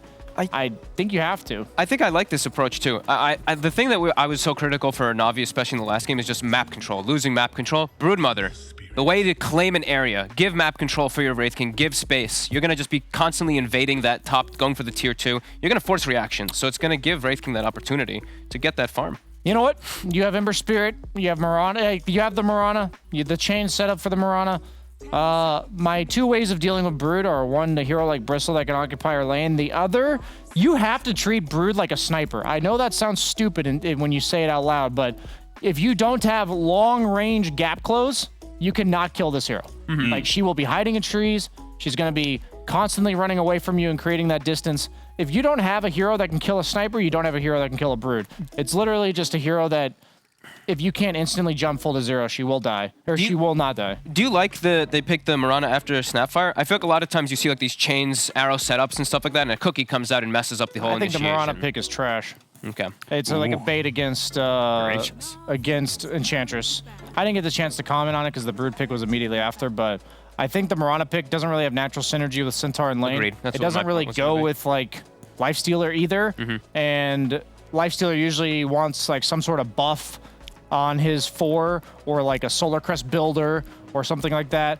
And I don't know, the Mirana looks really out of place to me. Might just be a comfort pick. It's never like a terrible hero, but there's games where that hero can be incredibly impactful, and I don't think this will be one of them. I don't think you enable the Centaur, and I think that's what you want to do, especially to shut down a hero like Wraith King. I think you're actually setting up your Centaur for a very difficult game that he's just going to get ran down by this Snapfire plus Wraith King combo over and over again, and you can't help him. You literally just watch him get ran down, and you're going to throw an arrow, perhaps to try to help inside lane. You at least have Moonlight Shadow, I guess, to get like the wraparounds, find the Brood, maybe invade and stuff like that, but I don't like it at all. To elaborate, because I probably use the word trash too liberally, I consider Mirana to be the Sanjin Yasha of heroes.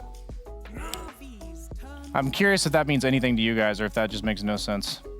Well, you just pick it up because it's good with everybody. It feels good. Yep. Doesn't really do anything specific, but it makes your entire lineup a little bit better. Gives you that extra follow-up stun. Gives you the Moonlight Shadow invis. Gives you like a scouting roaming 4 to maybe get some kill lanes. But so the times you buy Sanjin Yasha is when your hero already does everything it needs to do. You just need to be a little bit tankier, a little bit faster, do a little more damage, a little bit of stash resistance. Doesn't change anything about what your hero's going to do. Mirana doesn't change anything about what your lineup's going to do. I don't feel like Lifestealer Centaur is like a well-rounded lineup, you know, in terms of the game plan.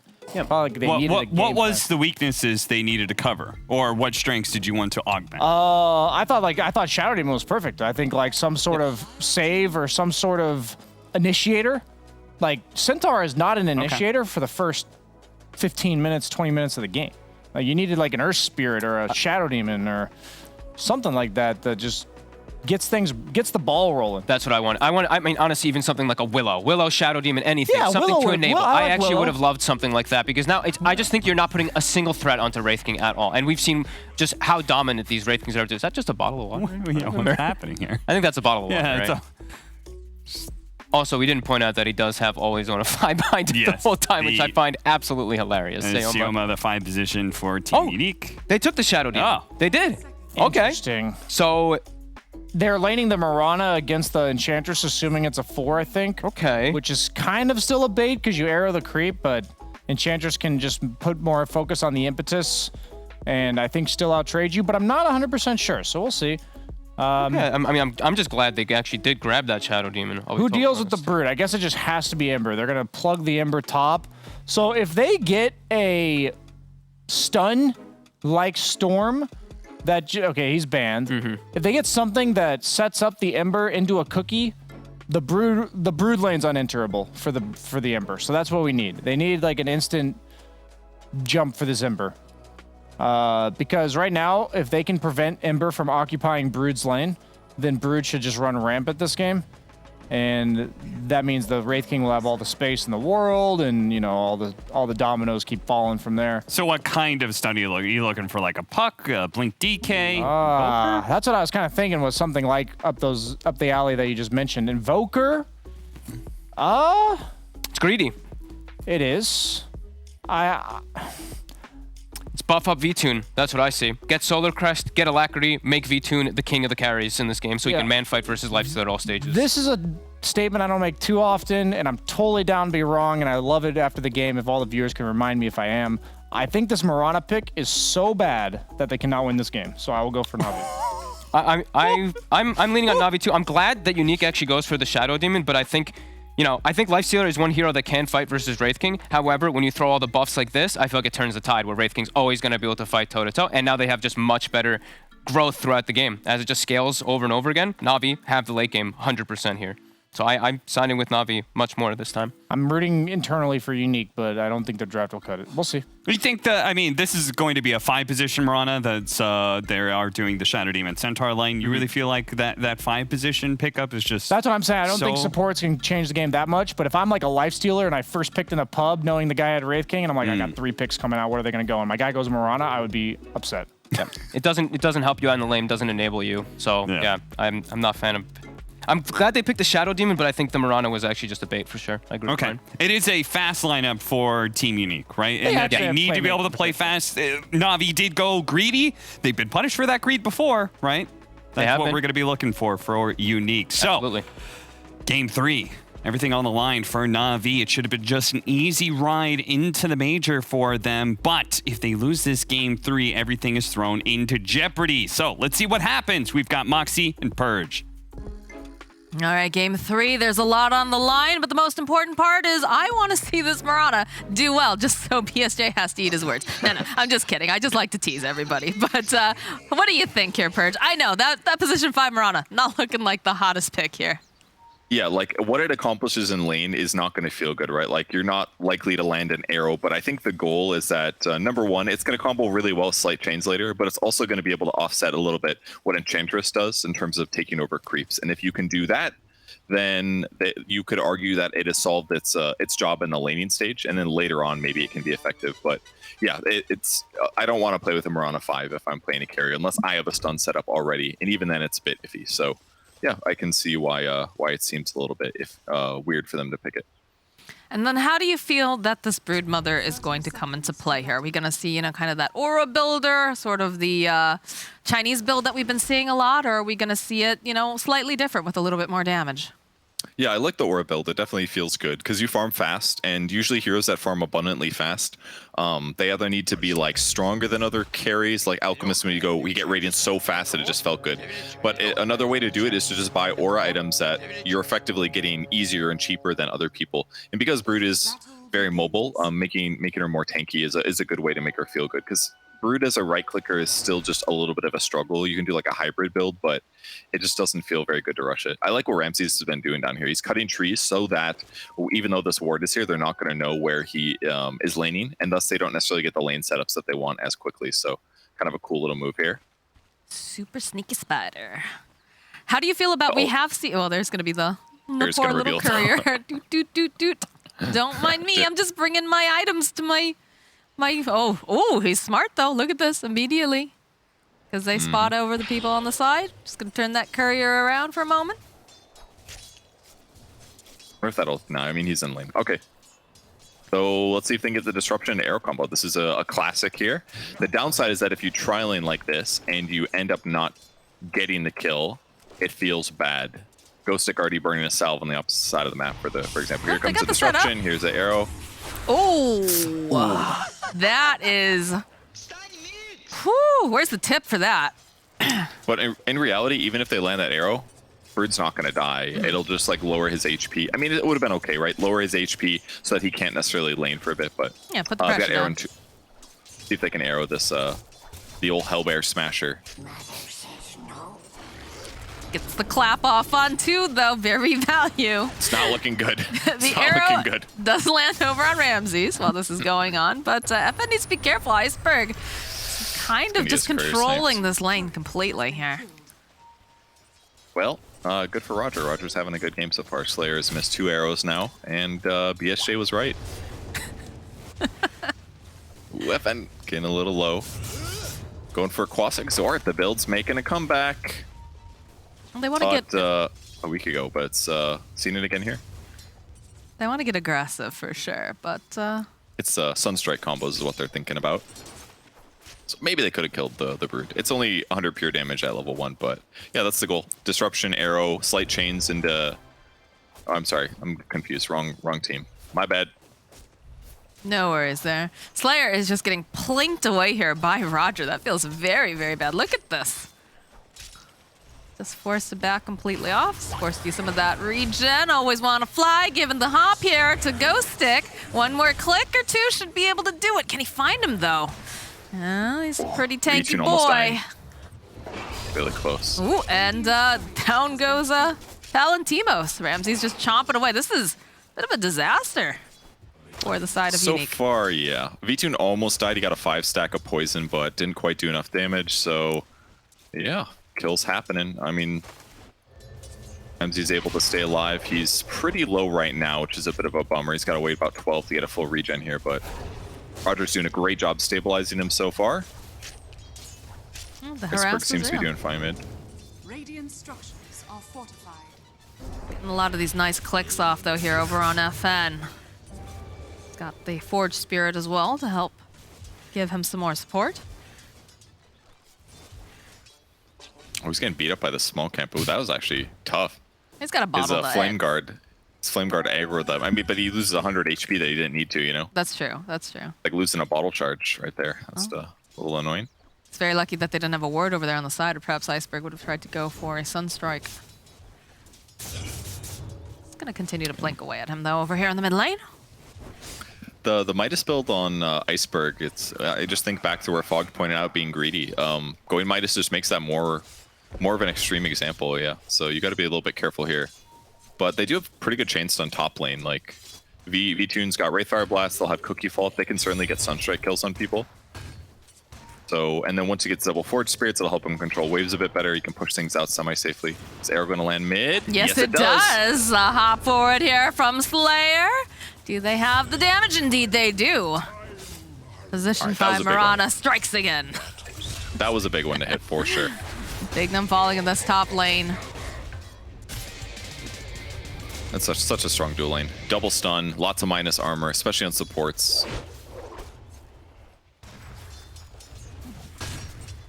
Ghostic Arcane's though on is Roger. doing Oh my god. just fine though right now.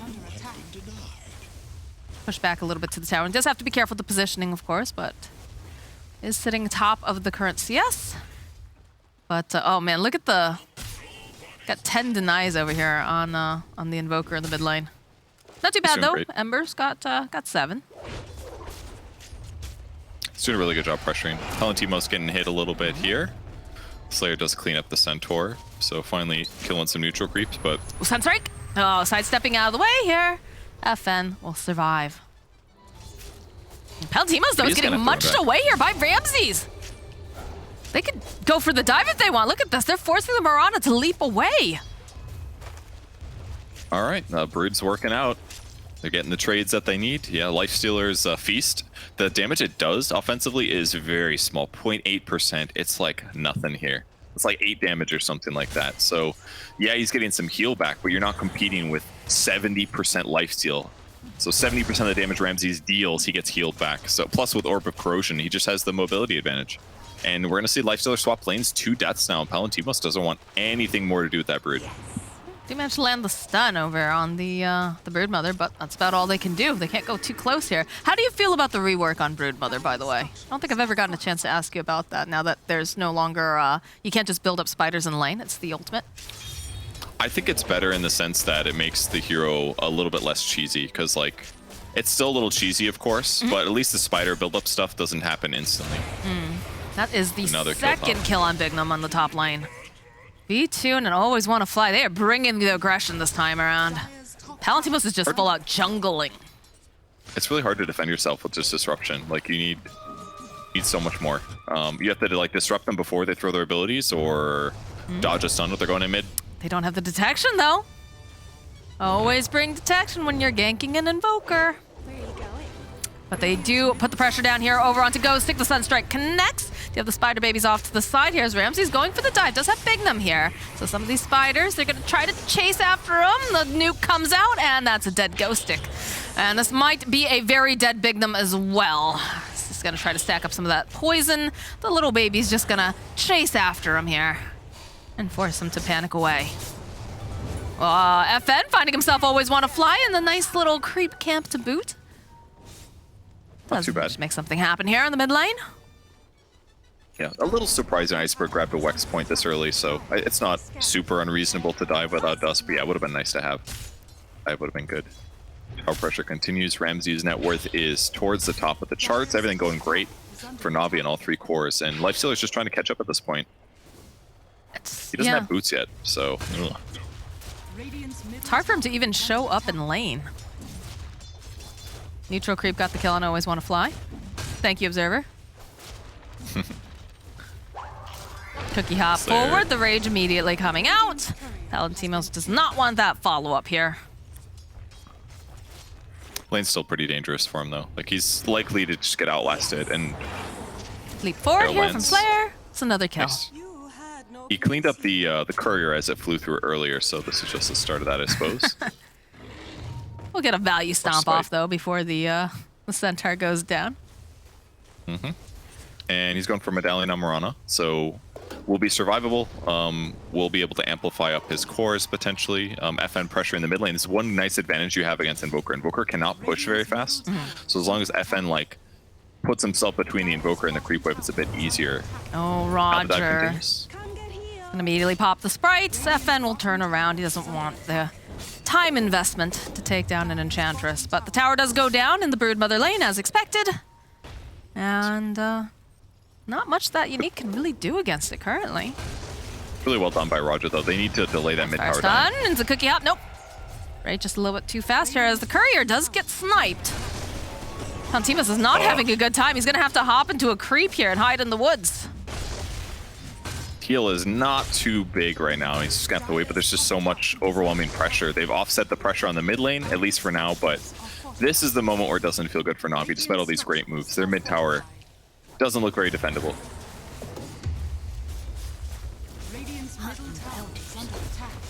Still putting that pressure on the top lane. Side Na'Vi, but Unique making nice moves here. Fairy Trinket does get found. That's back, and the middle tower will go down. Ooh, double smoke. On the same team, to make that clear. They're roaming bottom. They're trying to get this kill on Broodmother here. Ramses is a thorn in their side, but you do have lots of spiders to help kind of protect you. They've got to disrupt him. It's like the only way to start the fight. Playing safe though. He's in trees. Pignum. Throwing out the Shadow Poison. The arrow. Oh! Alright, that is a dead Ramses. Nice. Surprised they tossed the arrow when they did. They wanted vision. Like they're moving over there. It was But a they little had the dangerous. disruption. He threw it the same time. Same time. All right. Well, Palantimos barely going to be able to walk away here in this top lane. Does manage to survive. Silver linings here for Unique. Like Arrow was already flying, and then he threw Shadow Poison. Same thing. Because they got over there and they're like, oh, we need vision. So they both threw it, and then he's like, well, I have to disrupt now, just in case the arrow misses, you know? Because Arrow is gonna guarantee the next setup. So. Nice grab there. 2k advantage now for Na'Vi, despite losing the Brood, which isn't that big of a deal. That was a lot of hero resources to deal with him. And while Ghost Stick is offsetting this pretty well, ultimately the net worth on Brood should be pretty useful. Transition to nice team fight items.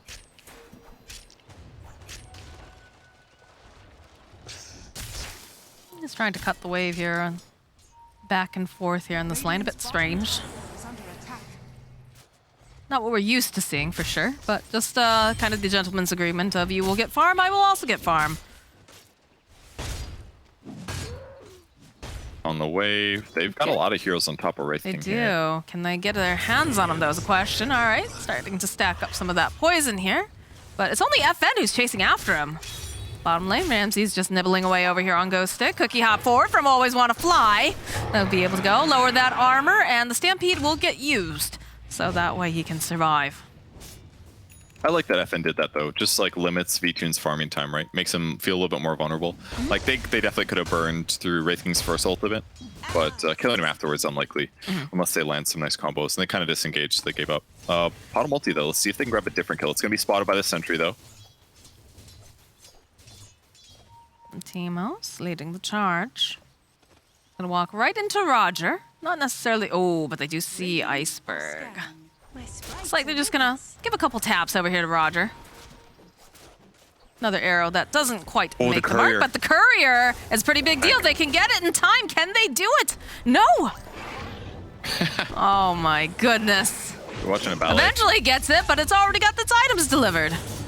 Slide coming out over on the side. FN. It's gonna have to slide away. The Sprain Turrets just don't do nearly as much damage. And that's a 5 Mirana, by the way, so he doesn't have any items that give him bonus damage. So he's only hitting for 65. That's why it took 3 hits. It looked pretty dangerous though. Delaying the mech would have been a big deal. 2 minutes without that extra oomph, that extra heal, made ganking Broodmother a lot easier. But now he can group with his team if he so chooses. But for now, great control of the map. He's going to keep pressuring things out. Still no armlet on Lifestealer. FN's trying to get stuff done. He's running at his enemies. He's getting some kills, but right now the game's feeling a little bit iffy for them. Well, just you see the power of, you know, Ramses and Snapfire here. They just have been sitting in this bottom lane. They get, you know, the stuns off. They do some chip damage each time. Cookie Hop again, like we talked about. They just lower the armor. And all of a sudden, he just has to run away. Can't stay there any longer. Silken Boa doesn't, it used to root when it was the shard, but they removed that. It's now just a slow, so like, it's literally nothing they can do to FN other than make him use 150 mana and a remnant to escape. So FN will continue moving in, get Envision for his team setup. I kind of wish Mirana was playing near him though, because like right now Slayer's just jungling, and it's like, that doesn't feel like, I mean, sure, like getting a kill is difficult, but I don't know, maybe you could grab Snapfire or something. Right now, Unique is just like hitting creeps, and they're not doing it fast because Lifestealer's behind anyways. So I don't know. I don't think it really gets that much better for Unique unless they start getting kills. The laning stage didn't produce a lot for them. I feel like this is all about the stun that a Mirana can supply, right? You've got the combo. You've got a Shadow Demon, you've got a Mirana, or you know, you can set up for a really nice arrow as well. I'm surprised that they aren't making moves. Instead, she's just, you know, jungling. And the jungle is very much needed for Palantimos and an FN here. It is, and it's not like anybody else is taking it. It's more just like you could be pressuring the map. But the downside is that, like, yes, he could land arrows with Disruption, but that's taking at least 2 heroes just to land an arrow. And then what happens after that? There's no damage follow-up. You'd have to land Shadow Poison like 5 times. Like, Mirana's only level 7. She has 4 points in arrow. Like, once she shoots her arrow and lands it, she's basically done in the fight. If she was a core or 4 position, she'd have more levels. Then she could do, like, land arrow, Starstorm for 500 extra damage. Then it would actually feel impactful. But until, like, the mid-game, when they start doing, like, Searing Chains setups with arrow, Slayer's not going to feel very effective because it would just take probably too many hero resources to set up these kills that they could set up. Like, they can't keep running 3 heroes and 3-man ganking Broodmother repeatedly because that means they're getting out-farmed. So is this just a problem with the draft, just in general? Yeah, for sure. It's and the fact that their laning went bad. It's definitely mattering. Yeah. They smoke over, though. We'll see if they can get a setup. Moonlight Shadow and Smoke here. They do have a ward up top. Another arrow just tossed into the void. We'll eventually find themselves a couple of the heroes, though. Ghostic running in. They're going to try to burst down B-Tune. It's going to be the first life taken down. Bignum is getting plinked away over on the side, but again, B-Tune coming back up again. All these heroes. Bignum falls, though, to the Snapfire Kisses, and they might be able to get the kill. Yes, they'll be able to take down Palantimo's Courier, but they hitch a ride over here in FN as they're on the hunt. Palantimos is going to stick around, actually. FN trying to eat spiders, but they're going to get healed up by their mother. Yeah, FN needs to be very careful here. Yeah, actually. He doesn't have his ulti. 10 seconds, but Ramses also does garbage damage, so it'll be fine. It's hitting for 90 plus 40. Watch out, guys. He's just very survivable, though. You know, he's got the full Guardian Greaves online, so it's going to be hard to push him out of your lane without having a lot of heroes dedicated to try to deal with it. Only 9 spiders have been killed by the enemy team? What? They die of natural causes. They have a very good mother. Yeah. Their AoE's weak though, right? Like, who's gonna kill the spiders? It basically would have to be like Centaur doing like Hoof Stomp Double Edge. Yeah. Or like level 4 Starstorm. That's about it. Always want to fly. Oh god, these arrows from Slayer. The neutral. It was just unfortunate. I mean, he could have maybe like leapt to the side to try to land it, but yeah, it doesn't get it.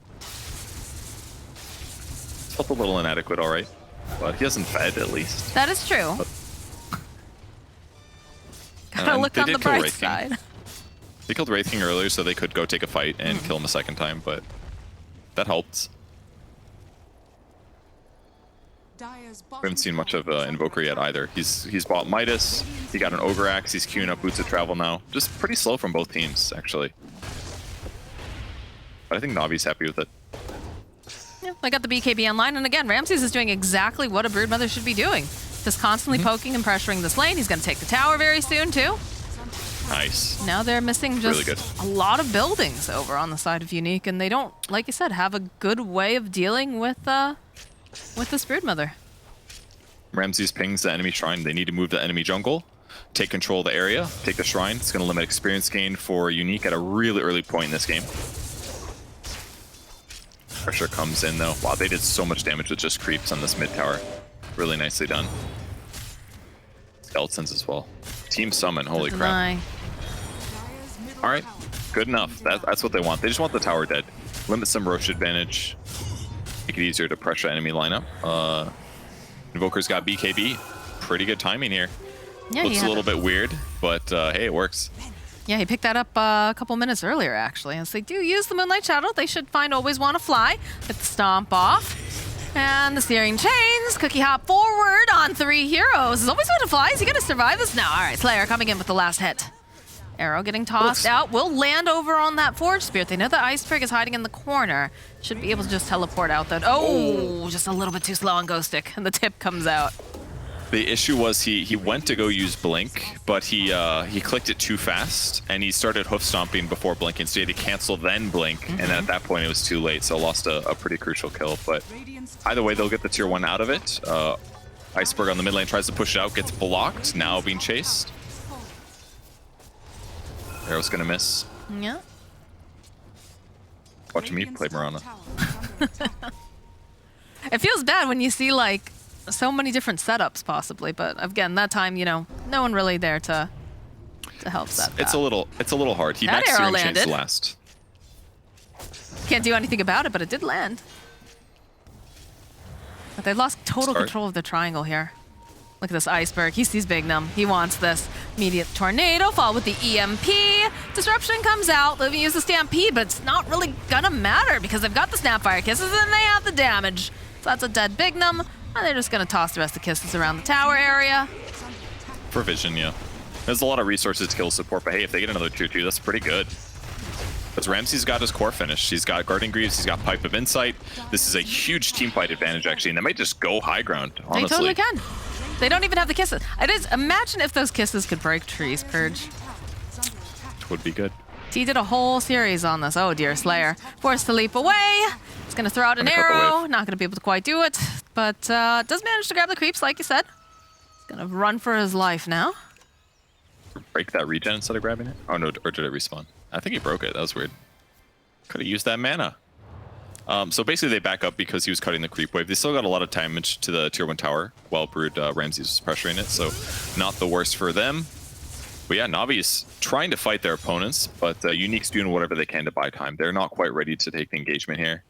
He did just destroy the illusion, or the regen. Feels a bit weird that he do that. It's probably just misclick, that's all. Possible. Look at this positioning too. I like that. That Bignum's just sitting right behind the Ember, just in case, you know, anyone gets the jump on him. We'll be able to try to play as that save. Farming pretty well, I mean. So kind of close to Wraith King. He's going utility like a lot of Embers do right now. Maelstrom into Shivas will be great.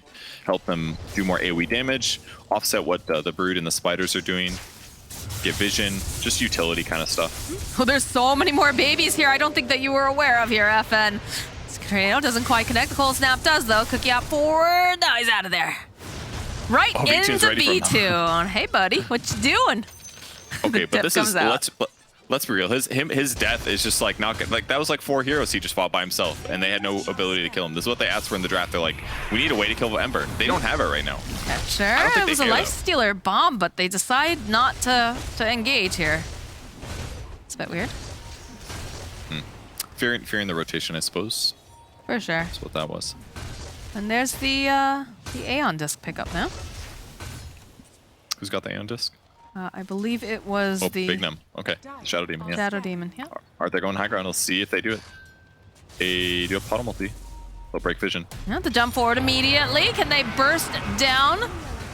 No, Roger, he's still alive somehow as the Slight comes through from FN. They have the Kisses coming out from Always Wanna Fly. And all these Spiders on the back line. FN going for the Slight. Eventually gets taken down by Iceberg. Perfect timing here as Valentimus is forced to rage and just run away. Bignum hoping nobody's got detection here as he's running right back into the base. Slayer off to the side here. Roger spots him. Doesn't have anything to hold him out. And the pressure is on now. Do not have FN. Take down one of the Forge Spirits with the arrow. No Stampede available either. But feels like Na'Vi, they're okay. They're gonna just back off for now. They'll respect it. You mean Na'Vi? Na'Vi. You did it again. I did it. No, I've been doing so well with it. You did. I've been working so hard on it, man. I can tell. I think that's the first time I've heard it. All right. Anyways, they almost take the tier 3 tower. Great pressure. Now they back up to take Roshan. Arrow's going to come in. Hey, man, he's killed so many Forge Spirits. He's a slayer of Forge Spirits. No pun intended. Is that the sorry. new name? I was about to say. Yeah. Purge being cheeky, doing a little bit of this fun stuff. Slayer, though, leaps into the pit. Immediately, though, it's just going to get the Aegis placed online for Iceberg, and Slayer dies to V2. And Ramsey's chasing after Palantimos now. He's going to hitch a ride, and his friend Ghost Stick. They've got the whip, though, to slow him down just a little bit. Does get the stomp off. Try to kite them just a bit here using that Shadow Poison, but Na'Vi happy with this engagement. They've got an Aegis online, and they took down Marana. Roger's building a frickin' armlet. All right, I don't know It's what's wrong happening with again. Roger. But some shit's happening with Roger, clearly. All right, let's talk about armlet briefly. It increases your strength, and it does give you health drain. Like, these are like theory-crafted build ideas that, frankly, there's just better stuff you could buy. This isn't good. 100% not good. It's a lot of armor, but why? You could armlet toggle like for sure. Like if you could do this in a pub and like have a great time, sure. But like, I'm so confused. I'm sure our analysts are in the back room right now, and they are also extremely confused. Like they could like I don't know. It's so weird. He's a great player, but like this is like it really is like it's I don't. griefing. If you want to like mess around or whatever, that's fine. But like, dude, in pub games, like. They need to win to potentially make it to the major. I don't get why you would buy an armlet.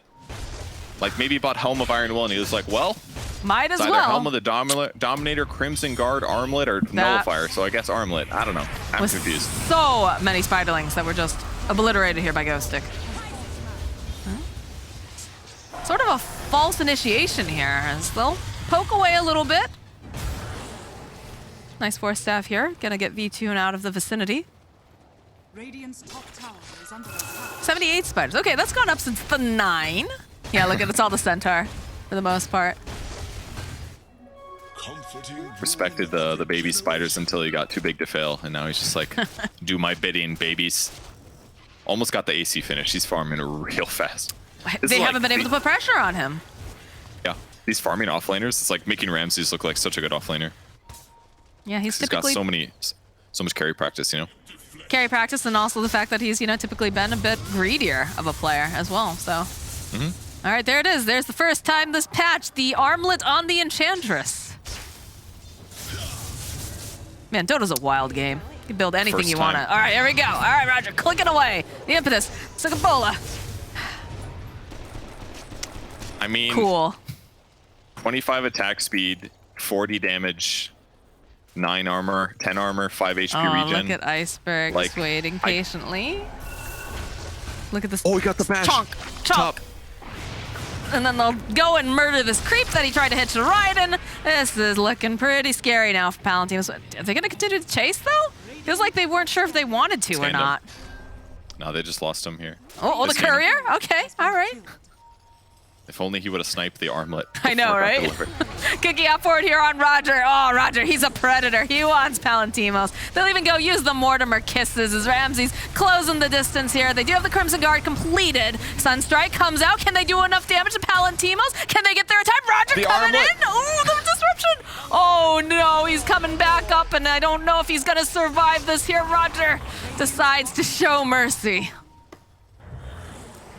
I mean, like, hypothetically, like, you can turn Armlet on and slap a lot in that moment, and it's, like, okay for you, because you're doing more damage and attacking faster, and you're very tanky, but, like, I don't know, it's weird. All right, this is a nice setup with the arrow. They already have the stun. Okay. All right, there it goes.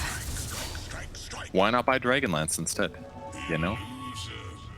I do not know. You're my analyst, Purge. You're supposed to know everything. You have one job. I just have not seen the Arcane Boots Armlet Enchantress before for some reason, and I look forward to a video on this later. Yeah. Fully expect this. Again, it's like it's armor, it's HP, gives them damage attack speed. It's okay. It's just like it's definitely not determined to be the best item on Enchantress, that's for sure. All right, Ramsey's just murdering everybody's couriers here. I was trying to do a little bit of a cheeky play, but he's gone too far, and they are not happy about it on the side of Unique, so they'll punish his arrogance. Okay, 9k advantage. This will give time for Roger to buy more items that are not good. This game he's buying Holy Locket afterwards, though. This one's pretty sick. If you go Wisp Talents, the amount of heal that you can provide your team is bonkers. It's so good that it'll even offset the regen that you lose by using Armlet. Okay, all right. Got that theory crafting going. I like it. Solid Kuros completed now for Ramses here. Okay. The Aura Monster. But items are still coming out on Unique, and while Lifestealer is still struggling a little bit here, still this weird kind of Sanjay Armlet into Satanic, actually. So he wants to be able to take it to and beat Wraith King in these like long drawn-out fights, which is possible for sure, especially with the AC being picked up on Brood. That means it's not on Wraith King. It means Wraith King's raw armor is far less than it normally is. I mean, his build's kind of wacky. Radiance, Basher, Sanj, then he bought a Hyperstone, and now he's like, what do I do with this Hyperstone? All right, I guess I'll make a Mjolnir. But he's going to be vulnerable to physical damage for sure. So Solar Crest on Wraith King or Lifestealer fighting with Satanic. Lifestealer might win that fight, actually. I think it all comes down to who gets the jump on who, though, right? A little bit. It's more like, do you have allies to back you up? Like, if it's a true 1v1 between those two heroes, Lifestealer probably wins it because of the extra lifesteal and stuff, but... Because Wraith King is more like, I don't know, utility, run at them kind of thing. We have the Sheep Stick now available for Iceberg. So more lockdown and control coming out from the side of Na'Vi. That's something both teams need for sure. But very good against Lifestealer. You either buy Orchid or you get Hex in some cases. Hex is going to be a lot better against heroes like Ember Spirit, though. Catch him before the BKB, land those chain stuns. And there it is, this finish. Mjolnir already done for Wraith King. You have a Satanic completed now for Palantimos as well, so as long as he doesn't get stun locked, he's going to be able to survive pretty long in these fights. Yeah, he really will. And it's a really good damage item for strength heroes, actually. 25 strength, 55 damage. That's what, 80 whole damage? It's not bad, actually, on Lifestealer. You already have quite a lot of attack speed, so raw damage is the way to go. Kind of makes sense. Yeah, applies to Dispel, too, which is nice, too. Yep. All right, Unique. They're on the hunt. Ghost Stick carrying a special delivery inside of him now. So they'll creep their way here. We'll see some of the spiders try to cut the wave. Moonlight Shadow, V2, gets spotted out. A little bit slow, though. Snapfire Kisses do get dedicated here, so that could be an opening for the side of Unique. They're still hunting. Ghost Stick just going to keep continuing. V2 waiting in the trees.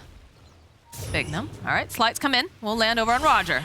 So disruption, the Hex, that's the fastest little piggy you ever see because over on the back lines, the jump forward, the Infest Pump popping out the BKB here over on FN as they're just focusing down V2. They should be able to take him down the first time. Question is, can they get them again as Ramses over on the back line was trying to kill Bignum, wasn't able to quite do it. Iceberg, though, with the BKB turning around Palantimos. He's trying to just get as much lifesteal off. He takes down V2 for a second time. FN, Cookie Hop for Palantimos, turning his attention now always want to fly. The slight comes out from FN and the hunt is on. They want Iceberg. The zip forward, the arrow connects when it counts. And that's a dead Iceberg on the side of Na'Vi. Satanic pays off so bad. I didn't even notice he had Paladin Sword as well. So amplified lifesteal on top of what he already has. And he tanks through it. He burned through 2 sets of Wraith King's life. Again, if Wraith King has AC there, maybe completely different. But without the AC, his 2 lives were not quite enough, and they're able to just beat him down. Pipe, Greaves, Assault Cuirass, it was not enough to keep him tanky and survivable enough. And look at this, they're just chonking through the tower over in the mid lane. Let's get a little replay of this. They're slapping him. Hitting him with almost everything. Centaur goes in on him. They also had Disruption, so they had some illusions doing Radiance Burn as well. Roger puts a heal over on the side, then he starts hitting the Lifestealer. Lifestealer's healing through it, basically does not care about that extra damage. Then he gets disrupted again to buy him a little bit of time there. Then he gets to reset, get more kills, and then they run down their opponents. That was actually such a good play from Bignum, too, because the Aeon Disc had popped and he was teleporting out. Ramses deciding to just back off. And then Bignum's like, I can't leave my team. Sticks around. Cancelled. Nice. That's really cool. It's really, I love plays like that. I love when you see a team that trusts each other and that knows exactly, I have to be here. I can't just, chicken out here. Very nice. Ramsey's like the ultimate support right now. Picks up a Solar Crest now with a Paladin Sword as well to amplify the healing that he's providing. But at that, like, I'm thinking about Ramsey's when he played Axe. Was that the first game of today where he's ultra farmed? He's been really farmed every single game, but like, he's out of slots. Like, what are you buying next, buddy? Yeah, Ramses has been definitely playing to win here, trying to get all the items that he can to help his team out. It's a very armored spider, more like a tank at this point, but feels a little lost in some of these fights. Good itemization, though, again, coming out from Unique, realizing that, they have to protect the Shadow Demon here, especially. He is their main source of save.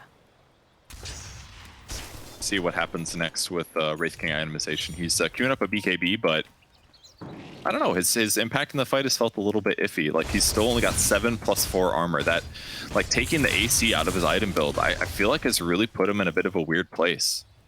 He also didn't have Armlet. Armlet is another common way to get armor on your hero, but because he skipped that and he also didn't buy AC, I feel like it put him in a really weird space. I kind of wish he had gone like Radiance back into Armlet with the power of hindsight, but he probably didn't anticipate it because Root got this AC really quick. True. It was like 22 minutes or something, so he probably started buying it, but then VTune's like, oh crap, what do I buy I'm now? forced down this weird item path, or I have to sell items, which is a waste. So it hurt in that engagement, at least, that's for sure. The hunt is on the side of Unique. Ghost Stick having a Life Stealer Bomb inside of him. There's a double damage rune available in that bottom spot, though. They smoke up. They ping it out. Can they get the jump on someone here? Oh, baby, they found themselves the mama.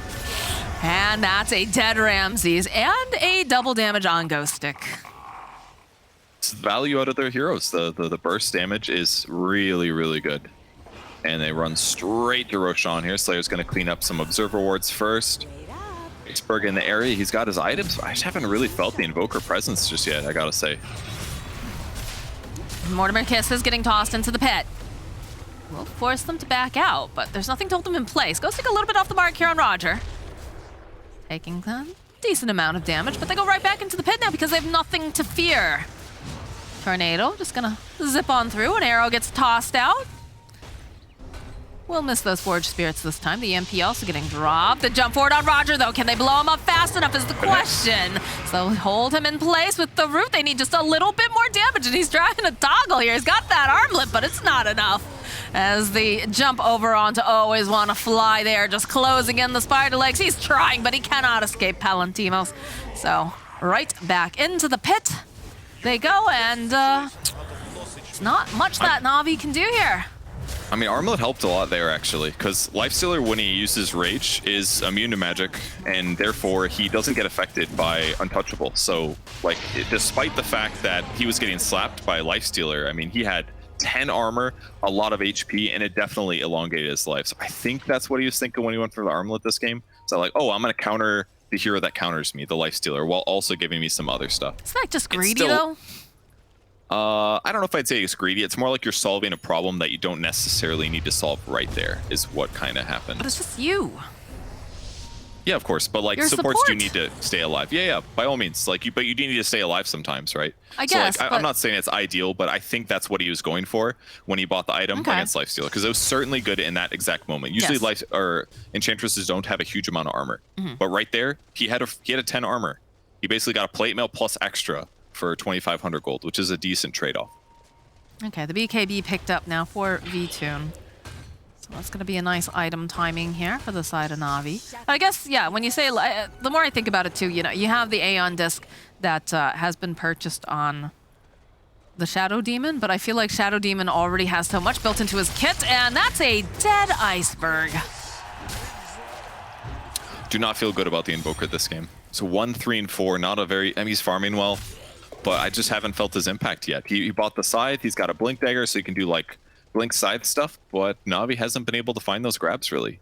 And even if he does do Blink Scythe, there isn't that much follow-up. Wraith King never opted for a Blink Dagger to follow up, he's just gone for like trying to Deathball, win engagements kind of things. I think Unique has just got this really nice ganking potential, so anytime that, Na'Vi is just separated on the map, they get immediately punished. This Lifestealer bomb has been so good. And now, of course, he's got an MKB. They're bringing the fight to Na'Vi, I feel. And I feel like Navi's just not prepared to deal with it. This Palantino's feeling like a big boy. The stomp. All right, they'll cookie snap away.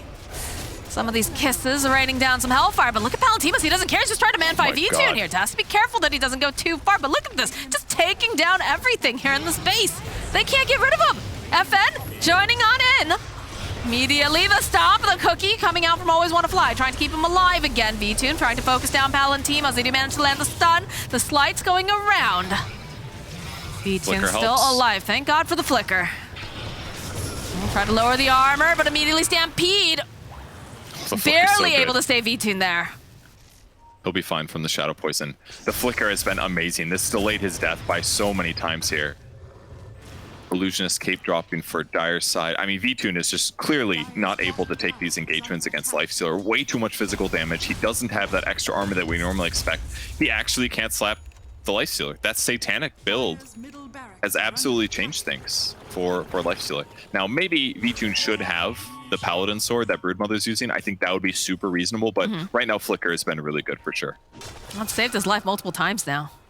It has, yeah. So, like, the balance is, like, usually you want, like, a mix of survivability and damage with some lifesteal. His survivability is not high enough to probably make the lifesteal worth it. So just having Flicker is probably better here. Fair enough. Almost Eggs for Iceberg as well. That's the next thing they're aiming for. You know, that big Cataclysm combo where Enchantress runs in, gets focused, can't die because of Armlet, and then all of a sudden the Sunstrikes come in. That's what will change everything. This is a full-on raining hellfire. Oh, that's a question. Does Cataclysm doesn't destroy trees, does it? No. That's an Orchid on Wraithkin, guys. But it would be really cool if Satanic didn't give you a Dispel. That is the issue. It's very strong. It's a great counter against Lifestealer. You silence him, you kill him before he rages, but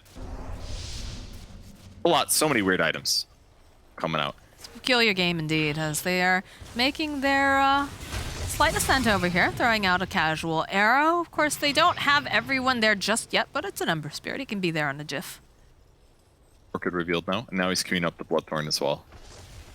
I mean, it's kind of cool. Like, by all means, if you're going to build Orchid, he's going to build Bloodthorn. Yeah. But the same problem arises. Like, I don't see how this isn't just already a solution. Like, Lifestealer's got Satanic. He's got a Shadow Demon to sit behind him. Is Silence going to win you a fight? I guess it helps you with Ember, I suppose, if his BKB's down.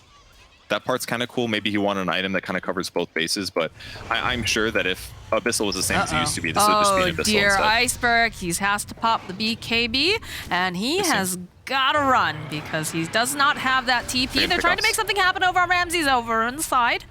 Not going to be able to quite do it. Ghost Stick. It's just getting slowly chonked away. They even use the Snapfire Kisses to take him down. But those will be on cooldown for a bit as they smoke up on the side of Na'Vi. They know that they don't have the big tanky boy here anymore for Unique. Perhaps trying to force a buyback or something, but they do need creeps. They saw somebody that would have a Blink Hex there. It was a good try. And Ramsey's buying the best late game item, arguably. Buys a Nullifier, very much like his first game on Axe. And that is what helps you get those kills. That Chain Disable, basically, the lots of damage. All right, give me the Cataclysm. Let's see it. We got the Ags online now for Invoker. Got a lot of damage, but of course you have to be very aware there are some nice solutions to just not have to deal with it. Just walk, leap. There are many Force Staffs. There's a lot of solutions that Unique has, actually. Rage, you know. Rage does not work. Magic Immunity, no, it does not work. Infest. Infest and some other guy, let him die, did the Cataclysm. There we go. And then, hey, if you're infested in somebody, does that mean there's 4 Cataclysms on that one guy, or are you technically off the map? T, I'm going to need you to check that out in the back room for me, please. We have people for this now. It's not a big deal. Mostly irrelevant. Yeah, but now I want to know. Have you seen T's post recently? He's asking which fire spells destroy trees. That's cool. I don't care right now. Very nice. All right. I'll read about that on Reddit later, maybe. That's on Twitter. It's a graphic. Iceberg might get Oh, caught. Big Nom finds himself a friend. BKB comes out. They'll use the demonic purge, try to slow him down. Might They'll be slow him okay. down as well, but they have a decent amount of damage. That Cataclysm coming in. It doesn't matter. Iceberg is dead. And the zip forward again coming out from FN. He would love to grab him. There it is. There's the arrow combo we've been looking for, and that's a dead Snapfire. I wasn't sure if they'd be able to kill him because they didn't have overwhelming physical damage with lifesteal in the area, but Ember Spirit has Ags. He can basically show up at any fight here. It's able to get there, get on top of him, and pick off the kill. The value of the random sentries. They get that great setup. Ooh, the Gleipnir over here on FN. That is how you deal with all those spider babies. Yes, 220 AoE damage. That plus Shiva's, a Sleight of Fist. I mean, he's doing like, that's like a little bit over 400 magic damage, plus whatever Sleight of Fist damage does. So yeah, he can clear spiders now. Ghostic has a heart, by the way. He just picked that up. Fun. Dude, there's been This has been so an much farming in these interesting series. game. This whole series has been Right, so the farm heavy. Oh, they silence, go on all lifesteal. right, but the save immediately coming out from Bignum. Have to be very careful as they have more life stealers. Rest of the team coming in. Ghostic looking for the opportune moment to jump in, blink stomp. So go to pierce the pipe here. The one creep gets him. Palantimos can't decide which sword he wants to use, so he's just going to hold on to all three of them. Swords are cool, dude. The more swords you have, the better, right? They are. They are very cool. A Leveler for hitting buildings, Paladin sword for fighting to the death, long as they're Penta-Edge not- sword for killing heroes that are trying to run away from you. Yeah, as long as they're not cursed swords, like somebody has been playing in our D&D. That was not my decision. That was totally your decision, dude. I wanted Cursed swords to- are bad guys. wanted a regular powerful sword. Somebody had to make it cursed. It's not my fault. All right, smoke coming out here on the side of Na'Vi. They're looking to just try to push out here, get a little bit more vision, but over on the side of Unique, they have a double damage on FN. Go use the Moonlight Shadow as well. Send an illusion over. We've got an Infest Bomb. They're grouped up pretty closely. Is it gonna be? Who is it gonna be? Who is the person who is gonna be unfortunate enough to get jumped on here? Ramsey's over on the side. The jump forward from Ghostic. Not gonna be able to quite land that stop, but there it is. There's the Infest Bomb. Ramsey's trying to claw away. Is he gonna be able to do it? No, he's gonna be immediately taken out. Roger now. Cookie hopping forward. V-Tune though back on the other line. He left around, flicker again forward here. He's trying to fight him with Palantimos. He's not going to be able to, though, as the BKBs do indeed get popped. V-Tune fleeing for his life. Always want to fly. Not going to be able to run away. They have the dust, but they don't have the damage. Snapfire buying back, and they do manage to find themselves Roger. He's pretty hard to get their hands on. He's does eventually fall, though. More buybacks coming out. It's so hard for them to fight. Like, Bloodthorn damage is just not superior enough. Like, they need like a long duration stun for Bloodthorn to work, and for Shadow Demon not to be there. It just feels like the itemization is hurt. Navi's so bad this game. Like, the AC timing on Wraith King is just gone. He just loses. Look at this, Lifestealer every fight. immediately rooted into place. The Science gets placed over here onto the Ember, but the jump forward here from Palantimos with that burst, they just take out Iceberg. No buyback on the Invoker as they're chasing down V2. They want this kill. FN managing to land the Slider Chains. They go around, they get the kill and always want to fly. First life down here on V2. He's coming right back up again. He's forced to pop the BKB to run away, but on the back lines, Roger. Oh, Roger, you are left all alone with 5 heroes that just want to erase you from the map. And Ramsey's doing the desperation here to try to just cut these waves, try to just put some pressure on the base, because he knows the rest of his team, they don't have buyback. They're just struggling too much in the team fights now. I mean, the carry-to-carry matchup doesn't work out. Unique has a lot of easy initiations. They are. Ghostix gets so happy to tank this with Heart.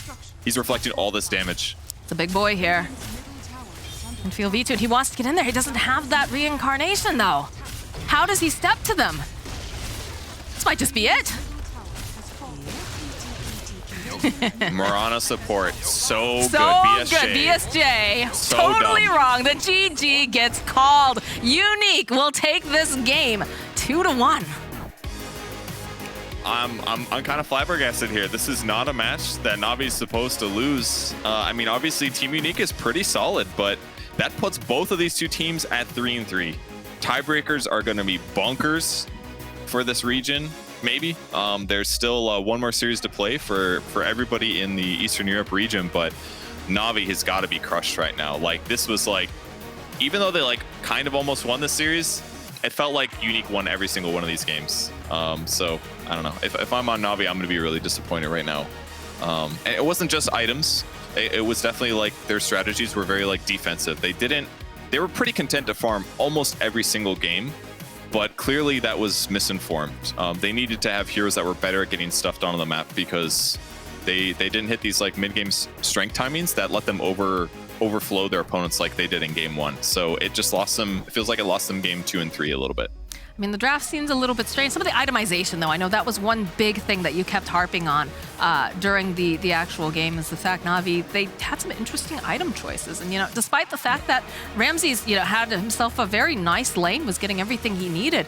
Unique, they just banded together. They had, in some cases, I'd say there's a little bit of good luck in there when they launched the Wraith King over in game 2, right into the PA. But, today, Unique, they showed up. They looked good. They moved together and played their draft exactly the way they needed to, and in the end, they're going to take the series. They absolutely will, Moxie. What a big surprise. Team Unique managing to pull out the win against Na'Vi. And that just means the second season of the Eastern European DPC just got a whole lot more interesting. We'll talk about that more after the break.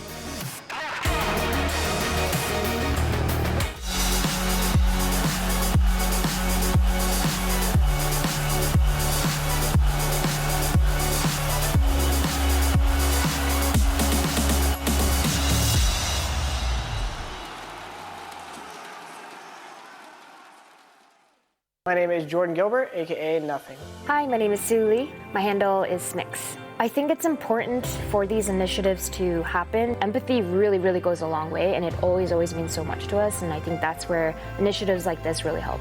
I encourage everyone in the community, anytime they see bullying, anytime they see someone getting called names, I encourage you to step up and say something. Good luck, have fun. Good luck, have fun.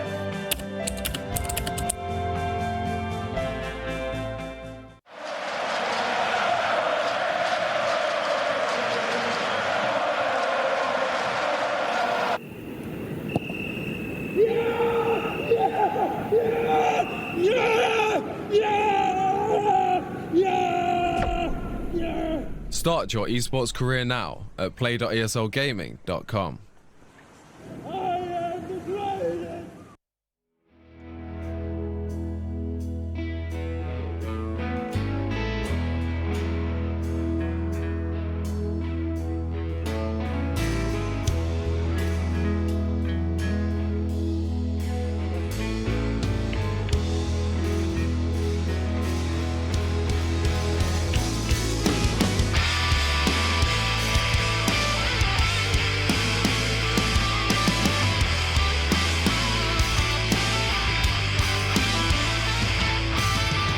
Somebody take me out. I've been a bad man, so full of fear and doubt. I'm burning up again. Don't make me crawl on top my broken hand. So who am I to call? I leave a message and I already know what it's like to let you go at night. I see your ghost. So what if I was capable of faking our love? You can't just turn me off and hope the best for everything. I've seen a lot of danger, and it's all in your name. So don't just cough it up and throw it out and wash away. I wish they wouldn't take you, so please take me. I already know what it's like to let you go at night.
Game 3, much like Game 1, got a little crazy and looked like Na'Vi was going to be able to take it, but Team Unique held out strong, kept their hopes alive of being able to go to the major by being able to take a victory here.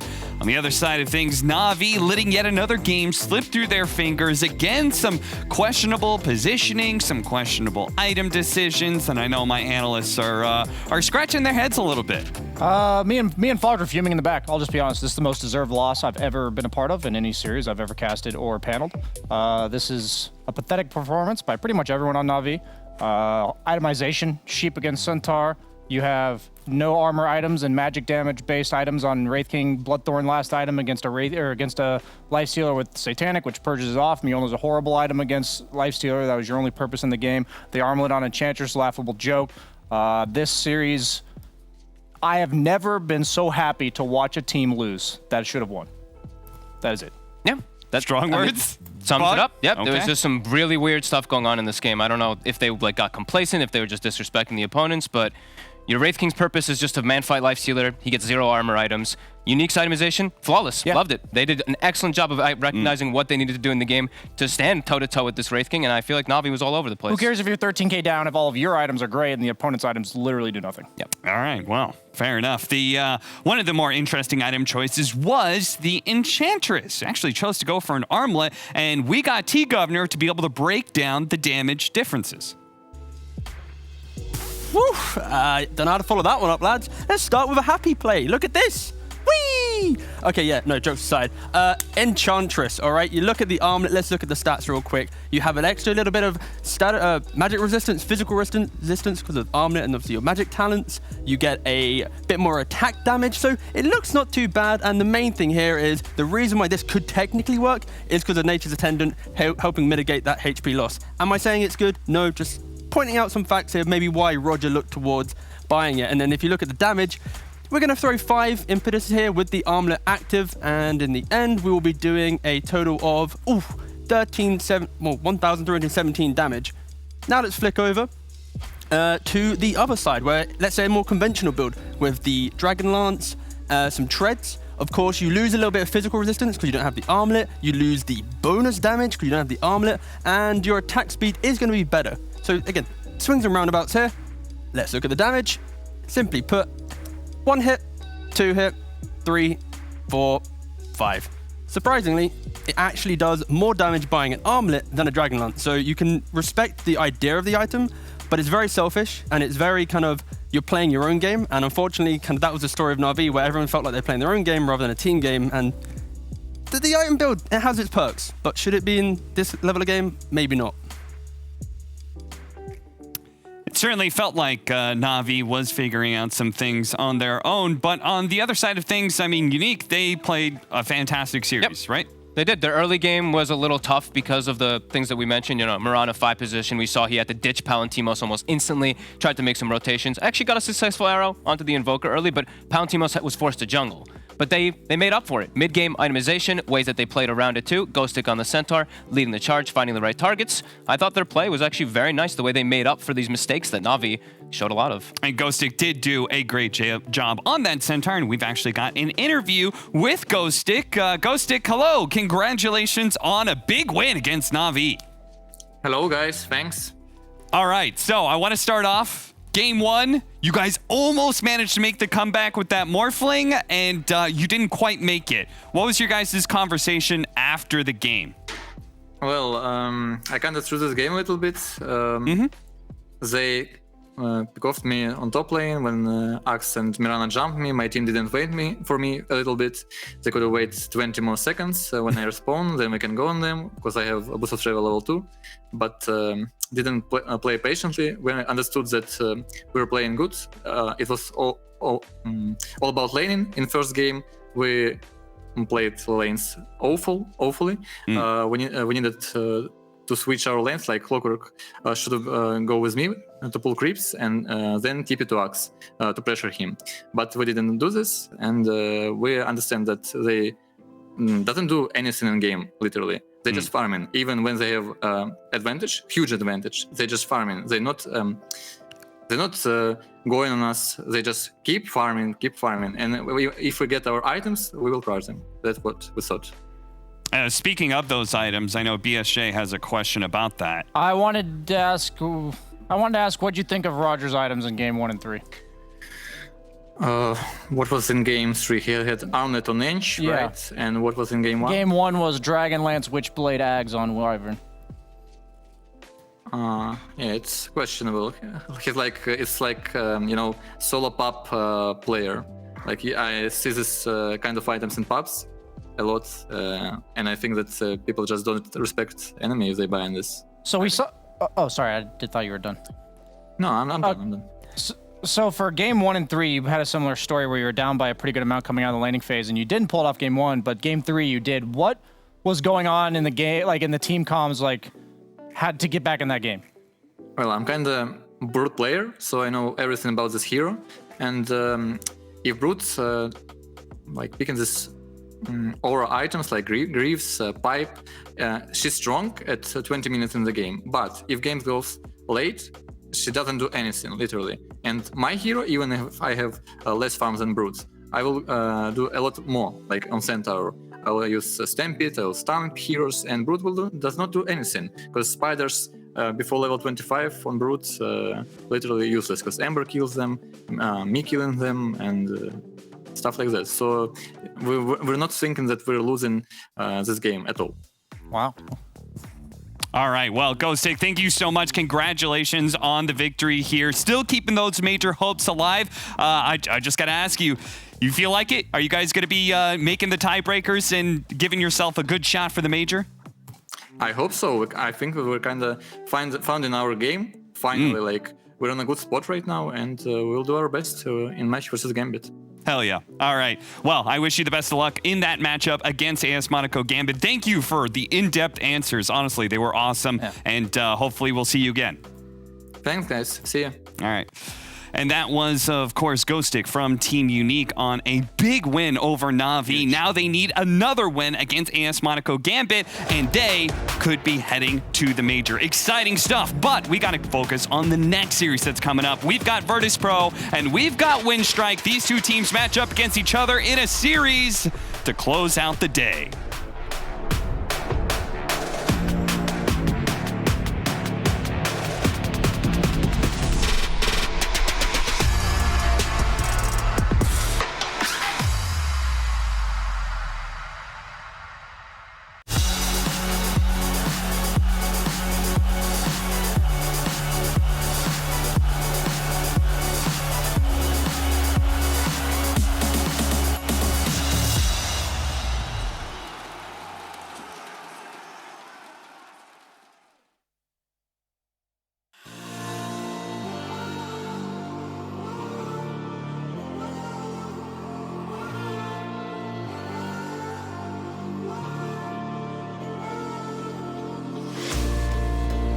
Follow me under when I'm crumbling. Every night I wonder, will it ever end? Sometimes I can barely breathe here. Sometimes I don't wanna be here.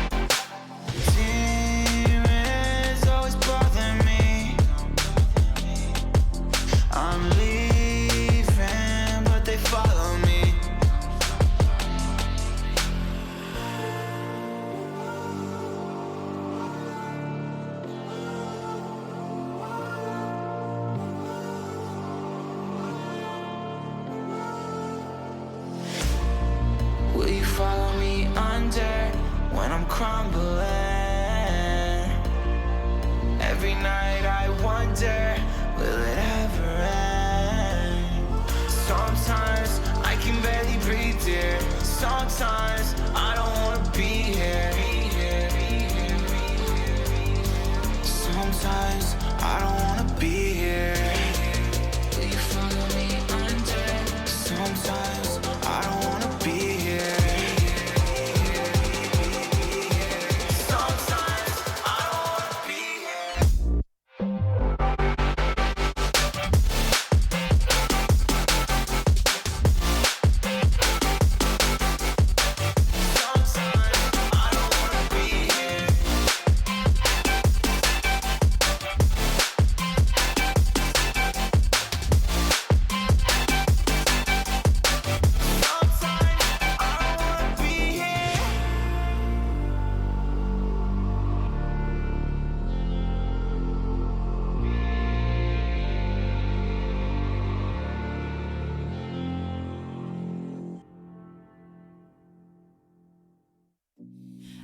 working part-time jobs, chasing all my dreams now lately. No matter if I try too hard, nothing's ever enough, baby. No, I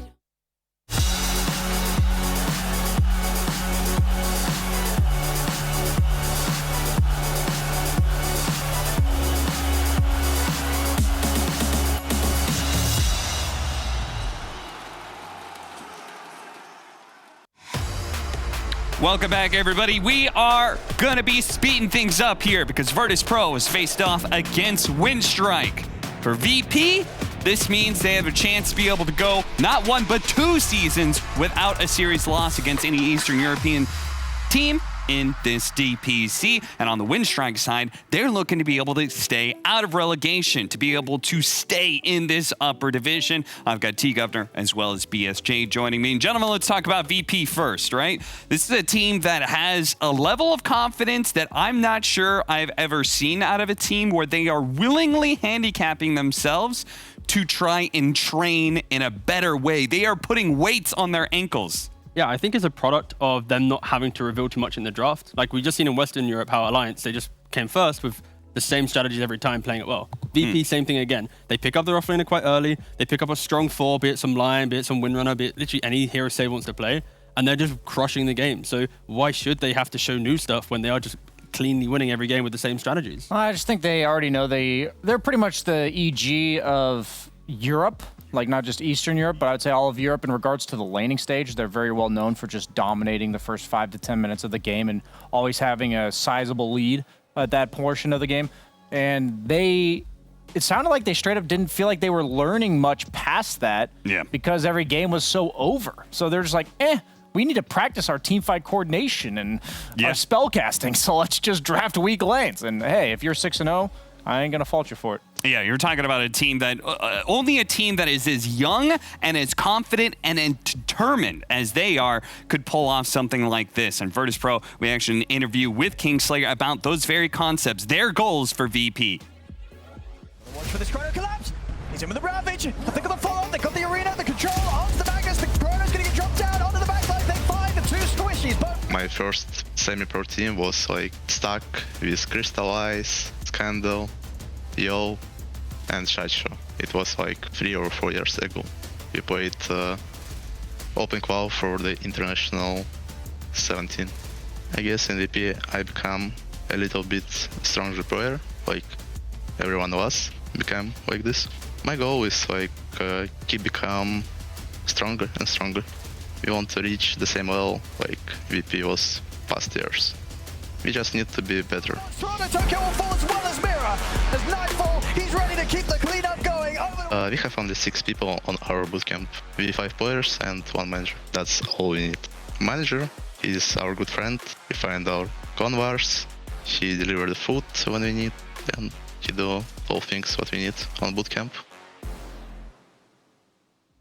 That's right. Kingslayer and the rest of Virtus Pro are incredibly determined to be making this run through to TI. Now, they've had a bit of a speed bump, and that it was, of course, the major not going so well for them, but they do have their excuses, and it does feel like they are training despite the fact that maybe the competition here isn't quite what they are hoping for. Yeah, I think the key thing is they need to use this league as a platform to improve on what went wrong at the major. Of course, they have the issues of kind of illness for Nightfall and stuff, but like they're already using these games as like a platform to elevate. So that shows that they have the right mindset to make sure the next time they go to a major, they shouldn't have these problems. And BSJ, I mean, Windstrike are they the kind of team who can create a challenge for Virtus Pro for them to get a bit of practice, for them to learn? It's like I thought Na'Vi was going to give them a challenge like 3 or 4 weeks ago, back when Na'Vi I think was 3-1, and I was like, oh yeah, I think Virtus Pro is penetrable. I think their fortresses are not secure entirely, but I think Virtus Pro is just a whole echelon above everyone else in this region. And Windstrike, do I think they could maybe take a game? Sure, but a series is very unlikely. Yeah, Rob said it feels like Windstrike, yeah, you can describe Virtus Pro as young, but when it comes to a team like this, it is very young. In fact, Yamich, he really hasn't been playing professional Dota for that long at all. So let's see an interview with him. I have a friends which watching my games, my team games, and my teammates have a friends which just watching their friends. I don't know. Maybe we don't have any very big fan base. It's also fine. We don't care all about games. We just want to win. They end up blowing. I like to play versus Virtus Pro or Sime High team because you just taking good feelings to play versus good team because it's high level Dota. Try loud. He's trying to run away. The Sunray coming in hot though from Yamich. Won't be able to collect over on the gyrocopter. Another call here coming up from Church again. They just, oh my god. I just want to play better without zero mistakes. It's hard, but I want to try to play maybe a year or half year or maybe 3 months, but play without mistakes. It's hard and I want to try this. Like a machine, like a Virtus Pro. Let's go. Well, if he wants to be like Virtus Pro and making no mistakes, no better chance to learn from the source itself. And their series up against Virtus Pro starts now, and it's going to be starting off apparently with a Broodmother pickup from Winstrike. Yeah, I think the main thing about Winstrike as a team is even though their results aren't looking too strong with a 2-4, they are one of the newer teams to the upper division which exudes like just passion and energy, and it's so refreshing seeing this from like an Eastern European team where in all their interviews they're just so happy to play with each other. They're so happy just to be having this experience. So yeah, they are kind of a good light on the scene for sure. It's refreshing. You know, I want to say this right now. The thing I like the most about Virtus Pro is that I have played pubs with most of their lineup, and they are enjoyable to play with. He just got like a GP. That's very weird. Is that a GPK selfie? It's very weird. I honestly thought it was a dude behind him. I thought he was just getting some help in the draft, but no, it's not. Actually just a selfie. All these guys, they carry them into... Like, I can understand now that I've played with them why they're successful. Like, I think I would highlight Nightfall and GPK. Like, sometimes, yeah, they're going to, like, yell at people for doing dumb shit in pubs, but they are legit enjoyable teammates to work with, and even though they're top 10 and clearly better than everyone else in the game, they don't talk down to people, and they try to get you... They try to lead. They try to take over. They try to... You can tell that they want to win every single game, and it's just really cool. I think there's a reason why this lineup has kind of... Like 5 years ago, who were these guys? You know? Yeah. And it's not meant to be an insult. That's just like, these guys have made their entire career in the last several years. And that's just really cool to me. And I have a lot of respect for this team from the whole trip that I've had here. Yeah. So in regards to that, looking at the draft and the VP, they need to make sure that they look at this Brood as... Like Na'Vi, they played really well around the Brood in the first 15-20 minutes. The way it played its lane, I'd love to see VP have some laning pressure. And I think what Brian was saying about these players, they do play so much, they have that love for the game, that they are just going to know all the kind of intricacies of matchups, which some teams, when they're not so committed to pubs, they're not going to have that advantage. GPK has insane Tiny play. He last picked Tiny in a pub with me, and it wasn't very good pick that game. And I think he legit had the same mindset that VP's been having the whole time, that they're purposely picking mediocre matchups for the sake of mastering heroes that they know they're going to be prevalent playing at the major. And I can see it carrying over in all aspects of their game. He will play fast. He had like a 7-minute blink dagger. He just goes brown boots blink all over the map, constantly playing with probably the AA. I have to imagine using that Ice Vortex to amp up that burst damage coming out super early on in the game. You have to be afraid on Brood. Yes, it's a little bit hard for Tiny to catch Brood later on, but like minutes 7 to 10, you definitely are a huge threat to her, and I'm looking forward to seeing how active he gets. So I like the second phase picks were pretty interesting because the Winstrike, they somewhat block pick a Grimstroke because you naturally don't want to have that wave clear against the Broodmother. Simplicity of initiation with a Tiny as well with the Inkswell. But then Virtus Pro's answer is now not about clearing the spiders, but actually being able to lock down the Broodmother. Because this Shackle, when you're playing inside the tree line, of course, you're never going to miss it. So they're going for constant pickoff, and it's going to be GPK on the Tiny going in with a lot of extra layered damage from a distance, from the A and the Windrunner. Non-committal damage. And you can actually go for the kill on a Wind Ranger, right? Because your mobility, you keep up with the Broodmother as long as you have vision, you're pumping out damage on her. I assume this is going to be a save Wind Ranger? Is that what we're going to be looking at here? That's what I'd expect for sure. Just a mid-Tiny, 4 Windrunner, 5 AA, and this Windrunner will just go for a greedier build, trying to go for the physical damage, trying to become kind of that assassin in the game. But then Windstrike, they pick up the Phantom Assassin. How crazy is it to rotate that Wind Ranger to core since they picked PA? And then do like a 4-position Tiny? Yeah, since they picked PA. Because we saw last series how much a Wind Ranger can just ruin PA's day. I would like that if they just had a carry that had kill threat. If they could just turn it into like a Trining scenario where DM's just playing maybe like a 1v1 into the Brood, that could be a pretty interesting idea. Because I think AA Tiny, it's all about kills if they're playing as a support duo. Getting kills inside lane, making moves, and they go for the axe. Okay, so it's most likely a 4 Wind Ranger because you have the axe, but Tiny's not all that crazy just because axe becomes effectively like a Timber Saw when he's level 4 or 5, where you just leave him alone, cutting creeps, and you don't need to consistently lane with him anymore. And Tiny, as a 4, could mold that, but I would just say based on the players, it's probably 4-position Wind Ranger. And the meta as well, right? It feels like many of these mids that we're picking right now, we're just locked in. It's like water runes and stuff, like, it doesn't matter what you're playing against, you're going mid because we know you've got a good hero. It's pretty crazy how far going, like, just playing 50 games of Tiny in one patch will go for you. Yeah. When it's reliable that it'll get the game it needs, yeah, you'll just perform every single time if you've played that much. He's like, I got my Wind Ranger. Apparently, Virtus Pro feeling like they've still got a lot of options left in the carry role here. I thought, isn't Troll Ancient Apparition one of those duos that we saw in laning phase? Troll would be great. I'm almost surprised they didn't pick it, yeah. It owned Brood the one time we've seen it. They didn't pick it, right? They chose the axe instead. So that probably means they have multiple heroes. So what else are we looking at? So let's assume Troll's out. I mean, you could do like a kill hero since you have Axe to occupy the lane later, but ideally, since you have Axe and Tiny, you want to make their own plays, you would have a carry that would be able to deal with the spiders somewhat. Is something like Bristle just crazy? Is that hero only a mid laner? Could you do carry Tiny again? Yeah. We've seen them do that as well. That's true. It's not a terrible carry Tiny game. The last time we saw carry Tiny that we were upset about it, I believe it was because it was against a Wraith King. So we're just like, okay, now you're gonna burst the Wraith King, then what? You'd probably lane against Brood just fine, right? Potentially telling with the bans from Virtus Pro, when you think about the 3 bans, right? It's all heroes that a core Tiny wouldn't want to be playing into, especially if it's the carry. But then when you think of mid heroes that would come into play here, I think there isn't a Morphling, and normally you want to have that kind of an additional help in the win condition department. So maybe like a Doom mid for VP would mitigate that pressure. You Doom the PA, you get to actually maybe break with an Ags and you get to play some Dodo, but it's difficult just because I don't see the GPK win condition mid with a Tiny being in the carry role.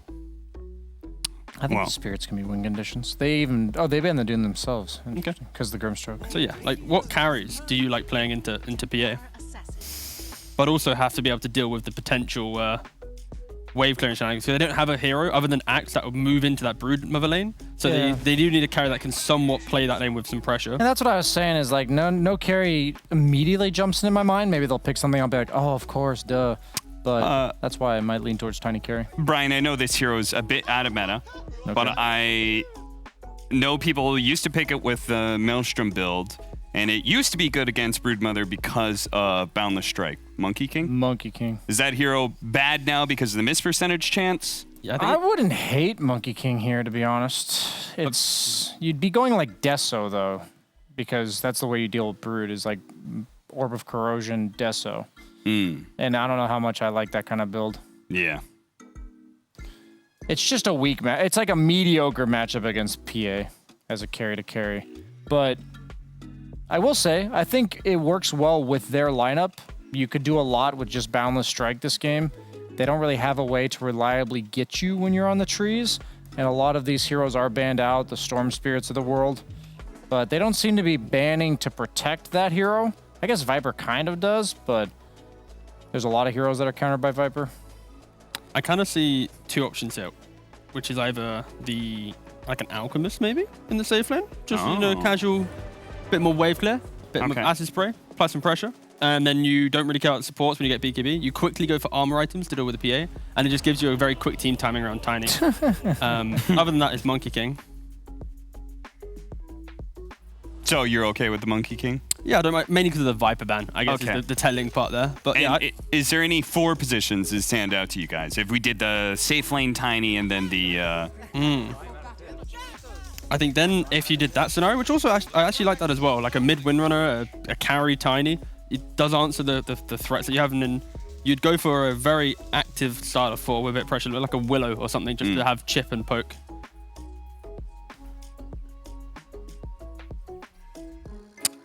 Looks like they just go for they went TA. They went Overlay TA. may have broken a little bit. So does carry Tiny with the carry-esque mid. So I didn't see you there. The name's Catalyst. Going into in-game to watch the rest of the draft. So what did we end up going? We saw a TA. So they do the carry Tiny with a more carry-esque mid. So 4 position Wind Ranger, mid TA. Yeah, okay. yeah. I don't mind. I think it gives them a way to apply pressure, and it's that team timing, quick correction of a TA. And it's just the question is, can they get that group and huddle? Because now they don't have a scaling win condition. It's more of like a 30-minute timing, and maybe Windstrike can play around that with their last pick.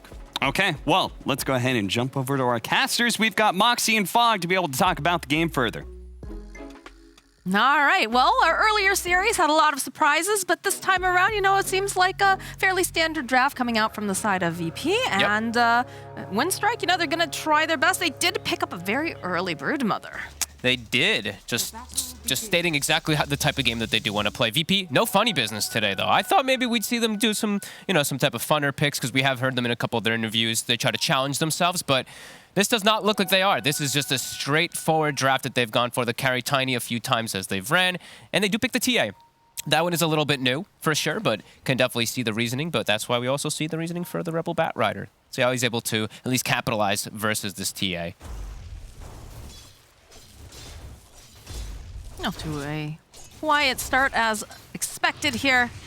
Definitely going to be annoying playing against all of that sticky napalm. Yes, a great hero to be able to burn those refractions. In mid-game, easy ways to always catch and kill as well. They've got a lot of good ways to kill that TA, so they did kind of force it, but that is the style that VP wanted to go for. And they also just wanted to have this Tiny up here versus the Brood. As we saw a couple of those bans coming out, they banned out the Sven, they banned out the Troll on the side of Windstrike, so they were putting VP into a tougher position to at least deal with the Brood, but I don't think VP is very fussed about this at all. It's a very standard combo they've ran so many times. AA Tiny, good in laning phase, good burst when you do start moving around. And of course, we've seen DM so many times on this Axe. He's just taken over so many games too. And they did have this flexible kind of style they could do too. I was a bit surprised that they did go for PA on the side of Dyrachyo, because they did see that Wind Ranger, but they knew. Save, he absolutely loves Wind Ranger, so they did not really care if it was going to be in this matchup. I think he might have to care a little bit here. It is a very aggressive lane. Axe and Wind Ranger just constantly poking Phantom Assassin, and Grimshaw can struggle versus this a bit to push away that aggression. I think it is pretty interesting, the fact that Safe has very specific heroes, right? Like, Yeah. he's fairly young, and he's already got these heroes that you see it get picked up, you're like, that's got to be Safe, I love that's it, got to be though. this particular person playing this hero, because he's so incredibly good with it. Yeah, I love the confidence that he does have, though. Like, even when we saw, like, the jungle Huskar and stuff like that, that just shows a player has a clear understanding of a game and what he needs to do. So, yeah, big fan of when I see players do stuff like that. Now, it's not super common that we see this Tiny being run in the safe lane in these particular regions, both Western and European, rather Eastern European area.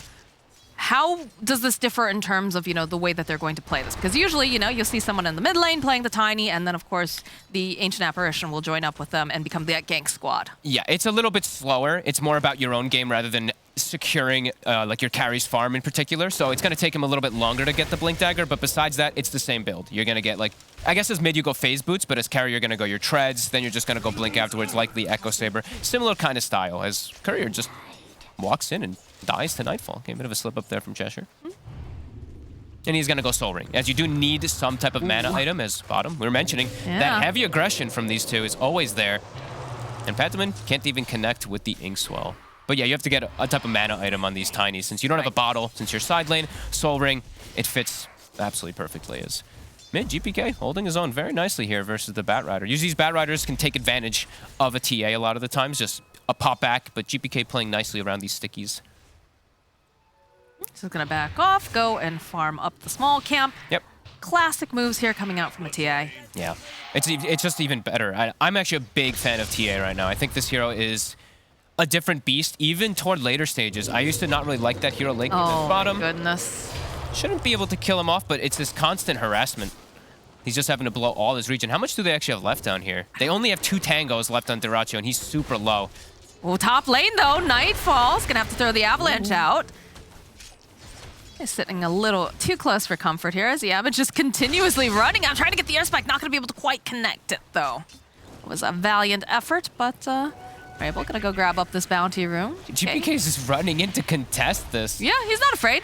Firefly's down, so he knows he can make those type of aggressive moves. So he doesn't have to worry about that quick refraction burning. Top, though, this Brood versus that Tiny matchup, you know, that low armor does come into play versus Insatiable Hunger. So we do see Cheshire Cat able to hit him back nicely.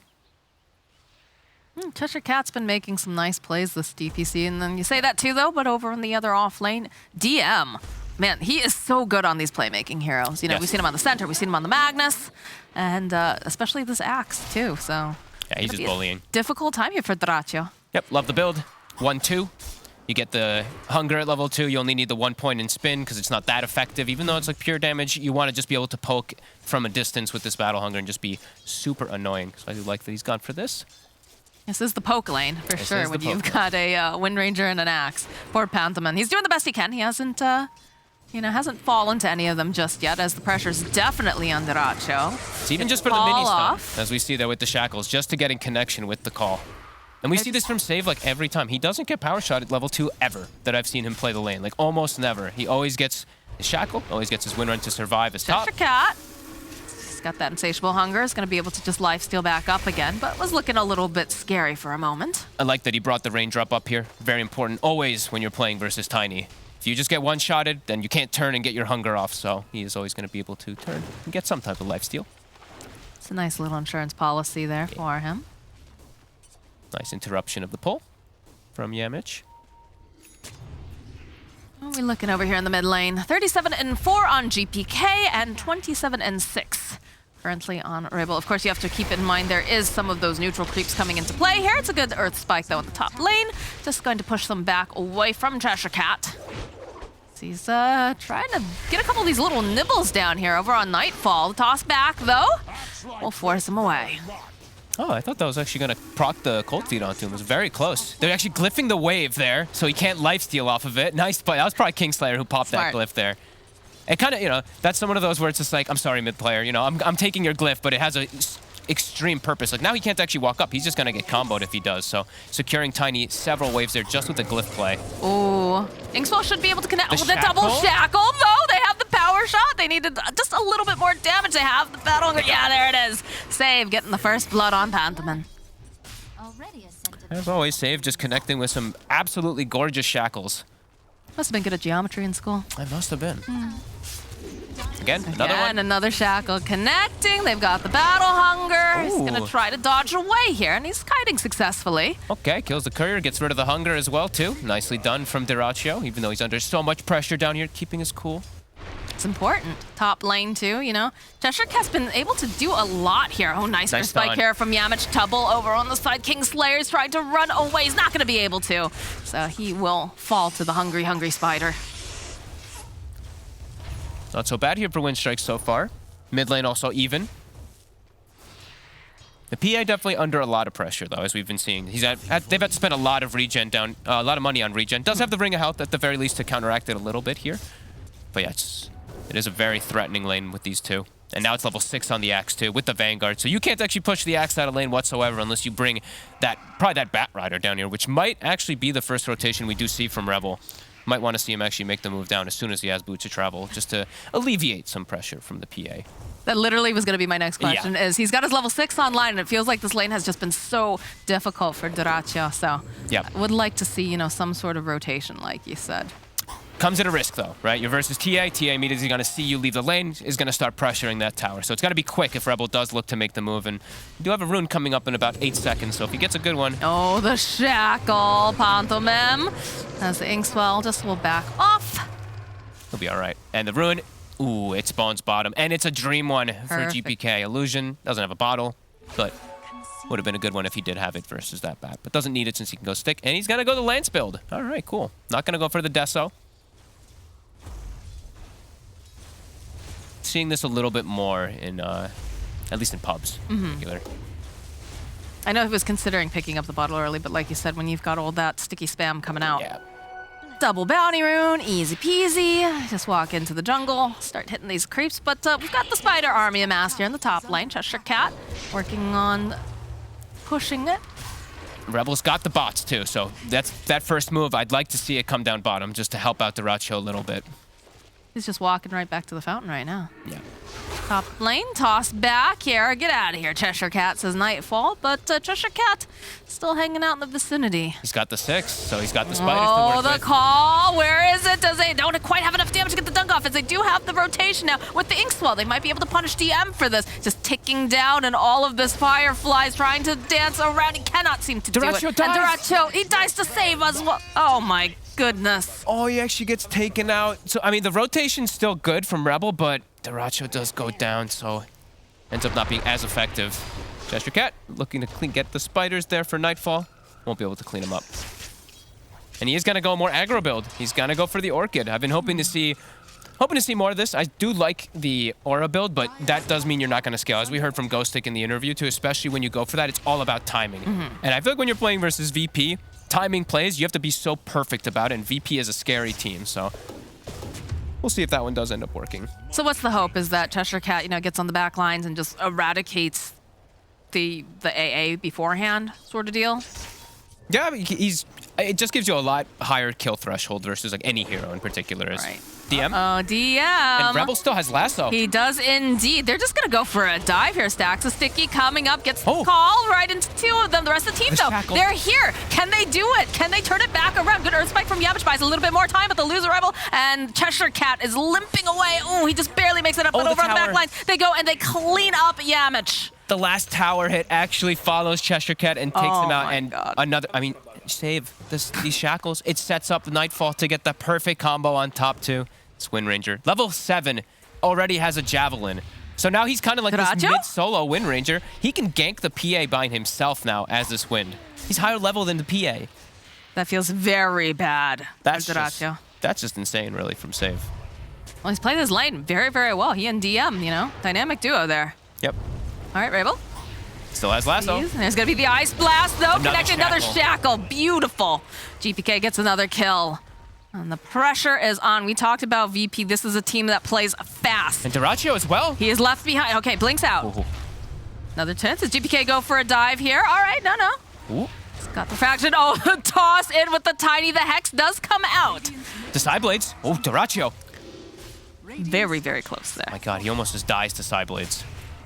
And high-level Wind Ranger also is quite threatening. PA, this low level, they have Ice Blast, they have a tiny combo. PA is under constant threat here. Anytime they do get any spell connection onto her. VP playing fast, per usual.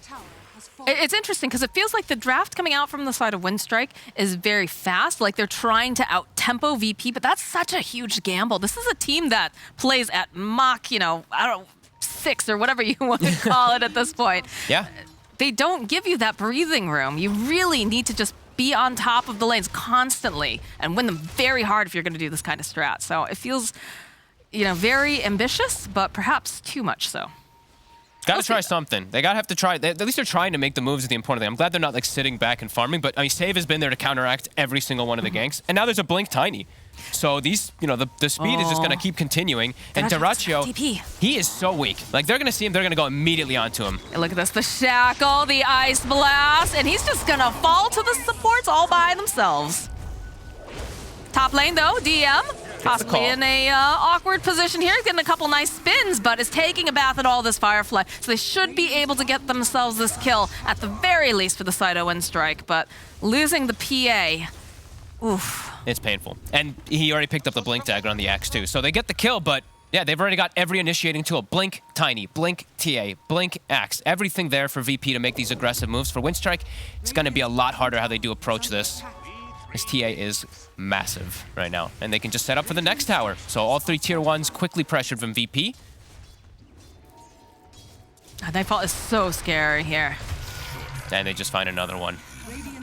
When you do get ahead like this as TA, it becomes very quickly scary too, because there's traps all over the place, constantly watching the movements out. Already level 12, doesn't have the level 2 traps just yet, so he can't place as many, but we will see that very soon. That VP, 3K gold lead. PA completely shut down. And the choke begins, honestly. Just in terms of, you know, choking out the map for the resources. It's going to be hard. This PA is falling behind. No matter where you go, there is someone with a blink who is going to be on you and immediately, you know, going in for initiations or the burst damage or just save out of nowhere with a shackle shot. It's so hard for Winstrike. And they're trying to play up here, but if you notice, they have the vision coming out here from the side of VP because they know they're taking over the area and they're desperate. Yeah, and Dyrachyo doesn't really have a place to farm. His jungle is completely overtaken from the side of VP. He can't farm Ancients yet. Nice silence to stop that Ice Blast. There's something going on in the back end. I can't see. Okay, there it is. The Hex, yeah, they'll get the pick off on DM. They keep getting DM. It does feel like they just constantly are grabbing onto this Axe. Does mean Save is probably going to get a bit more farm out of it on the map. All part of the plan. Might just be. We call that yapsering a lane, usually. That's very true. But no, VP, they've lost the Axe. He's going to be back up very soon. We get a couple just tips flying out as well. They're having fun. You can tell. It's always VP when they are having this type of style. And I know GPK absolutely loves that. I'm so strong, guys. I'm so strong. The Fnatic line. He spams it all the times in pubs as well. And as we said, he takes over the whole enemy jungle, not playing on his side so that he can deny the farm, the safe farm away from PA. And as we mentioned, PA, you cannot farm the triangle as effectively just yet. No Battle Fury, even close yet, really. You say safe farm, but is it really safe farm with the way that VP has just been moving around the map? It's the only little bit that he can find right now, since the Brood occupies this top side, and he's found this time. Oh gosh, the call, the shackle, the Ice Blast, and the crumble. Kingslayer does have to be careful because these spiders are very hungry. They don't have a mom to take care of them anymore, but the rest of VP will protect him. 44 spiders. Yeah, the Spideys are already going down. That safe lane Tiny, as we've seen, very effective. Same thing for Axe. Multiple different forms to be able to deal with that Brood. Great ways to get vision as well on these like pesky angles around tree lines. Vortex, Power Shot, even those traps as we mentioned from earlier. So VP, they've covered their bases versus that early pick Brood that we did see come out. Phantom trying to just push out the lanes a little bit. Does have the rest of the team behind him. They're trying to set up a trap, perhaps. Safe, revealing himself. DM, though, going in for the call. Blast away. Shackle latching yet again. Safe does have to be careful. Cheshire Cat also very fast. Nightfall's over the follow-up. They've got the slice. The Ice Blast coming in hot, though. They get the lasso, the drag back, and they break that Soulbind, but they get who they came for here. They got Nightfall. Rebel is just going to try to teleport on home. And he'll live. DM has to be careful here. There's still plenty of people in the nearby vicinity. They're making some good moves on Winstrike, but now they're starting to get surrounded. This feels scary here. Broodmother does not have a TP either. Scouted as well. Trap as well on top. Latch. Got the Inkspell, Pantomim. He's trying to buy a little bit more time as GPK jumping onto the back lines. Immediately, DM trying to find this angle. They drop the trap. They've got the vision. GPK gets himself the kill, and Cheshire Cat's just spinning around in circles saying, please, God, don't look over here. At least the Brood gets away, though. They only get that Grimstroke. It's bought time for this PA to actually get the Battle Fury, so that Ancient stack that has been there for some time will finally be able to get farmed. Dyrachyo getting some nice space at the very least from all this. Oh, look at them. They're hunting. They're looking. As we said, they covered their bases versus that early Brood Wrong way pick. with They're that scouting. power shot save. Oh, they walk over the trap, though. The they two-man find themselves GPK, but they do get the nice call, plus the Ice Blast coming in. And the shackle. Connects. Yamich and Cheshire Cat obliterated. How many two-man shackles already have we seen? It's Quite a few, and the calls, too, have been on point for these guys. Look at this. Nightfall just strolling on up, rolling on through. They do have the Inkswell, but Kingslayer's here. They pushed him off the big creeps, though. The big Ancients are still left, all three of them. DM, he wants to get the jump again. He's not going to be able to quite get that vision, though, that he's looking for. GPK will be able to claim one of the Black Dragons. And get himself a nice little present out of it, too. Look at that. And Deso is done. I believe it's time for that Roche, where I don't think that Winstrike can fight by any means, especially without the lasso being up. Way too difficult for them to approach. So VP, they're going to get this free Roche. Level 15 on TA. Kingslayer throwing out a nice blast here. Just a TP up, but doesn't connect on Cheshire Cat. They should be able to easily take this without any contestation. What's our levels looking like, actually? Because GPK, he's going to be level 16 now at this point. Look at the next highest, 13. Pretty ridiculous. And a double damage. Oof. Of course. Baby. Of course. And Cheshire, as we mentioned, there's so many different ways to scout him in tree lines. He has to be very careful how he does step up. especially with the build he's gone for. He doesn't have these auras to protect himself or his team. So it's a full greedy kind of build for Winstrike. Everyone playing for themselves. It does hurt Dyrachyo a lot. Radiant's top tower has fallen. I mean, Dyrachyo at least does have the Battle Fury online, but he's still, it's gonna take a while for him to get anywhere near the level that he needs to be. Look at They're this. hunting him. Look at this, they just hunt him constantly- immediately. Shackle, that one not gonna connect, but I think that's fine. Ice Blast comes in, it's not even necessary. Save with the power shot. As GPK double damage, just cleaning up the babies. They're so split up still on the side of VP, and Winstrike's not able to punish it. Ooh, the call off over onto Vrabel. They have so much damage here. A little bit early on that dunk, but GPK will secure the kill. Attack Anthem, range. you gotta get out of there, man. Attack range of plenty here for GPK. Grove Bow, Dragon Lance, and the talent. Beautiful. Gonna be able to hit everybody from a distance. Also takes the evasion talent. Most TAs we are seeing getting the Psionic Trap, but since he's versus PA, he's gone for there's a Broodmother who's gone for a physical damage build. Absolutely makes sense for GPK this game to go for this evasion. He just wants all these spiders. He's the carry. They have a safe lane Tiny, so he wants to be able to go for this carry build for himself. I think he definitely can. I think he could do pretty much whatever he wants in this game so far. He's level 18. Remember a minute ago or so when we said he was 16? He's just skyrocketing forward. I do like the way he's just parked himself up here in this lane to kind of deal with some of these spiders, try to alleviate the pressure, and just casually farm up because they have full control of this triangle. Winstrike just, they're getting stuck in their base already. Look at this. They have 3 heroes in the base. The Dyrachyo is trying desperately to find anywhere to farm, but he's constantly under pressure. VP's covering every lane. DM, he's on the prowl. Saw that dagger. Like even Save is already setting up for bottom if a movement does come. Dyrachyo walks right into DM. Okay, blinks away. Ice will connect over on Save though. Right, Rifle trying to get out. The last hit though will clean up. I think that hit Yamich on the way over there too. Look at these side blades. What is this nonsense, Dyrachyo? Oh my goodness, he blinks to DM. DM says, it's great to see you again, buddy. Doesn't quite get the dunk, but Nightfall's just rolling on into the base.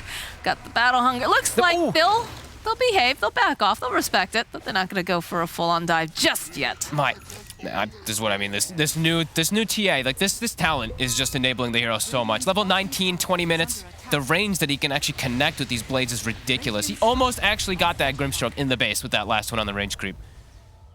And the next pickup. He's got BKB, so he's covered defensively. This shard is one of the more powerful ones. He's gonna get it very early on at 20 minutes. The silence it can provide, 3.5 seconds, and you get more traps. So it's beautiful. And for map control and playing versus Brood, the vision it provides inside tree lines is phenomenal. How do you kill GPK? He has not died at all. They have to use everything. They haven't even gotten a chance to use Finger on the side of Winstrike. The speed that VP's playing at right now, it's too much. Winstrike doesn't know what to do. It's all 3 lanes. Look at the ward coverage from VP too.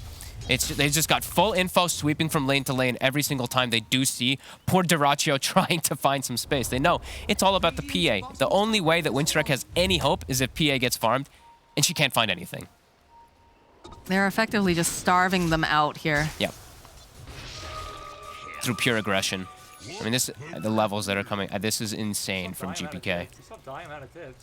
Acts like this very much. They got the blink, so let's see if we can see a successful Finger. He's able to be able to get anybody, but there's still like the Aegis, so it's tough. They still can't go for GPK. And look at this DM, because they know they have not been able to find anyone over in the Radiant Woods. DM. Silence. Hex. Okay, they might be able to blow him up, but immediately here comes GPK. Axe eventually falling. And they do manage to go and try to put some damage over here onto GPK. Is silenced up. They're holding onto the BKB already being popped though. So that is going to be the Aegis. They end up losing Cheshire Cat on the backlines. Pantomime here. He drops that ultimate because he's trying to do anything that they can. Get off those spells before he dies. Spider Baby's just cleaned up. And Yamich here. Oh dear. You are not making it out of here. Nightfall gets himself a triple kill. DM's just a sacrifice. He does not care about his life. He walks in, he's like, please use spells on me. They do. They reveal their positioning. They run in. GPK, he holds the BKB so patiently, doesn't even use it at all inside the fight. And Rebel, he tried to hold his lasso. That's the important thing. He's like waiting. He's like, all right, we're going to kill TA, and then I'm going to lasso him on the respawn. On the second one, yeah. But he can't because there's just too much of VP, too much power already coming in. VP's just masterclassing this one, sacrificing their axe to successfully set themselves up for just a dominating game. BKB finished up on Tiny as well. And will also be going for that shard to make himself a physical damage carry on top. God, look at Duracha. He's so scared this whole game. He cannot go anywhere without there just being a DM or somebody. Yeah. Look, DM, he's baiting them. He literally is just Hey, like, guys. please use your spells on me. And they have to commit the finger to kill him and like almost everything. Double BKB, as you mentioned as well, to go for him. Yeah, and they can barely bring down GPK the once.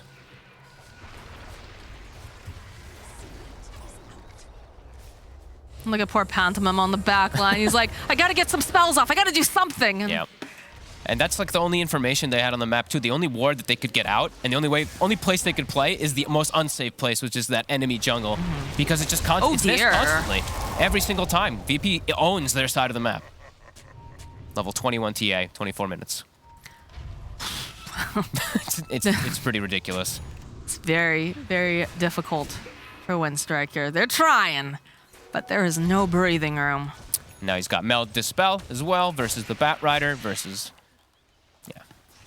All right. Versus all these things, it's going to be very effective. You can't approach this tower. Look at this. You can see that Windstrike, they're just trying to get back into the woods over here, just trying to farm the dire jungle. They know that they're not going to run into VP here at this time. VP at any moment, of course, could just turn around and decide, yeah, let's go hunting. Yep, they can just turn for the fight at any moment. PA can't show up the fights. Duracho just can't find anything on the map. Level 14. Safe lane Tiny 18. As we said, TA 21/22 soon. This is too fast. The plays from VP, it's just bloodthirsty. They're constantly swinging together looking for somebody. They got Cheshire Cat's Courier. His shard was on that. Oof.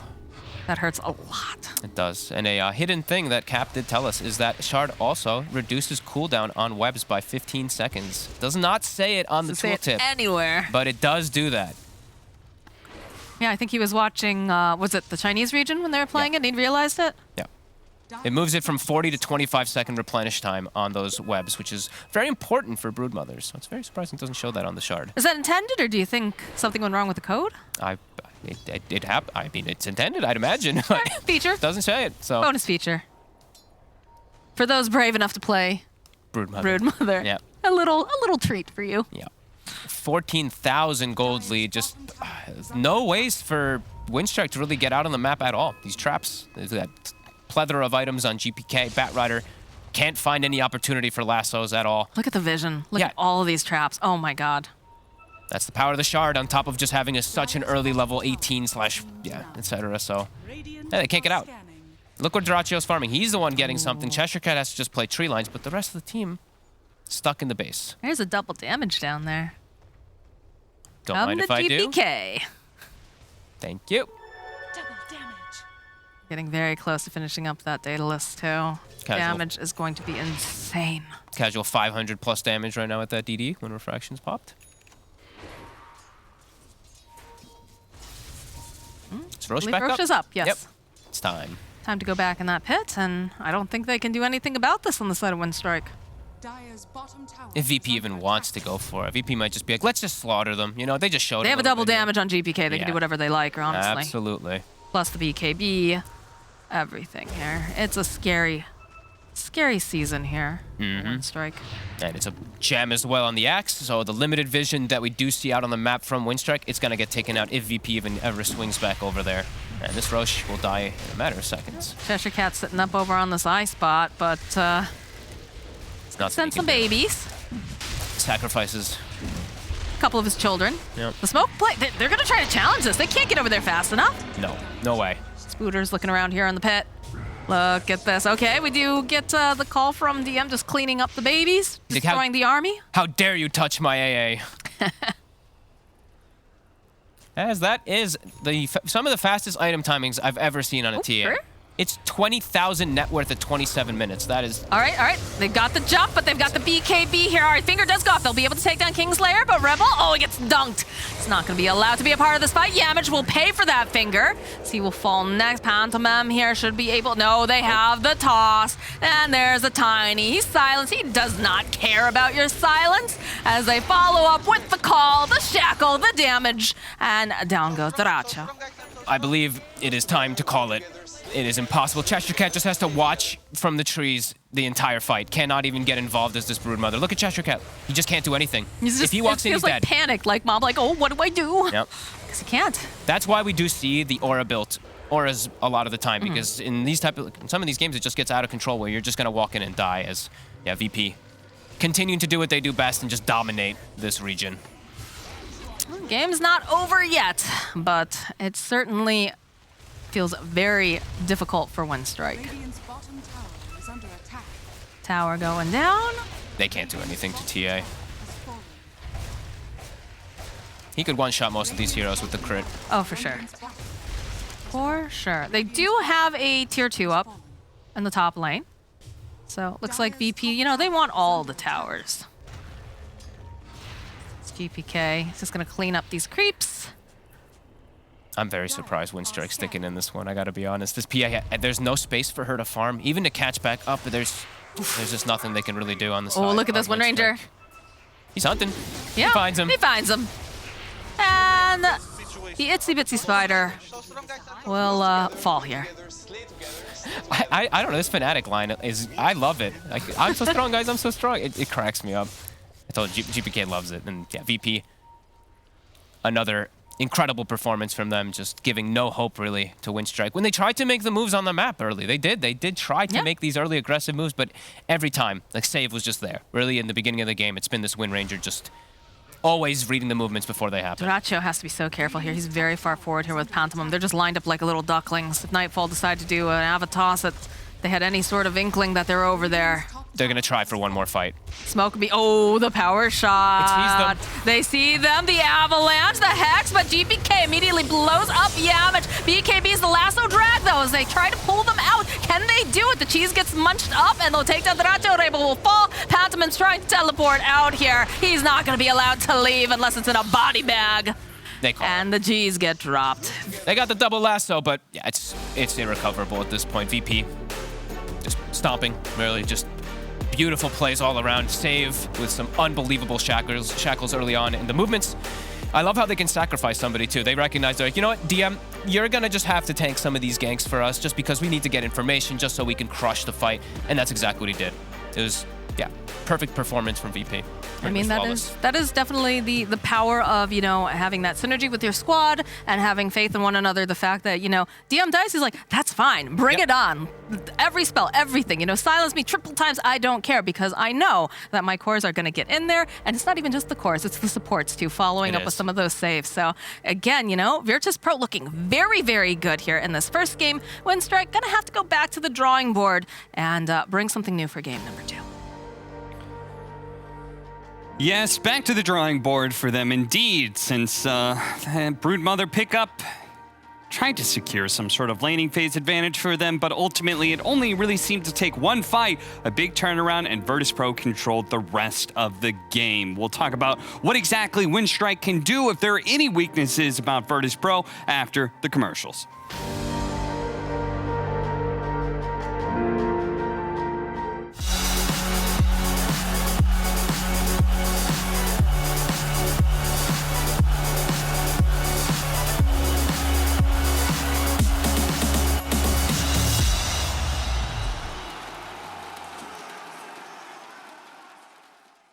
My name is Jordan Gilbert, aka Nothing. Hi, my name is Sue Lee. My handle is Smix. I think it's important for these initiatives to happen. Empathy really, really goes a long way, and it always means so much to us, and I think that's where initiatives like this really help. I encourage everyone in the community, anytime they see bullying, anytime they see someone getting called names, I encourage you to step up and say something. Good luck, have fun. Good luck, have fun.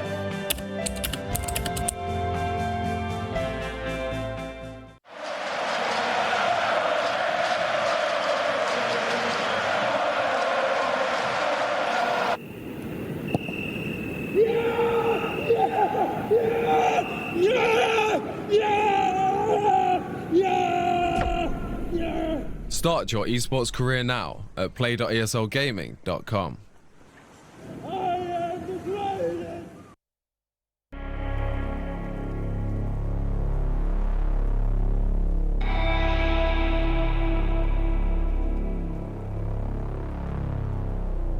Leader, I got my team up.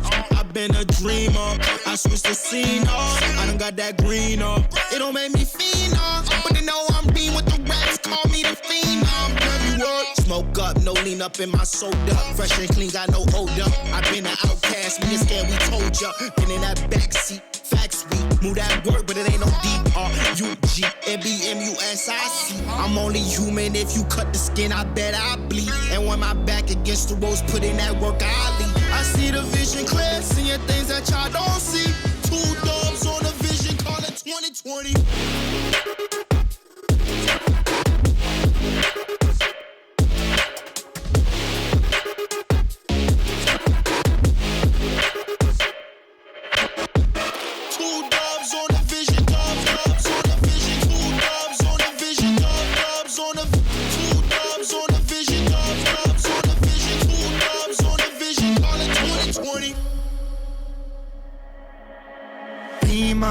I got my team up, hit it off from rapping, we stacking, getting my green up. With y'all leaned up, took in a while, trucking a minute a mile, fucking up every style. You in it now, told her my family is proud. Willing to fight and we proud, bitch, I don't wanna talk. I just walk up, 100 bands cash, trying to get on my stock. Love all my fans, fuck on my ops, pretty snake jams, all I make pops. Girls gon' dance, homies out rock. Came too far, then we ain't gon' stop. Gave my life and I took my shot, yeah, I rose up top and I took my spot. Yeah. If it's a problem, then we really ready. Yeah, hunted with me and we for the war. My heart is formed and my vision deadly. I've been dialing in my sights, seeing 2020.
These are the highlights, and you're gonna see it's just VP in these highlights. Because, to be honest, in this game one, it was just Virtus Pro running around, constantly killing Windstrike. And I think it really all started with, the lanes kind of, they went all right for Windstrike, but this turnaround play up at the Tier 1 tower, when they lost like 4 heroes, didn't kill DM, who they were hoping to catch, and then it just all went from there. It just got worse and worse and worse. So in theory, the Batrider pick's really nice, right? Because you have the matchup against the TA. You're supposed to do pretty decent in lane. You're supposed to have the sticky plus Firefly to deal with the refraction charges. The problem is there's an axe farming on your side of the map. Wind Ranger's basically a core. You have a tiny core. And you have a TA. You have literally 4 heroes that you have to lasso, and you just can't slow them down enough. VP really did a good job of spreading the farm around all of their heroes, so the Batrider had little impact and just clinical. Yeah, I think it comes down to the 1-2 punch of Tiny Axe, where Brood is a hero that's all about positional control, and the laning phase, Tiny protects your tower. When you eventually do lose that tower, Axe is the one that rotates in, and then it unlocks your team to play as 4, skirmishing around the map, pressuring the PA, because your Axe can just happily 1v1 the Brood. So kind of the map movement from VP was outstanding. And, we've had interviews with them where they spoke about techies, for example. Like, they don't care about techies because it's all about playing against the positional control. Brood is identical to techies nowadays and how that plays. So, yeah, VP just understands this playstyle and how to beat it very methodically. PA is one of the popular heroes of the patch, and we've seen it lose twice today. And we've got Purge to be able to break down how to pressure a Phantom Assassin.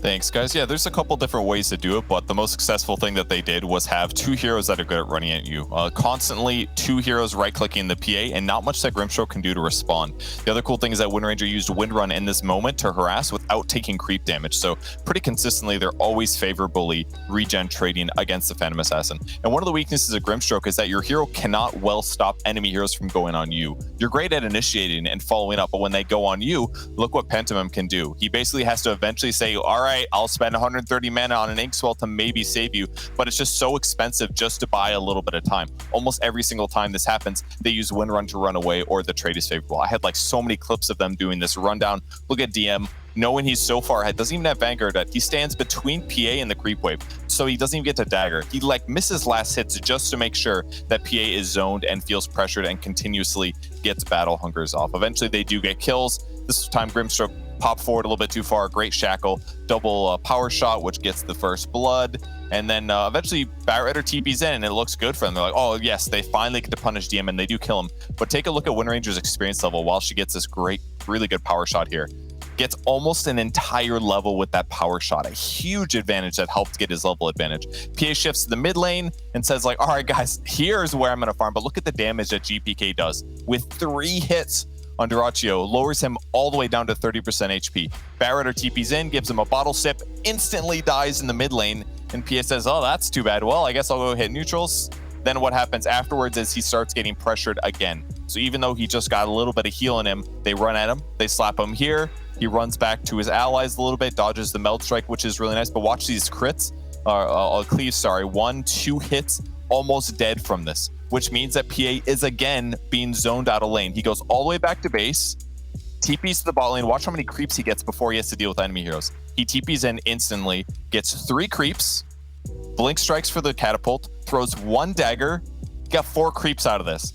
Everywhere that he goes, the enemy team follows him and pressures him. He's sitting behind the tower, daggers for 1 creep, and ends up getting dived. Just constant pressure on the PA from the beginning of the game to here. It looked awful to play. I would not want to be a PA in this game.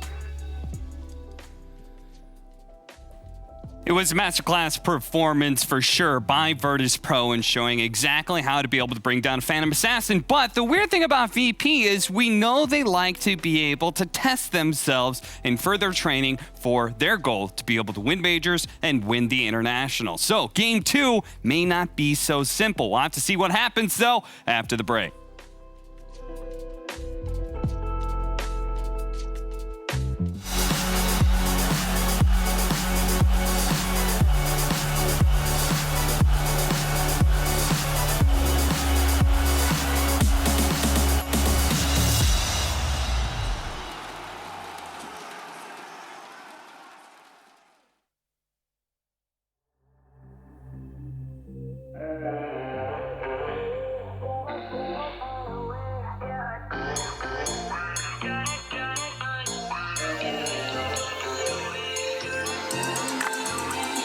Said I'd find a way to turn my heart into something gold. Knew I sold my soul to the devil long ago. I rode it all along on your wave right before it broke. Time was thrown down the well, so I let you go. What I do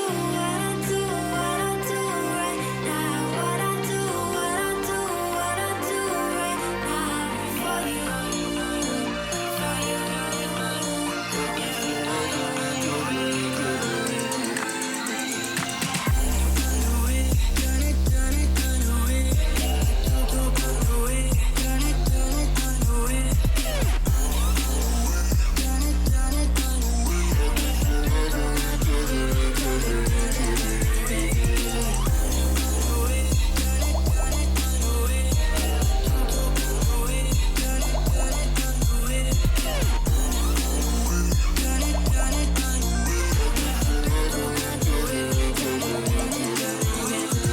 Carolina skies in the night, floating by your side. I fell up when you fell down, but we stayed in flight. myself, 'cause I know that I can't deny. I can't find what you can't hide right inside my mind. What I do, what I do, what I do right now. What I do, what I do, what I do right now. For you, for you.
You're right, Brian. Virtus Pro is playing some good Dota right now. Some nice, clean, good Dota.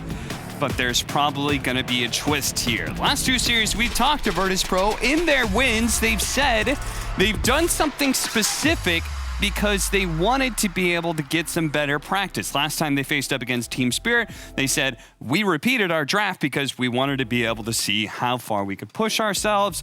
Talk about, I think one of the times they said they wanted to be able to try and lose a laning phase or have a rough laning phase and how they would be able to bounce back from that. A lot of interesting philosophies coming out of this VP team.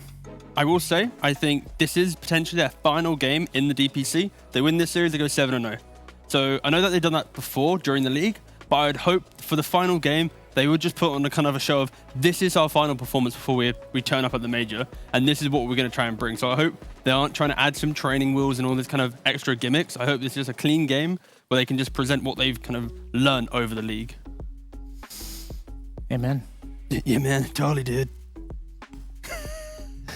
I said way too much last series, so I'm trying to like tone it down just a bit. As we got ourselves some exciting Dota, my friends. Medusa, my favorite hero to panel and Why cast. is it your favorite, Brian? Tell me more. My favorite part about Medusa is how quickly she hit creeps and how much her team just huddles as 5 and watches her do it, baby. It is good stuff. But Brian, tell me more. What about the items? Oh, the items, baby. You get the Manta. Allows you to hit a bit more creeps because you hit a little bit faster. You summon those illusions just in case you get rooted or silenced or something. And then you go for that Ag Scepter, which gives you that 1.5 second plus 0.2 second per bounce stun on your Mystic Snake. And then you get the Shard Cap if you don't already have it at But hold 20 on, minutes. Brian. Oh. That's test cap.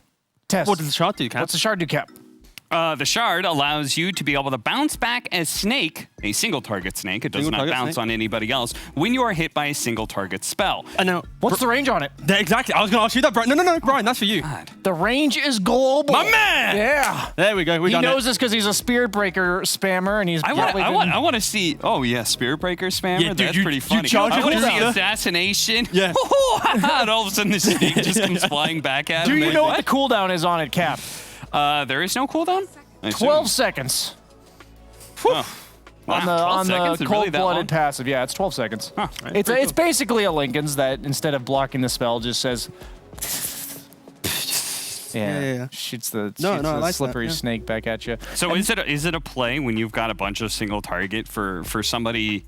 What are your supports? Just tank the snake. Yeah, or Barra Imagine globally. coordinating that though, just like that sucks. I mean, something as simple as like, I want to be able to, as Robson say, Bat Rider, right? Yeah. I want to be able to lasso that guy. Well, like, you lasso him, you get snaked. You're like really killing yourself there. Yeah, so you kind of need somebody to jump on that. We did bullet. see that happen with the Doom. The Doom did doom the Medusa and then get reflected on him with the snake, which is pretty obnoxious. But I think the best way to deal with Medusa is to have multiple threats around the map and then be able to kill everyone else on her team and disengage when she pops her ultimate and then just run back in. Just quick hit and run. Which is what makes the Ag so good, right? Before it was like this hero was very one-dimensional, and the fact that you just could like farmed up, but all of a sudden now Medusa has like some legitimate team fight. Yeah, It's control. kind of weird. Actual control in the team. Control. fight. Okay. Yes, I would call it control. The key thing is, well, Medusa needs heroes around her to enable her in the fight. So that's why I say VP. They now pick the Centaur because when Medusa's up front, if you can just run around her and kill the backlines, it is going to be a bit destructive. I look forward to seeing potentially a line with the Shard, giving mana maybe to that Medusa eventually as well, enabling that tankiness. And now they pick up another hero that doesn't care about getting jumped. You can quickly get your split off after, and it's just enabling the Windstrike lineup. When they nerf Medusa, because they will, I'm pretty sure they'll target the 15 talent, the 35% mana from the snake, which is also mana you gain from the cold-blooded passive. So you pretty much always get mana. You're always full mana as long as you have that cooldown get itself procced again. As that was the broken talent before too. Yeah, but when it you used to steal mana, that was also the broken But talent. now that Ags plus Ag Shard is like a legit build, the talent's too good. And Brewmaster typically has been countered by Centaur in the past because the whole idea of Centaur is to pick and choose your fights carefully. Brewmaster pushes that old button, you go, see ya nerds, and you run away. The key thing though is when VP pick up a Tiny, just like how Nigma picked up Tiny, it is just their mid lane, right? So it's a more active skirmishing type. So if you jump in, don't get the kill, and then the Brew's turning that fight, you're lifting up that win condition because of course VP, it's a 4 protect 1 right now. They have got a win runner that can kind of become a semi-core. But in terms of the big team fight, if you're able to lift up that single target, it also removes illusion heroes, for example, as well. You kind of disrupts that a little bit. So I can see the value of the Brew pick, and they now have just strong lanes in regards to potentially this. Lina could be the 5 or the 4 here, or even mid. Did you say that when they pick Tiny, it's a mid Tiny? Yeah. It was literally a carry Tiny last game. Well, I meant the idea of core Tiny, sorry. Okay, so you're saying you know what you're dealing with. Yeah, exactly. Okay, yeah. okay. I was about to say, thank you for the last. I meant core. The last 3 Tinies from VP have actually all been carries. Yeah, which is just a bait and switch. And the thing is, since they have absolute last pick, I'd say it is quite possible for them to rotate this Tiny to mid. If I there don't is want to some see a perfect Tiny. carry. Okay, that was maybe my idea here. I don't want to see a Tiny carry here because of the Medusa. Think I of the last agree with game, this. they banned Wraith King, Lifestealer, and Medusa when they knew they were going for a Tiny carry. So that's why I'm kind of leaning more on the mid. You know, a hero looks super swag against this Windstrike lineup. Sniper, baby. How is this not the best sniper game that we've seen in all of DPC so far? They have last pick, Brian, so if you could hold 1 second, Windstrike picks another hero, I can confirm or deny. Okay, no gap close so far on the side of Windstrike. You have a bunch of guys that go in, and you also have the Centaur ulti to help protect the sniper. Hear me out, and it's a good matchup against Medusa. Hear me out, guys. Here we go. We're listening, Brian. We're listening. We're ready. They even banned the Bloodseeker to prevent him from running away on the sniper. What are you saying, Cap? Is OD a mega garbage hero? I wouldn't say Omega garbage, but it's hyper situational. Okay. It's really bad against like 1 or 2 stuns. That would be instantly cast on you if you save yourself or save somebody else or you use it aggressively. Astral's just a really hard spell to make work right now. I'm almost surprised the Ags build hasn't been tried a bit. Maybe the Meteor Hammer is just too good, but the Ags does make it so your Astral hits AoE and you get 2 charges. So I'm kind of surprised it hasn't been tried. But yeah, I think against Medusa, it's also pretty underwhelming because you give her a bajillion mana when you Astral her, right? Yeah. Ignore her and then stun yourself. Okay, they go for a Legion.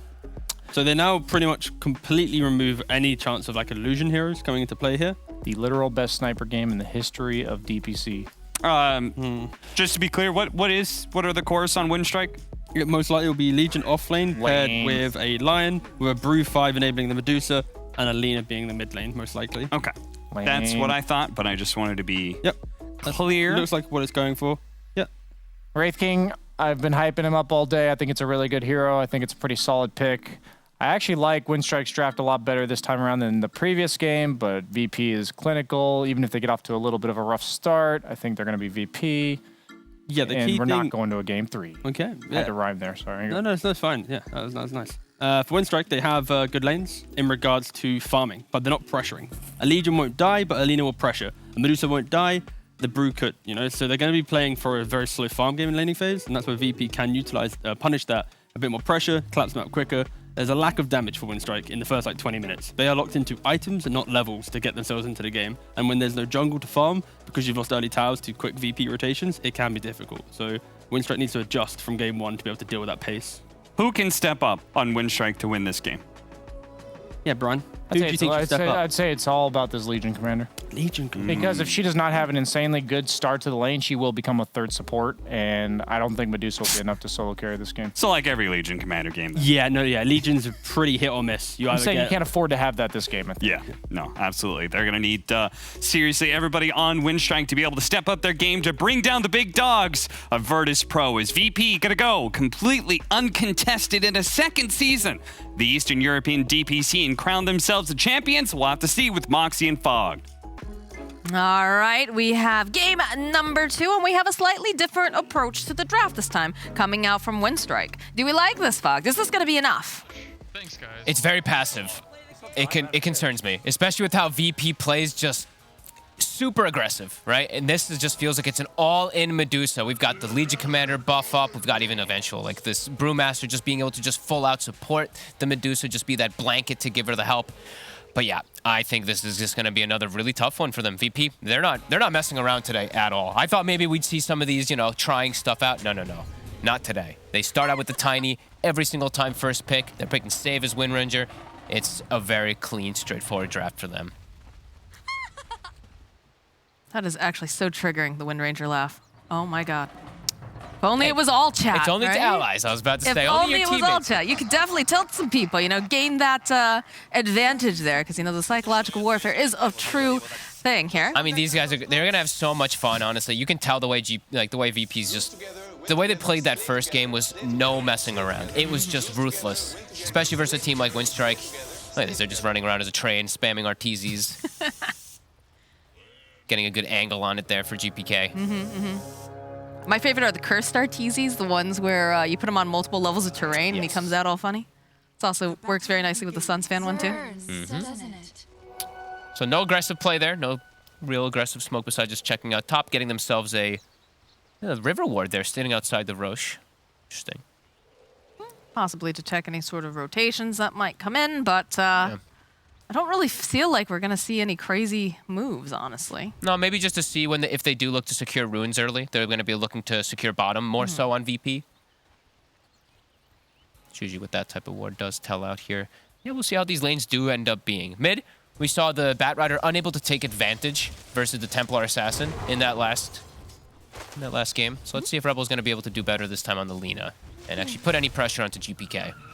I mean, it's one of those situations where it feels like it should be pretty good in the lane, considering the fact that you are ranged. You can try to go for your cheeky LSA or something like that, although no points picked up in that at all if you're going for the last hits. But then the tables turn, right? Once you get the more levels online for Tiny, you are so susceptible to being burst down, which is very, very scary. Most definitely. A lot of them are quite burstable here, for sure, on the side of Windstrike. And yeah, I mean, Tiny should be able to he should be able to hold his own, because, I mean, it is GPK, number one, of course. But also, he's, like, we've seen these Tinys, like, every single time. They come out even. The way that this bottle just works with the constant rune control, doesn't matter if you're in a very aggressive harass lane. So yeah, I think it's super important. Do or die here for this Legion Commander to have a good game. It doesn't feel like he can do too much pressure, actually, onto a Wraith King with the Snapfire behind. Sure, they have the line, which is a very good right clicker with a Legion. But yeah, it does feel like it could be still difficult, as Wraith King is amazing. In lane, it seems like no matter what he's up against, even if he's against counters, and he's got Snapfire. This is like the strongest duo. They've hit level 2, so they want to get aggressive immediately. Yamich, if he steps up too far, he can just die instantly. Yeah. Little Shredder already getting applied a couple times here. Yep. The pressure is starting to heat up in the bottom line. And they did already, you see that point in the overwhelming odds, because you want to try to secure range creep here as this Legion. That means you don't have a Dispel. So versus that little Shredder, that minus armor is going to stick on you as GPK. Ooh. Look out for the Fallen Rocks.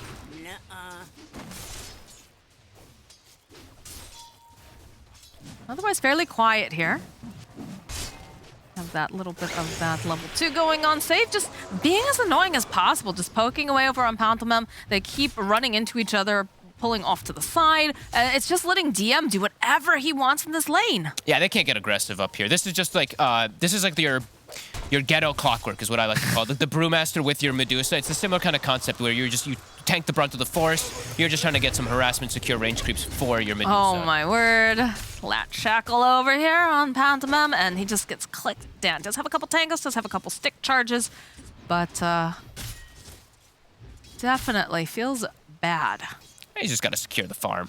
Medusa's got 14. So not too shabby, but yeah, DM is still getting away with everything. But his regen is also limited up here, DM. Might have to be a bit careful how far he does step up. If he does get clapped there might be a chance for them to actually go for him. I mean, you've got Save, though, nearby, who can just literally save if necessary. Throw out that Shackle. He's been very on point. I don't think I've seen him really whiff any. Ooh, they just lost a lot of melee creeps and a range creep there on the side of Windstrike. Kingslayer does get the pull off. Structures are fortified. See a glyph coming out. I think that was probably for the mid lane, it looks like here. Couldn't actually see for a second. It's top. No, there's Shackle. Go drop this into Brew. Clap. But it's rough here for Pantomime, right? It is. He just went and salved up again.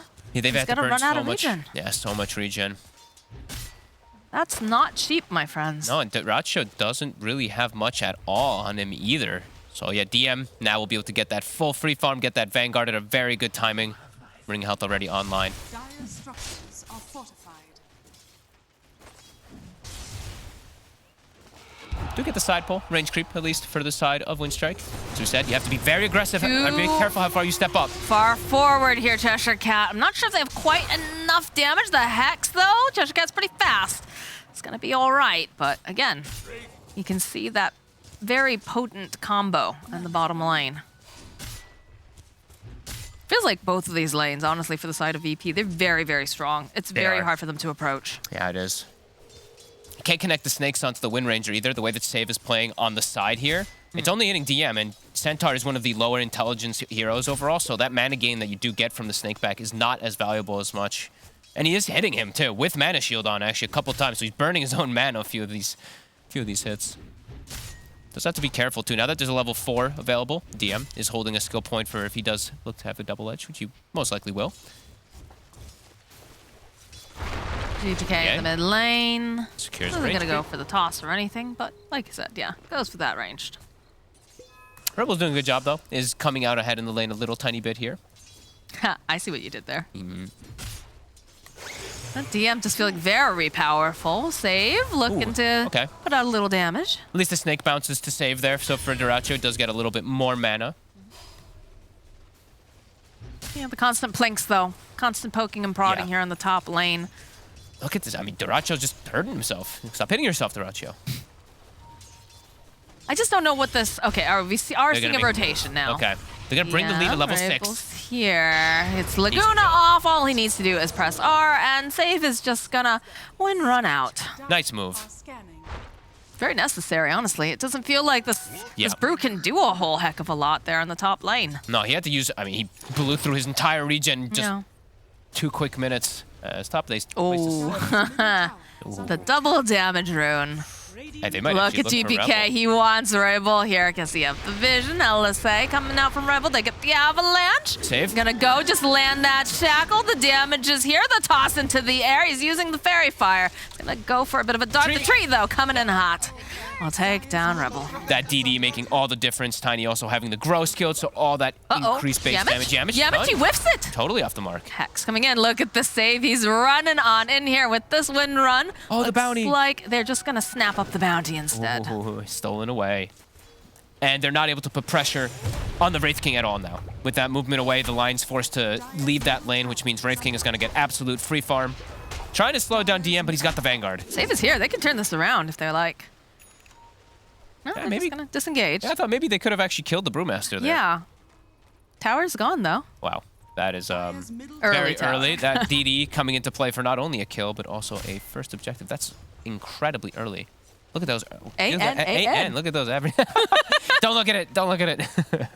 It was a fast timing. It was great. It was very quick. It's Very one of the good. earlier ones. Toss The up into rotation. the air. That's a dead Brewmaster. Easy. Diracho says, I can't be here anymore. And look at this, all 4 heroes over on the side of VP making this rotation. They're going to put the pressure down, and this is the problem. I feel like the problem is very difficult no matter what, because in the first game, they tried to play faster. Yes. That didn't work out. This time, they think, okay, we've got Medusa, we can just sit her in a triangle, we'll try to make plays. But VP just doesn't allow that breathing room. It's so quick the way that they make these moves, and they know, say if he doesn't, or Kingslayer doesn't have to be bottom anymore because that Wraith can just resort to jungle. So they can pressure this down. Pantomime. Does that mean that they're going to bring the Lina up here to try to save the tower? They're bringing the Legion. Okay. All right. Immediate shackle over onto this Brewmaster. Cheshire Cat is just going to try to push them away. DM, though, cutting the wave already. There's a little bit of a scuffle over here. Don't manage to get that courier. No. And DM with efficiency pulls it into the small camp. GPK also pulling these creeps away too. Good rotation, at least. The Legion. It's a rotation to have to defend the tower, but again, that just means that you're playing, as what Brian was saying, where it does feel like at some point this Legion could just become that third support for Medusa, which is going to put them in a really tough position. Oh, to be a Wraith King on VP and not have a care in the world. I know, right? Just hit the creeps and saunter to lane, perhaps dabble a bit. He got to play tiny last game, so he had to play a little bit more active. This time around, he's like, hey, team, how's it going? Great. Okay, back to jungle. This is a problem. Yeah, this is... This is something that you don't want to have happen, because Nightfall is going to farm like a beast here. It's just not easy for Windstrike to make these moves. Like, they have a very defensive draft coming out here with that Medusa. It's just tough for them to make moves, because they have to play about protecting Medusa. So if you do make a move away from the Medusa, it might get punished instantly from VP. Exactly. There's going to be Stampede, the Shackle, and down will go the Lina. Already invading the triangle, too. So no stack's going to be available for this Medusa, and if they were, they'd probably get stolen as well from VP. It's just these constant aggression. All right, they might be able to put a decent amount of damage down here on DM. He's doesn't have any friends here, gets the stomp off, does have to be careful. He is very, very slowed down. He goes, he pops the charges, because guess what? Kingslayer's here, and they don't want to have to deal with both of them, as yet another person comes up, save. Look at the way they just sweep. It's like they're doing like bomb scouting sort of thing, the way that they move, and they're just so precise. They know who to play it around. Beauty of watching VP as a Blink Dagger done. 9 minutes, 50 seconds, GPK. It's only 3-1, but they're going to kick up the pace extremely fast here soon as Blade Mail is picked up for Cheshire Cat. Does give them a little bit more damage. Pretty good against Save if he starts to try to focus fire him down, but... He won't make that mistake. He'll just stop attacking and move away. Exactly. I mean, I'm trying to find some glimmers of hope here. It's rough for Windstrike. They're trying some different things, and, hats off to them, the fact that they're mixing up their strategies and trying to see if they can find any sort of holes in this armor, but... At least Diracho is getting more farm than at the PA last time. Get out of there. Ooh, just barely manages to teleport away. At the very least, right, Medusa this time around is getting a little bit more farm, but Rebel is just constantly getting hunted here from GPK. Arcane Rune, he's got another stun in a second.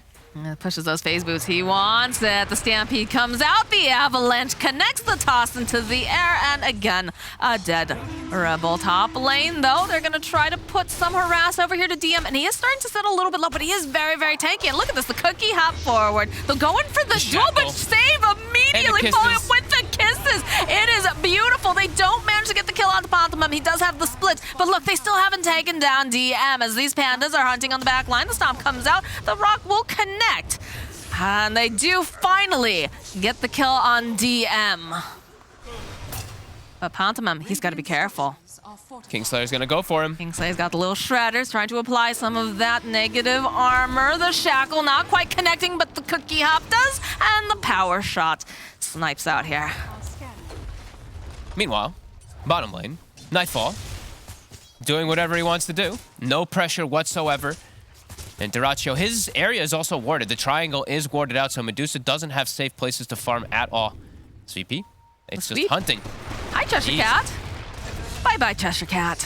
Of course, a fairy trinket as well, pointing out for GPK. Always seeming to get that there, one out of tiny. Yamich, and Cookie a little bit too far forward here, but they are hunting, and the tree barely, 20-something hit points. GPK says, oh, my bad. I didn't realize I need to do another action here.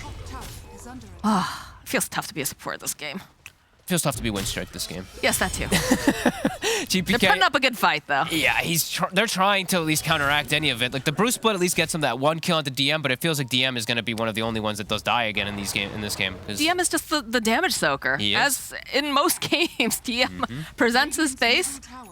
Everybody uses their spells on him, and then the rest of the team just pops in the last. I don't know. He's still got a blink already too. He's got it so quick.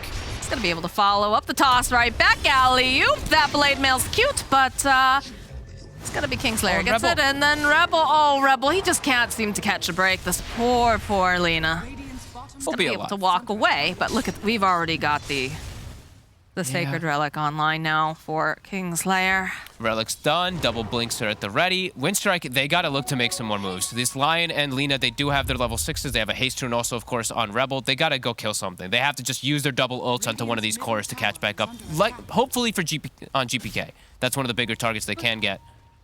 Kingslayer. Kingslayer already just hightailing out because GPK jumps in the toss. It's just a dead Lena. Oh, and this is the I like the fact that they've got this burst damage on the side of Windstrike. You've got, the Lion who's got Finger of Death. You got Lena who's got Laguna Blade. You've got these tools, but the problem is you need to be able to get pickoffs. And VP, aside from Nightfall, who has multiple lives, right? They're not going to ever allow that. They're always going, if they're going to be making any risky movements, it's always at least in pairs, if not more. And that's just, you can't make these plays, especially now as you start to pull behind. And you will have to commit almost everything onto one of those two heroes that you do find anyway. The Tiny or the Centaur, they're incredibly tanky. You're probably going to have to use both that Laguna and the Finger to be able to bring them down. Dyrachyo, it's getting some space, but it's under vision. So VP, very likely to make a movement over here and just try to shut them down as they do see all of this. So we do see VP smoked up.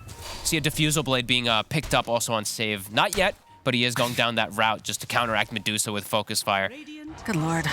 GPK though. Oh, Rebel again. Into the arms of the Angel. Oh my god. Or in this case, GPK. Arcane Rune, full map control, so he's always getting every rune. As we mentioned, the Fairy Trinket for extra burst. Level 13 at 1430, just like the TA last time. And this ward is super deep. It is going to get spotted from Windstrike, but that does mean they're under vision. And they're also going to get the counter ward here on the side of VP themselves, so. Radiance completed now for the Wraith King. VP's just too good. There's just no element of hope, no element of openness for this Lena to find any. Every time Rebel's like, all right, I'm on the hunt, I'm dead.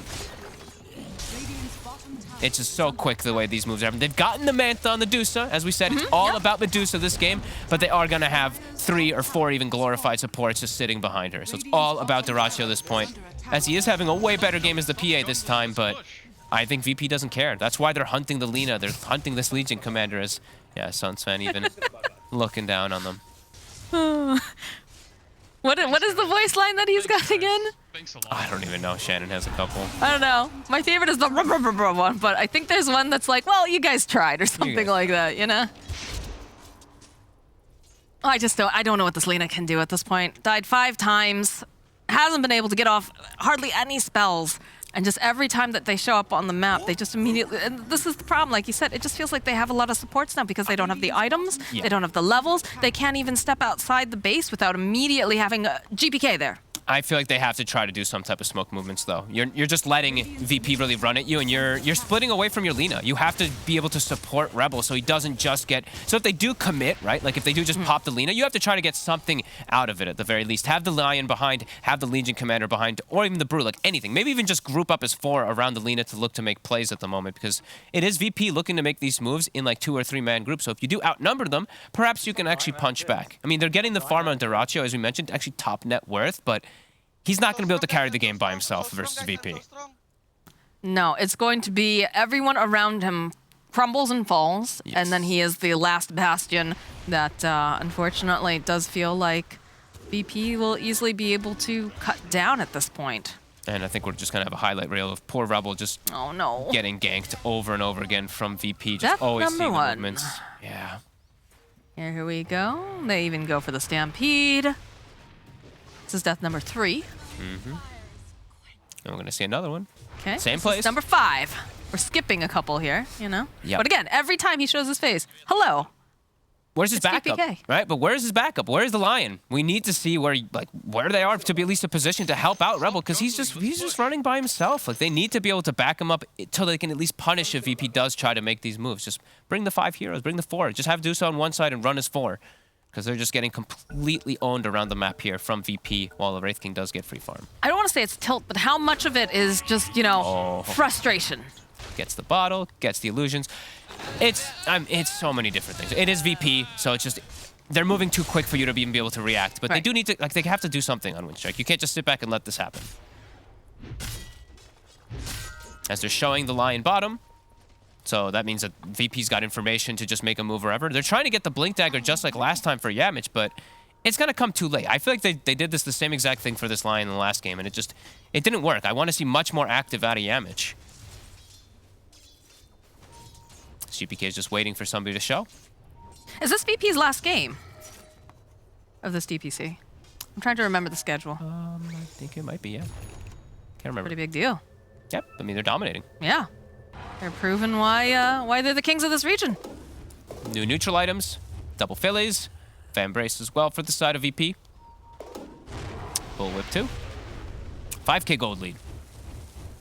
Slowed down a tiny bit here, as we are seeing Windstrike at least group up a little bit better here. You know, Pantomime's sitting behind Rebel, but yeah, it's brutal.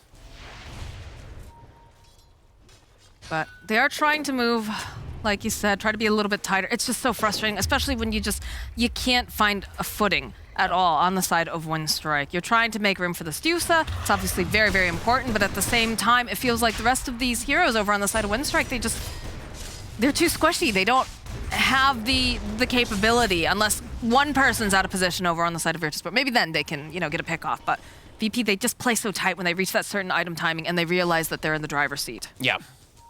Windstrike's just not even trying, though, here to look for the plays. Like, the Lina was trying. Rebel was the one looking for these plays. We did see the one Bruce split, but besides that, like, where's this Lion? Like, where are they to look for these plays? Like, he's got Blink, but... Is it just playing too... not greedily, but thinking too much about your own game? Like, how am I gonna be able to be effective in this instead of how are we going to be effective? I think it's just this looming. It's just this threat. I think they're getting in their own heads for sure playing versus VP because they're not really doing much around the map, and now they're under this constant vision. And look at all these items being picked up. VP, there's a diffusal for the for the position for Wind Ranger. Yeah, that's an oof. All right. Positioning here coming out from VP. They're gonna just throw Nightfall up front and center. Has got that Radiance on the line, a big tanky lad. Goes for Even the halberd. has a halberd, my god. Yep, way to counteract that Dusa entirely. And now Windstrike just has to ball together. They pretty much have 4 supports in a Dusa. Which let's see if it does work out for them. I don't think it's going to, but there is some hope as he at least has the items finished up about to be on that Medusa. Aghanim's also about to be picked up for Duraccio. Yeah, VP's doing whatever they want. I mean, how can they stand toe-to-toe with them at this point, especially when you consider how far behind they have slipped, 5k net worth lead right now. When you look at their heroes, they haven't had any sort of escalation. Look at this Nightfall's just being right front and center. DM with the stomp. Throw out the Wraith Fire Blast, and look at the supports. They're dancing around. They're like, what do we do? What do we do? Oh my god, they tossed her back. All right, that's a nice stun, though, coming out from Yamich. We'll be able to connect on several. Disarm, though, there's no mana left here for this Dusa, as she is just shredded into pieces. They do get the split off. And these Snapfire Kisses raining Hellfire down. Pantomime's just trying to figure out what to do here. Starts poking away at Kingslayer. Maybe they get GPK. Have GPK maybe a little bit too far. They've got the Laguna, they've got the finger, they're trying to get the victory. They do manage to slay GPK. The cookie, though, coming out here from Nightfall. The base. Team, you are going a little bit far right now. They kill Rebel, they'll take down Pantomime. Is it enough to even bring one? All right, they'll get one with the glyph, but GPK's diving into the tier 3 at this point. There's still a tier 2 up. Yeah. Team? Another VP stomping. This is... And it's the way that they approach the fights, too. Look, they commit onto Duraccio, and then they all just go for it. They know exactly what the game plan is. They're repositioning, get them away from their base to force them to try to help this Medusa so that we can get all these chain kills. That's just beautiful planning, as always, from VP. God, yeah, and you can see T-Save with that defusal just helping to chip through that. Man, there wasn't much mana left anymore at that point anyways, but just all these pieces in VP's draft coming together very nicely. And GPK, gets a little too excited here.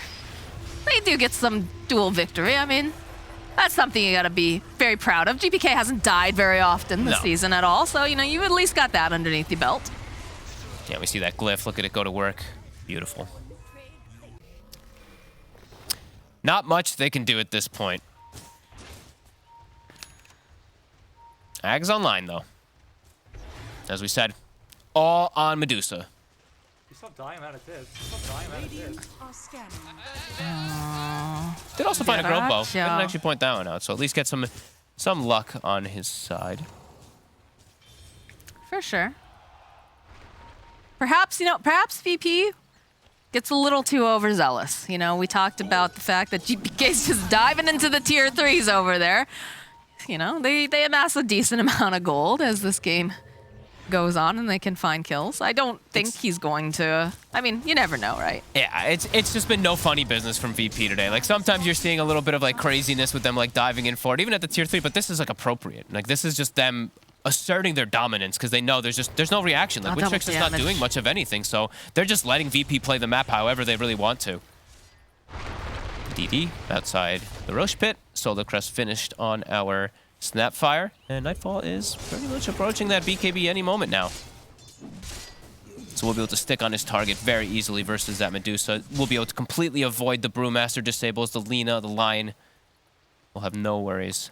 Is that the Shard picked up now? So Medusa does have Shard, so versus that single target we'll have a little bit more survivability, but where's the damage going to be coming from here for Winstrike? That is indeed the big question, because this Lina just immediately gets taken out of the equation. She's working on her own BKB, but there's a lot of damage coming out just in the physical side of things. Yeah, and then Cheshire Cat just hasn't been able to do anything this game. You know, he got that one duel victory, but that is, of course, you know, the cat falling asleep with his paw open and the mouse just walking on in. Tends to happen a lot of times with Legion. It's a tough hero to make work, honestly, when you are playing like these 4 protect ones. As Brian mentioned, you know, either you have this like explosive game or you just literally become a support. So he has the Shard finished up, so that's that big buff up, so they at least have like spell immunity during that press the attack for the Medusa. But it's a lot of situations where heroes might just get jumped and not be able to get even saved. That, and there's just so much physical damage too, There though. is. Like, even, like we said, over on the Wind Ranger, position 4. You've got the damage. All right, BKB timing. Online now for Mr. Nightfall. Daracho trying to just clean up some of these camps. Skelly Boy's being summoned. Nightfall also level Daracho 18. just shows himself. That's... Oh, the shackle from Save. The cookie. The follow-up. They're just going to take away some of that armor. GPK jumping in onto the back lines here. Daracho, okay, yes, they'll go. They'll get the split off as everyone's just running away here on the side of VP because they want to go back in. Yamich does fall. He's going to buy back. Nightfall with the BKB, though. The disarm, there it is. There's the Stone Gaze. It's going to buy them just a little bit more time. They've got the Blade Mail over here coming out from Cheshire Cat. I'm not sure what he's trying to do, though, because he's just going to be held into place and wait for that power shot coming from Save to kill him. As Daracho, the toss, but the Pathman will fall. The finger comes out. It doesn't seem to matter too much. DM does fall, but they eventually take down Daracho. And now it is just the Lina and Lion still alive. And they pop the BKBs and they're way too tanky. The 2 cores, the Tiny and that Wraith King, they have too much armor. This Medusa hits them for actual 0. Even when they're stoned, with that increased physical damage that comes out during that, they still take nothing.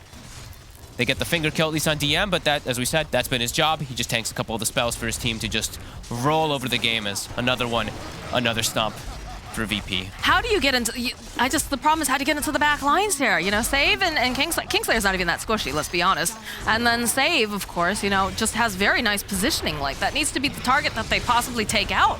Won't do a stun. Cookie hop. Laguna comes out on Nightfall. He doesn't seem to care. The toss, he says, get out of there, you silly Nightfall. Doesn't even give him a chance to get even the reincarnate.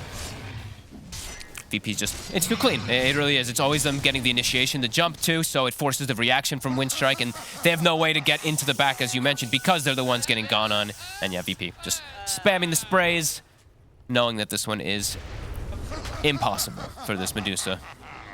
Sure, they can actually like stone people and maybe survive sometime, but there's just, there is literal no damage for these 2 big cores. If they get the BKBs off, which they are. Shackle. That doesn't quite connect this time around. Well, there's plenty more shackles where that one came from, and GPK is gonna toss the tree, clean up the creeps. Do a little roll in front of these Medusa illusions. He doesn't care. Look at him. Why would he? They don't hurt him. Nope. They tickle. They're friends at this point. They're just like, Yeah. hey guys, what's up? Stop tickling me. And the itemization, it's just clean. Again, Nightfall, BKB, even the Halberd, as we said, versus the Medusa, just in case of any damage, and then they're going straight AC. It's no clowning around today from VP. I just crack up because, we watched, Nightfall. He got cookied out. He got tossed back. And then now, you just see the whip being used on him. Like, Nightfall, come on. Carry us. Hurry up. Solar Crest, Whip, all the good Get stuff. in As there. Pentiment. Oh, Pantomime? He's out. He's Let's out. get away. They just can't do anything, though. VP just dictating the entire pace of the game. Cruise control. Yamich has himself the Shadow Amulet here. He's trying to hide himself as far back as possible so he doesn't just get like one-shotted. Yeah, I know, right? How do I get the jump? How do I... 1,000 HP.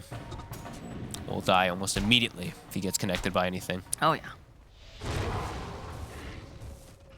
Going for the cheap damage item. Needs any little bit that they can get. We see the Medusa pick up the Crystallis. Again, we see Duracho, he's trying the best he can to find any breathing room where he can hit creeps, trying not to show up on these creeps. But over on the side, VP, they're like, all right, Roche is back up. Next objective, here we go. No funny business, as we said. Aegis Cheese Shard. Centaur Shard. A fun one. And the smoke's out on Windstrike. I think they're just using it to migrate back home. It's surprising they didn't use like any of these earlier. I really did feel like they had maybe some options to be able to go for some type of counter ganks in this game, but it did never happen. VP literally were able to do whatever the hell they wanted this game, and some of that it is comes tough. down to just GPK having a great laning stage too. Yeah. He got that Blink Dagger online so quickly, and then everyone else is just cannon fodder at that point. Gonna try to clean up these creeps though. Gotcha. So the only tanky person really on the team that can come forward. Let's have a couple of these hits here. The Avalanche connecting. They'll get the LSA over on Nightfall. Turn them into statues for a little bit, but I mean... He's got to be so careful. They Duracho smoke could up. just get tossed all the way into the fight. I think that's what they're hoping here. And there's the toss. GPK. Followed up with the Earth Spike. Do you have that, on the back line, so they get the jump. So they will be able to take down GPK first time. Wraithkin coming right back up too. Do they have the damage though? Can they do this? The save goes in with a nice shackle here. So they're gonna try to burst them down, and it looks like they should be able to take down Cheshire Cat. Cheshire Cat, he's going to buy back Nightfall. He's a big dude. He's just trying to chip down over onto Medusa. Save does fall, and eventually though, Duracho will go down to a Scatter Blast. They'll go in for this duel. Look at the damage coming out from Rainbow. Can they take him down enough? Do they have the damage cookie up forward? No, they can't take down Nightfall. They're going to be able to turn it right back around again. Rainbow will fall. Cheshire Cat also will go down, and Pantomime will crumble. GG. GG. Well played comes out. Virtus Pro, they have done it, Fog. They've made sure that they haven't dropped a single series in this Season 2 of the Eastern European DPC. Just another day at work for VP. Pretty much flawless gameplay in this series. Little to no mistakes. DM, the one who tanks the brunt of the force, but everybody else just super clean game. Love to see it, honestly. VP, I like when we see them not messing around either. Like, this isn't them like buying trolling items or anything, no armlets on like some enchantresses or anything like that. It's very straightforward, the approach that they're taking. And yeah, they don't give any hope really to Windstrike. Even though this Medusa's free farming, there is no hope for Windstrike in this game. No, very, very clean Dota coming out from Virtus Pro. It's what we've come to expect from them, and they looked very, very good. Windstrike, they've made it up. They went from the lower division up to, upper. They tried to give it their best shot. Unfortunately for them, they just didn't have much of a hope here against VP. So Virtus Pro, they've done it. They've taken the entire season without dropping a single series, and that makes them the champions over here in the Eastern European division. That's right, your champions for the Eastern European division of the DPC Season 2. Incredible stuff by them with a record of 14-2 and game 7-0 in series. Virtus Pro absolutely determined to just own the Eastern European scene. Well done by them. We're going to talk about this amazing performance by Virtus Pro, get a post-game interview as well, all after the break.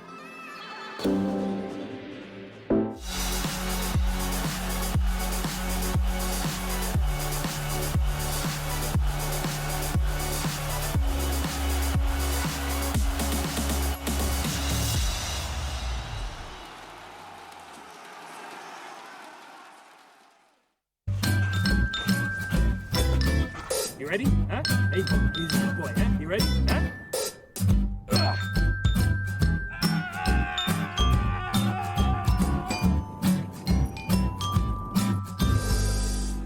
Start your esports career now at play.eslgaming.com.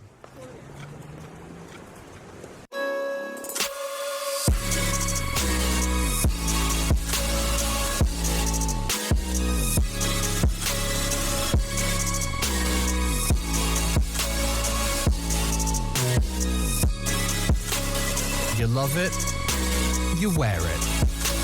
What's your style? Get your merch at shop.eslgaming.com.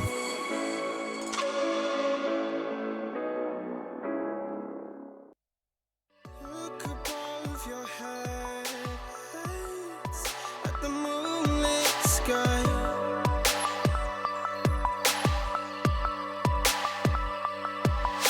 the stardust drips and shines brightly in your eye.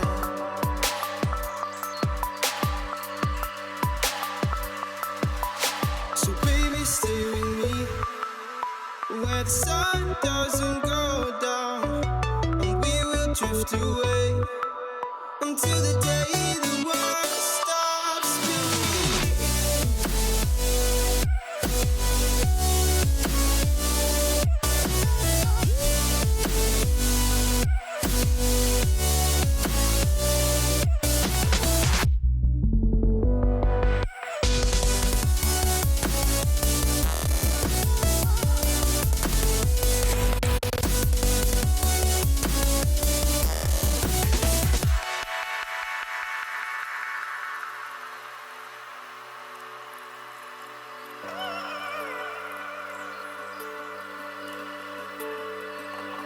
Oh, baby.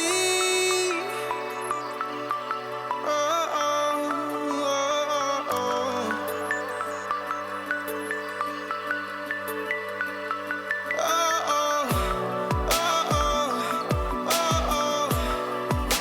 yeah,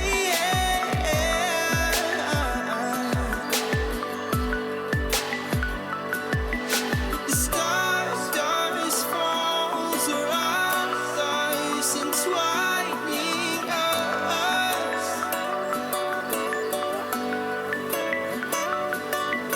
So baby, stay with me where the sun doesn't go down, and we will drift away until the day the world stops spinning,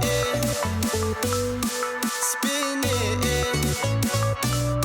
spinning, until the day the world stops spinning.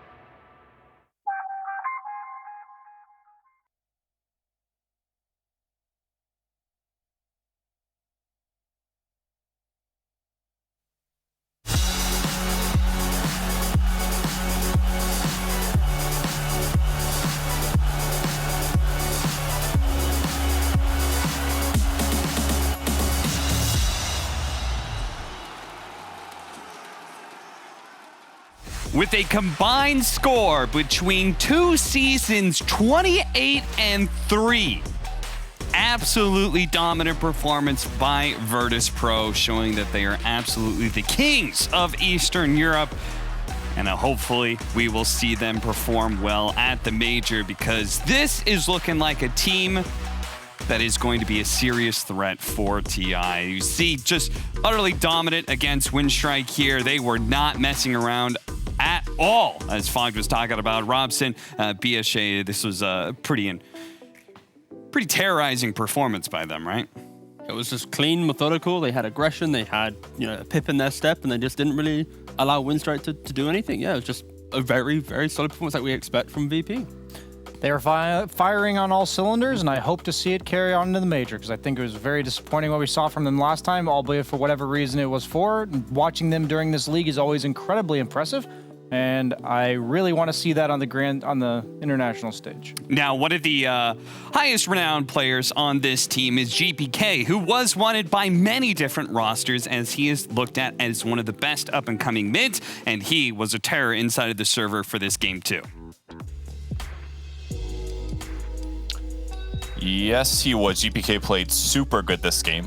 Here, the Lina had just gone for a top rotation. They placed a ward outside Roshan to spot where Lina was moving. He dodges the stun, uses Avalanche to interrupt. Here's the follow-up shackle shot. And with a nice DD pickup, they're able to kill the Lina to get GPK the first kill on the board for him. He was very happy with that. But what happened in the meantime, GPK pushed out the mid lane a little bit, killed some creeps here, killed the catapult, and then he moved top to go secure that kill. And what happened is over here, Yemesh the line as well as Kingslayer contest the rune, and then Kingslayer instantly moves to the mid lane. He just ignores the fight. Instantly, Lil Shredders the tower, bullies it down with the Blightstone to get as much damage as possible. A line moves up to try to save Lina's life. He even salves through it to tank it. Keep in mind, this is the first catapult spawn at 5 minutes. He then moves over, uses a second round of Lil Shredder again to lower the tower, and this is how GPK can walk in with his DD and finish off the mid-tier 1 tower at 6 minutes into the game. Super, super early. And then what happens after that? He shifts top, puts an observer ward down, looks behind the tower for a nice little support, ends up finding Pantomime,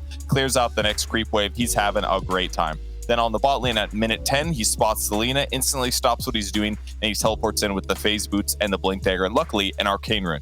Jumps in, Avalanche, couple right clicks, didn't toss there, waits until the stun's coming out so that he can waste some time from his opponent.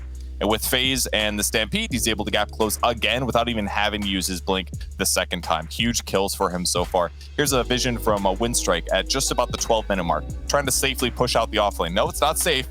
Everybody's there ready to collapse. Even Yamich here getting disabled. Good hex on the Tiny, dodges the cookie, which is really good. Great impale follow-up to keep himself alive in. Everything's looking fine, right? Not. GPK's ready to go again. Blinks in, secures the kill. Just so much pressure coming from him. Here's a minute later.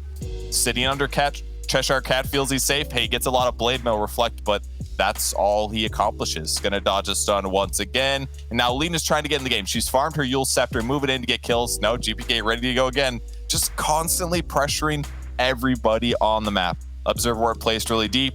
They see Rebel jungling. They'll smoke over one more time. Getting ready to go. Just absolutely no impact from Lina this game. GPK's got 7 kills, 2 assists at 14.5 minutes. It is an insane performance from him. Absolutely stopped the game. That's right, an incredible performance by GPK and an incredible season by Virtus.pro. In fact, an incredible year, and we just hope that they're able to round it out with some great performances there at the end. I mean, Robson, that was like going back through that replay, I was like, damn, like GPK is not messing around. Yeah, like there was even one play in there where he's making like a stutter step on an LSA, predicting it from the high ground. He's then like waiting for the blink, jumping back in again. Yeah, I just think the Tiny mid is pretty much the new meta style of we just pick it, and if that player knows how to style on it, he can dominate a game. It doesn't matter what he's playing into, as long as it's maybe not like a Wraith King or something too kind of tanky. But yeah, it is just beautiful to watch these tiny players. Yeah, it's always struggled in the early region stages, so now that that's taken care of, feel free to go ham on the Tiny Toss combo. All right, well, we actually have a bit of surprise. We've got our post-game interview, post-season interview with Virtus.pro, and we've got not only DM, who has become a staple for us, but we've actually got Nightfall as well. Hello, gentlemen, can you hear me? Yeah, guys. Yeah. Everything is good. Awesome. Nightfall, I hope that Wikipedia is not lying to me. I hear it's your birthday today. Yeah, it's true. Hey, happy birthday, man. I won't do the embarrassing thing where we sing happy birthday to you or anything like that. You don't want to hear it. Our voices are terrible. But has it been a good birthday so far? Yeah. Yeah? What are you gonna do after this? I mean, I'm not sure I can do much because it's like I'm on quarantine right now because major is coming. It's in like 2 weeks we're gonna go there. So I'm just gonna sit there and just like be with Steam, I believe. Fair enough. If I know like COVID's big problem and you've got the major coming up and all that sort of thing, but for an ideal birthday, what would you like to do? I mean, I don't know. It's a hard question. Honestly, just like go somewhere with friends, just like eat some good food and just like have a nice day. Like meet family, talk to them too. So that's it, kinda. And I mean, this question is for both of you, but do you consider your teammates your friends, or is this a more professional relationship? I mean, you guys started off as friends playing in 5 stacks, right? Kind of it, yeah. Yeah, I think we're kind of friends.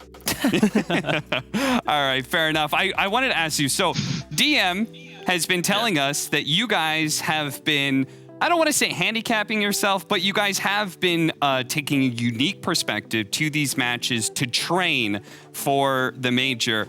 It felt like you guys didn't do this with this last game. Is that right? No, it's wrong, because we did the same drafting strategy we did against Spirit in these games as well. We just choose different heroes. I mean, that's kind of it. Okay, fair enough. That's really cool that you guys. I've never heard of a team really taking that approach before. Is this whole entire approach from you guys? Is this focused on, like, are you guys singularly focused on winning TI, or how is your feeling about the upcoming major? I mean, I think we wanna like show ourselves on second major, because we didn't show really well like last one, because I was sick kinda and we couldn't prepare well. So now we kinda wanna get high place on second major, so we bring our confidence and can make and like can do well on TI. Yeah, we're practicing for major and then we're practicing for TI. So full tryhard mode. I guess, I got congrats on the win, of course. But a bit of an easier question. Do you have any favorite moments from this season? Like any series that you enjoyed, any games you enjoyed or anything? Or is it more just, it's done with one? I mean, it was kinda, for me, it was kinda game 3 against Spirit when they did dive me. I mean, they couldn't kill me, but so we just did kill all of them, and then game was easy. I mean, then I know we're gonna take this game with Sages and Shard. Okay. And then by DM? them doing this mistake.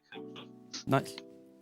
Yeah, to be honest, same for myself, and also first game against Gambit, when we did kinda comeback, it was also kinda good feeling. So these 2 games. I got first a question for Nightfall. Was that you? I know you have like 5 accounts. Was that you on PL on Thursday against GPK's Tiny in the pub? Yeah, it was me. I just wanted to tell you that that was the sickest PL I've ever played against, and I was wondering if you had any tips. Tips for you to play PL? Yeah, tips on PL. Like, you were the best PL I've ever played against, so I'm asking you. I mean, I don't know if I can explain much. I think if you just want to learn, you can like watch some pro PL replays. So should I watch that replay, or do you have any in mind? You can also watch Yitoro Team Spirit on PL. He's also very good. He's trolling. He just like doesn't like Yitoro for some reason. He's looking for his replays every day.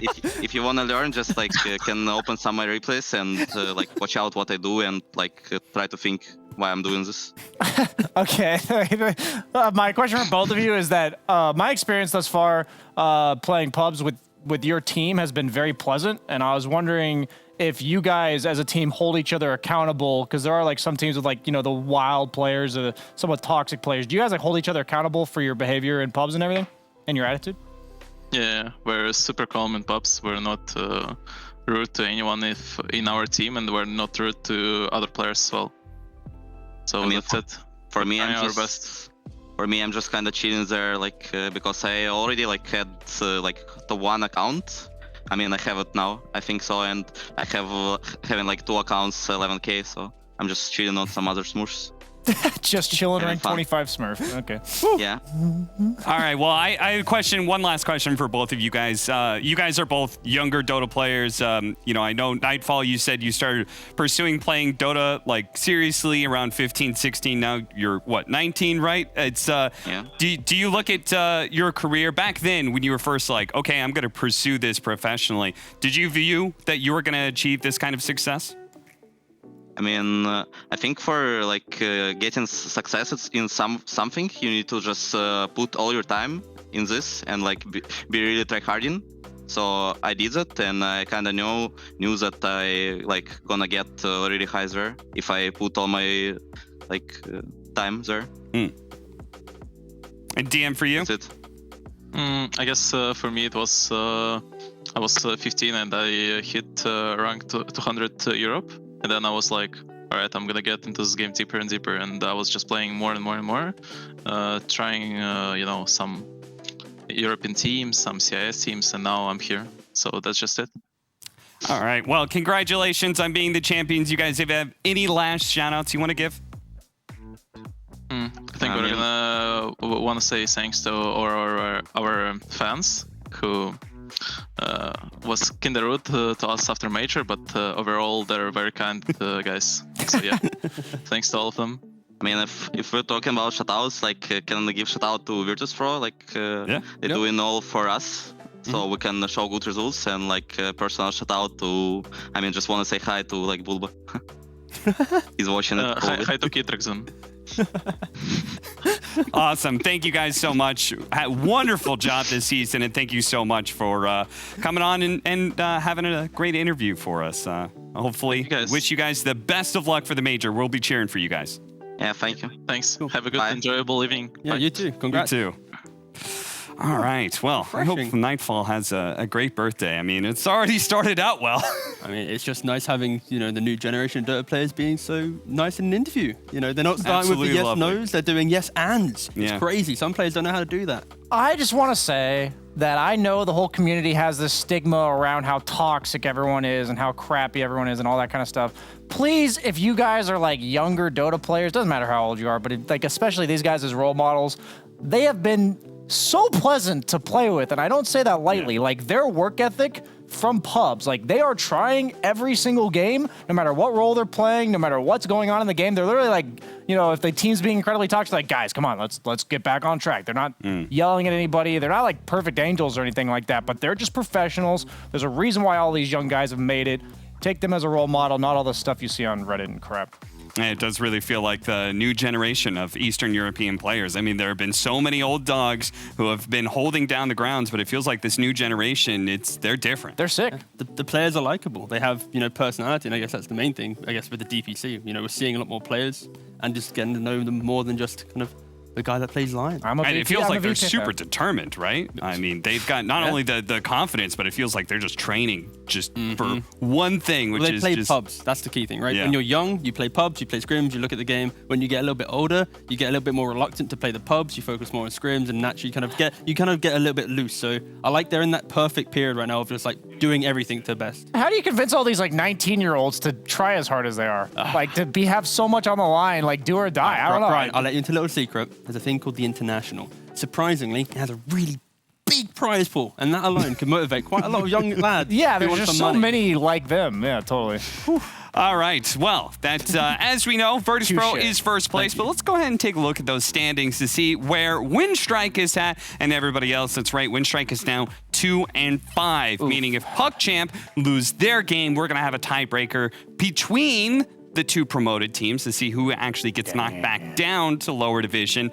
And it does also mean after today, Na'Vi is 3-3, so they're tied up with AS Monaco Gambit and Team Unique, which now puts us in a situation where AS Monaco Gambit and their match against Team Unique is basically to determine, very likely, who's going to be in a tiebreaker against Na'Vi, or it could just be determining who gets third place straight up. So Eastern European division just got real interesting after today's results, that's for sure. Well, yeah, I just want to see just for tiebreakers. I think it'd be more enjoyable the way that this season's played out. I think some rematches are in order. I think Gambit, after their start, I think it'd be nice to see them prove themselves because they have looked incredible. So Na'Vi being PuckChamp, then Gambit winning as well, forcing out that tiebreaker. That's kind of what I'm looking forward to, hopefully. But again, it's anyone's game, and all three teams have their own chance to get there, so that's pretty exciting too. Yeah, we can go ahead and take a look at when those matches are happening. ESL One is going to be continuing on Thursday, and we're going to have Team Spirit versus Extremum as the one match of Thursday. So be sure to tune in for that one.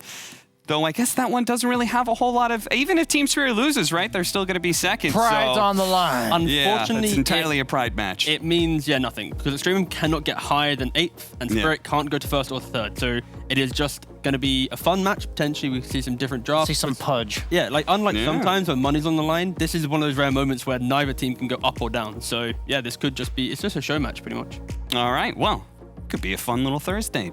Get to goof around a little bit on ESL One. We'll have to see, though. It all determines on who's bringing their A game on that day. But either way, that's going to be closing out ESL One for today. Of course, Dream League is going to be resuming tomorrow. That's it. Your champions of the Eastern European Division DPC second season is Virtus Pro. Good night, everybody. We'll see you guys back on Thursday.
My name is Jordan Gilbert, aka Nothing. Hi, my name is Sue Lee. My handle is Smix. I think it's important for these initiatives to happen. Empathy really, really goes a long way, and it always means so much to us, and I think that's where initiatives like this really help.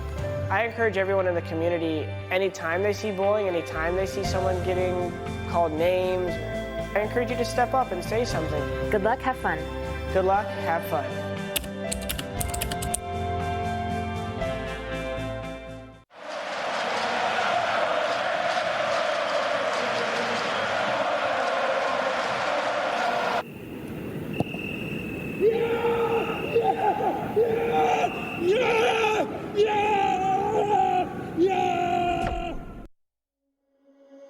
Under peach yellow skies, dreaming big and aiming high. Name the clouds passing by, wishing we run away. All we need is our passports, baby. Leave the rest in our troubled minds. Let us go down in laughter, baby. Trying to figure out what we're after. We're never heading back until we're older. We couldn't care no more, not any longer. Under peach yellow skies, we keep on searching, but we will never know what we're after.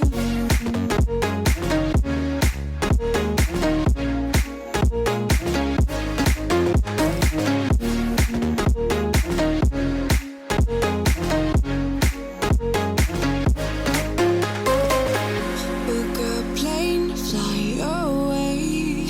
We will never be the same. And as long as you are mine,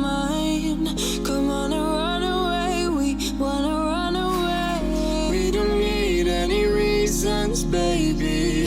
Leave it all for the faded hearts. I don't mind if they call us crazy, 'cause they don't understand what we're after. We're never heading back until we're older. We couldn't care no more, not any longer. Under peach yellow skies, we keep on searching, but we will never know what we're after.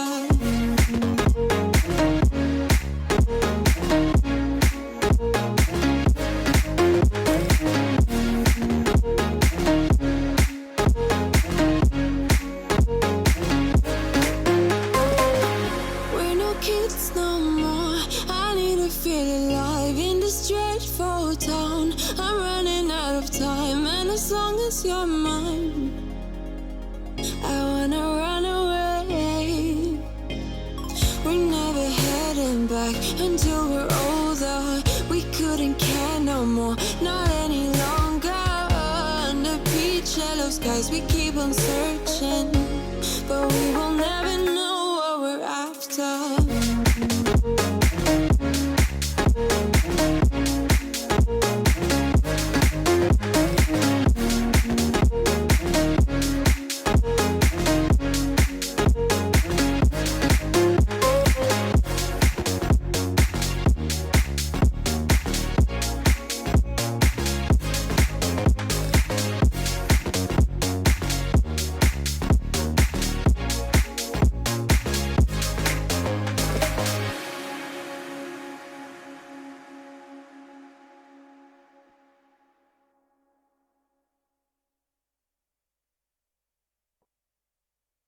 I was dancing on my own when you spilled that rum and coke on my t-shirt.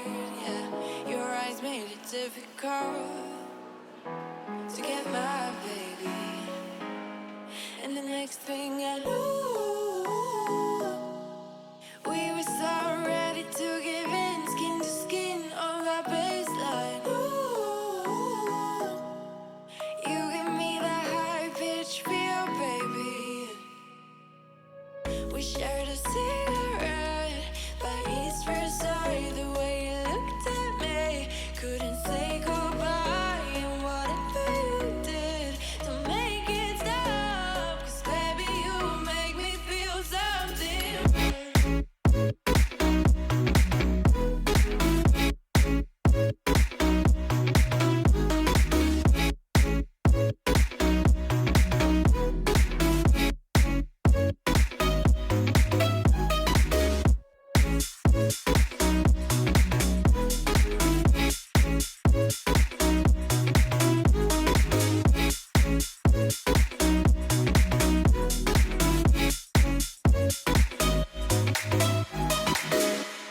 And the next thing I knew,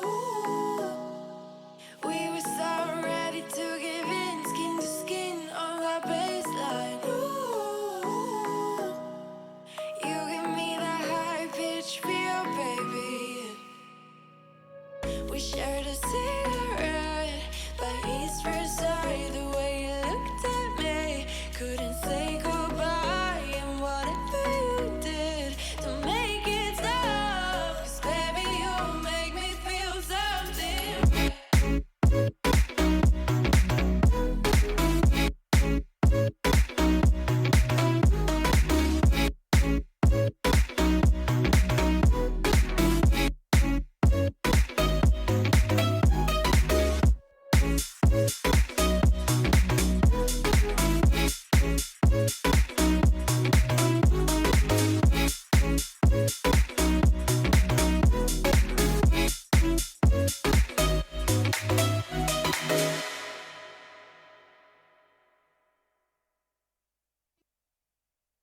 Seeing the stars reminds me of you.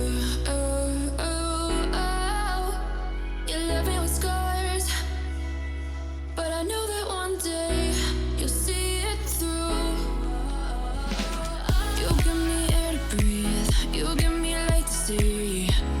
Oh,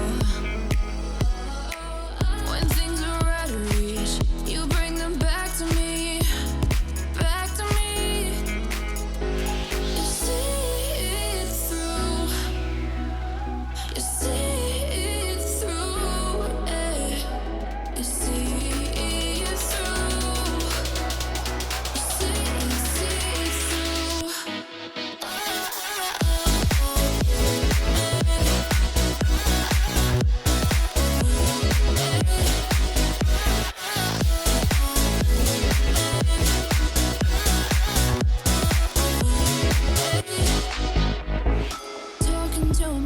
and I can't focus. Yeah, I'm broken. The door is closing. Wanna be a part of something more than this. I've lost control of it. I've lost control. You give me air to breathe. You give me light to see. Oh. When things are out of reach, you bring them back to me. Back to me. You see it through. You see it through. Yeah. You see it through. You see it through.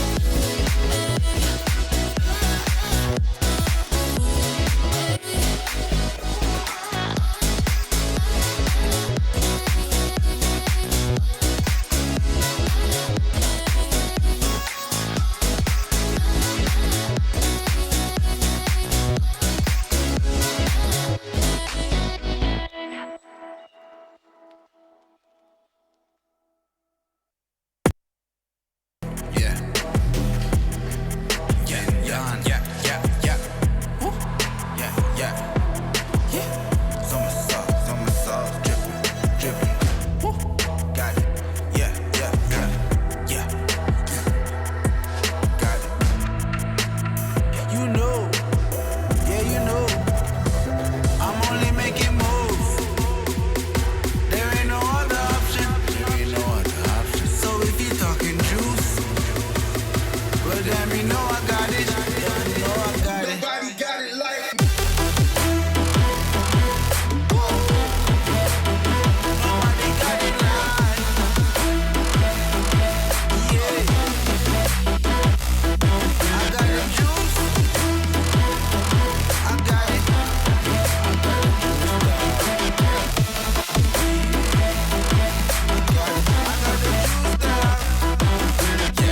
From a dropping in the scene, I feel lucky, yeah. Got them watching from Paris to popping, yeah. With this music was lurking, now I'm attacking. Now with the chatting, I just step up and make it happen. It's a lifestyle. Living young and restless, yeah, we quite wild. If I want it, I'ma get it talking right now. And I ain't got no regrets, it's my time now. Lights out when you see us talking moves. You don't know that's the topic. And if you talking juice, well damn you know I got it. Damn you know I got it. Nobody got it like me.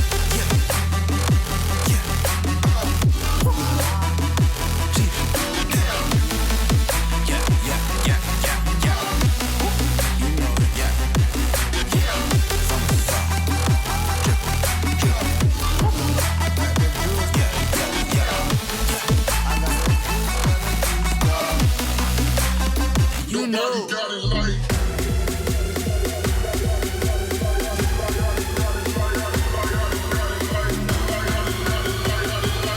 Let's go, let's go, let's go. Nobody got it like nobody got it like me. Step up on the stage, turn it in a crime scene. Some killers only. Oh yeah, stay winning me and the whole team. I ain't tripping, juice tripping. I got the game, vice gripping, no permission. Everything green, night vision. They can try, but can't do it like Vinny. I ain't tripping, trip. They can try, but can't do it like Vinny. Yeah, no permission. I got it.